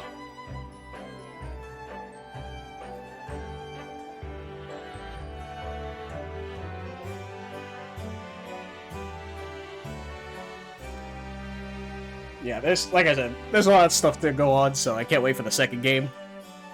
Probably not gonna play the second game immediately after, because, as I mentioned at the start of this video, doing these recordings, as fun as it is, especially with all the visual novels I have been doing with Danganronpa, AI Somnium Files, and now Ace Attorney, it's a lot of reading, a lot of straight in the voice, and for hours on end. Like this is the final case, more than halfway through, because the previous video was 8 hours, and this one's still 4 hours. of me going through it, so it's just like a lot. And obviously, this is a hobby more so than anything. It's not my job, so I gotta make time and through the day to do it. So I know it's not always consistent uploads, so I do try to do so, but I like to also space out long series like this, like visual novels where I'm reading a bunch, with just shorter games in between, so I'm not as burnt out. So now that I finished this, I plan on playing another game, maybe like 1 to 3, just like one-offs kind of thing, just in between to give myself a bit of a break from reading a bunch, and then we'll go back to Ace Attorney Resolve, I believe is the second one, as this was Adventures. But we'll definitely get to it, as I have it. I also need to do the same for AI Somnium Files, Nirvana Initiative, so that's another game I will get to at some point. But Phoenix Wright series, always been a fan, way back when of the DS, and I fell out of it for a while. I have, like I said, I think I mentioned before at the beginning of the playthrough, I haven't played Dual Destinies, or what is it? Spirit of Justice, I believe, both of the 3DS ones. And obviously, Ace Attorney Miles Edgeworth, or Edgeworth Investigations, rather.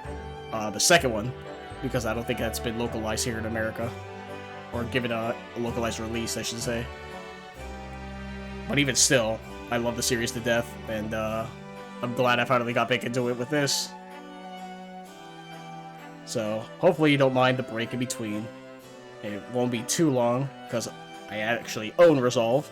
Whereas Nirvana Initiative, I still gotta buy that and play that still. I just gotta bite the bullet. But this is a package, so I already have it here and just ready and waiting. But definitely we'll get to it. It's been a lot of fun. Love all the characters. As much as I gave the Skull Kid Brothers shit, it's just because I was upset I was stuck on that one part. They were great though. Honestly, I don't think there was like any characters I really hated. I thought I was gonna dislike Iris, but I didn't. I like Iris as a character, so it's been pretty good. Very good time. And I can't wait to do the next one. Oh, that's cool. We did the little snap.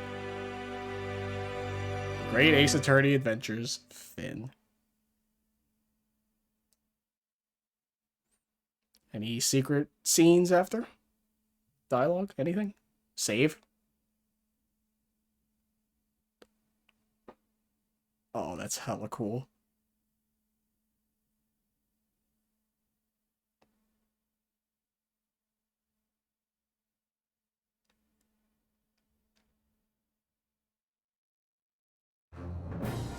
Alright. There we go. So all we have left now is yeah, Ace Attorney Resolve, so. But like I just said, so I probably won't be getting to it right away. I'm gonna give myself a bit of a break from visual novels, but there you have it. Ace Attorney Chronicles Adventures. Finally done. Much longer than I thought, especially for the final case, but we got through it. And like I said, when this comes up, this should be essentially my year anniversary putting up uploads. I don't plan on stopping, but hopefully more consistent. Maybe. Who knows? We'll see. But for now, this is where we're going to end it here. I hope you enjoyed the playthrough. And until next time, goodbye.